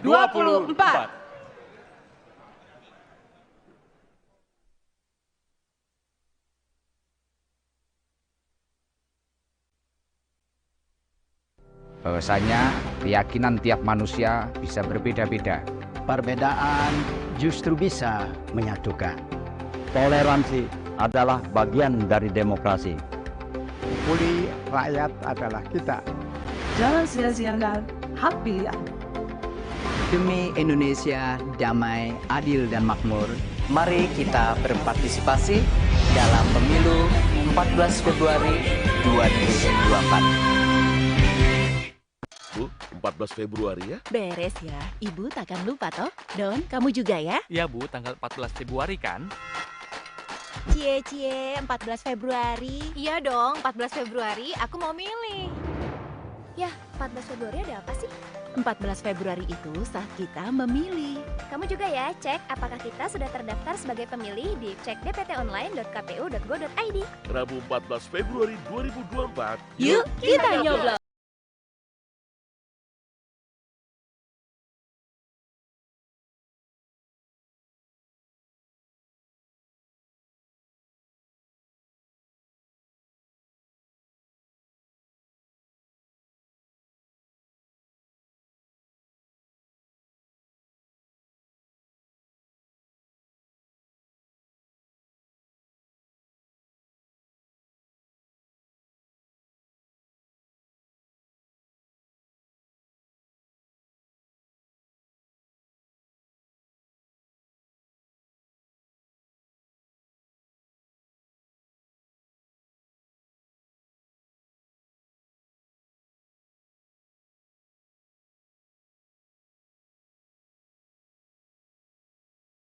Jangan golput ya. Gunakan hak pilih kamu, jangan golput ya. Jangan golput, gunakan hak pilih Anda. Perempuan memiliki hak dan peran yang sama dengan laki-laki untuk memilih dan dipilih dalam pemilu tahun 2024. Representasi perempuan di lembaga politik bangsa akan menentukan kebijakan bangsa Indonesia di masa depan. Ayo, kita jadi perempuan cerdas. Jangan sia-siakan hak pilih kita dalam pemilu tahun 2024. Bu, 14 Februari ya? Beres ya, Ibu takkan lupa toh. Don, kamu juga ya? Ya Bu, tanggal 14 Februari kan? Cie, 14 Februari. Iya dong, 14 Februari aku mau milih. Yah, 14 Februari ada apa sih? 14 Februari itu saat kita memilih. Kamu juga ya, cek apakah kita sudah terdaftar sebagai pemilih di cek dptonline.kpu.go.id. Rabu 14 Februari 2024. Yuk, kita nyoblos! PRT, nama saya udah terdaftar belum sebagai pemilih? Cek dulu di cek dptonline.kpu.go.id. Caranya, masukin NIK kamu. Kalau belum terdaftar, datang ke panitia penyelenggara pemilu, baik di tingkat kelurahan PPS, kecamatan, PPK, maupun kabupaten atau kota. Bawa KTP dan KK. Buat WNI di luar negeri yang datanya belum terdaftar, lapor ke panitia pemilihan luar negeri PPLN setempat. Ayo, datang ke TPS 14 Februari 2024. Gunakan hak pilihmu. Semua manusia derajatnya sama di hadapan Sang Pencipta. Kami punya hak yang sama dengan kalian untuk menentukan masa depan bangsa. Fisik kami memang tak sempurna, namun kami punya cita-cita. Kami adalah warga negara Indonesia dan kami tak ingin suara kami sia-sia. Ingat, gunakan hak pilihmu dalam pemilu 14 Februari 2024.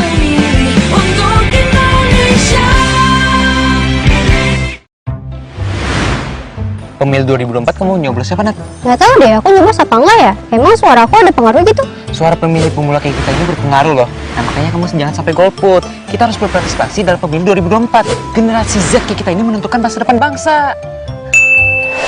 Anak muda membangun bangsa. Memilih nggak keren.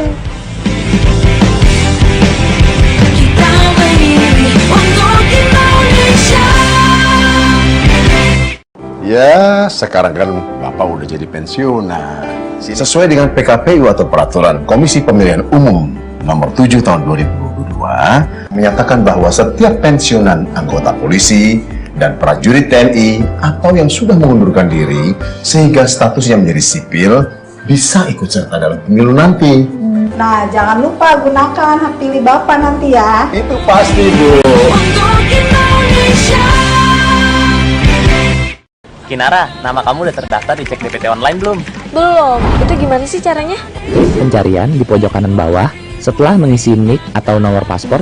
Kalau misalnya nama kamu belum terdaftar juga di Cek DPT Online, kamu bisa mencoblos dengan datang ke TPS yang sesuai dengan KTP kamu dengan membawa KTP elektronik atau kartu keluarga. Tapi ingat ya, waktu cuma 1 jam terakhir sebelum TPS itu ditutup. Pastikan nama kalian sudah terdaftar di pemilu 2024. Bahwasanya keyakinan tiap manusia bisa berbeda-beda. Perbedaan justru bisa menyatukan. Toleransi adalah bagian dari demokrasi. Pulih rakyat adalah kita. Jangan sia-siakan hak pilihan. Demi Indonesia damai, adil, dan makmur, Mari kita berpartisipasi dalam pemilu 14 Februari 2024.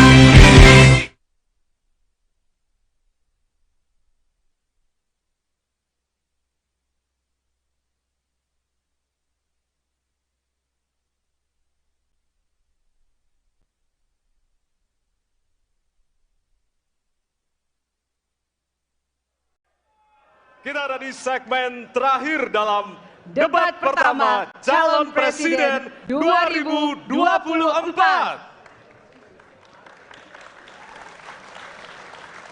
Ya, di segmen sebelumnya kita sudah menyaksikan para calon presiden saling berdebat dan juga beradu argumentasi. Ya, pada segmen terakhir ini kita akan menyimak pernyataan pamungkas dari masing-masing calon presiden. Kami mohon para calon presiden untuk maju ke panggung menyampaikan pesan penutupnya.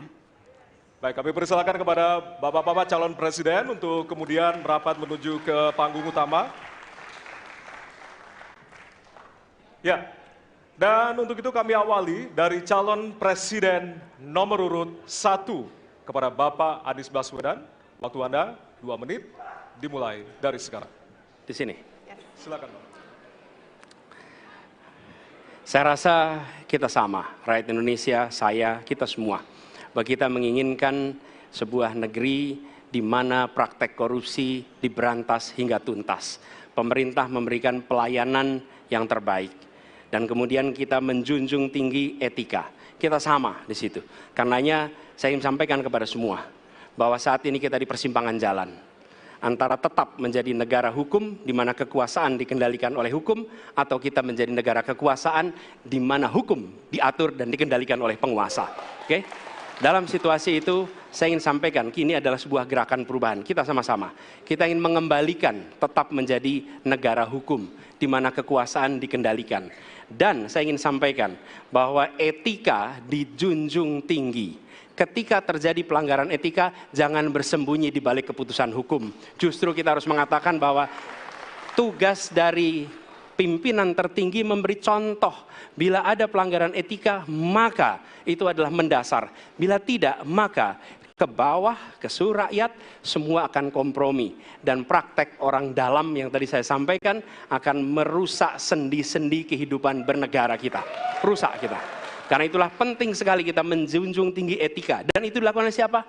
Dari mulai calon presiden sudah diuji. Apa dia kompromi atau tidak pada etika. Okay? Lalu bagi anak-anak muda.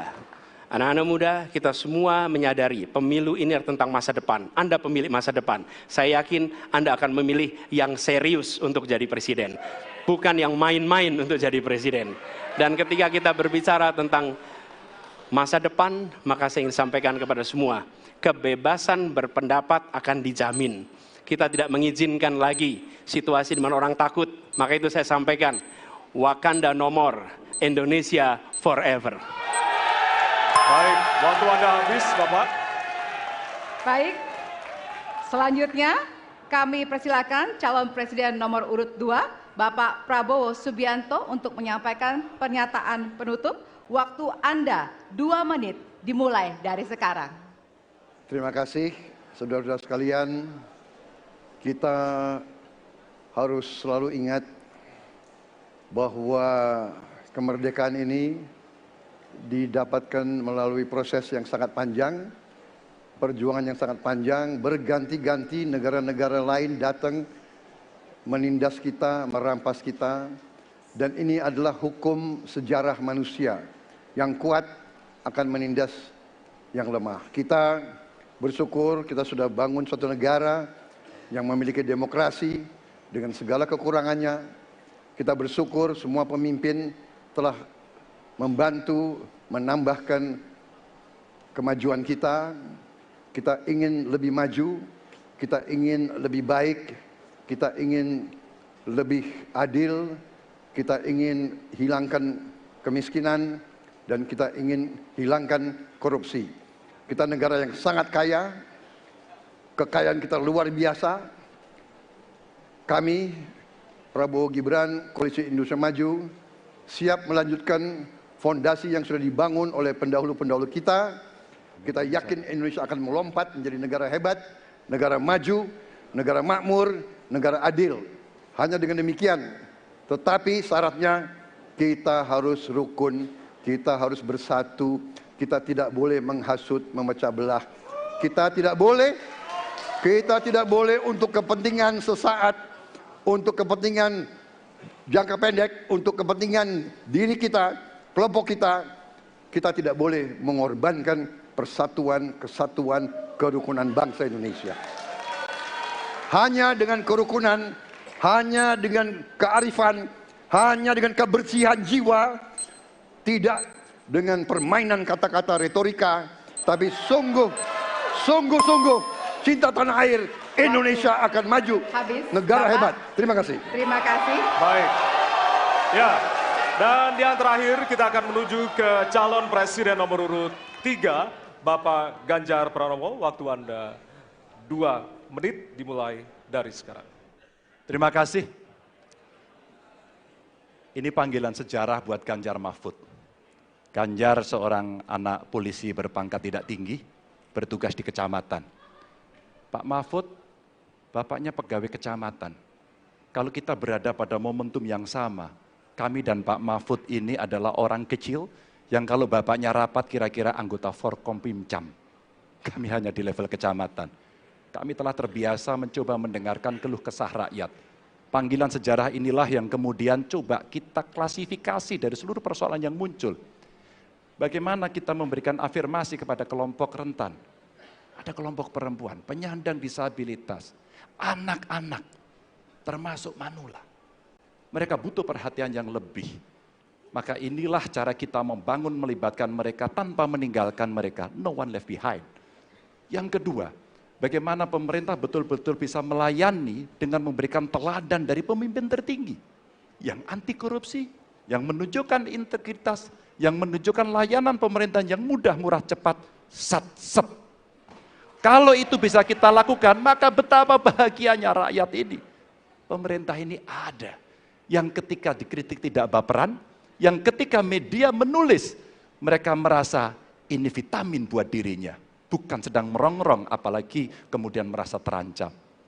Maka kalaulah kemudian demokratisasi ini bisa kita laksanakan dengan baik, sesuai dengan amanah reformasi, nggak ada lagi cerita Bu Sinta, nggak ada cerita Mas Butet, nggak ada cerita Melki, tidak ada itu.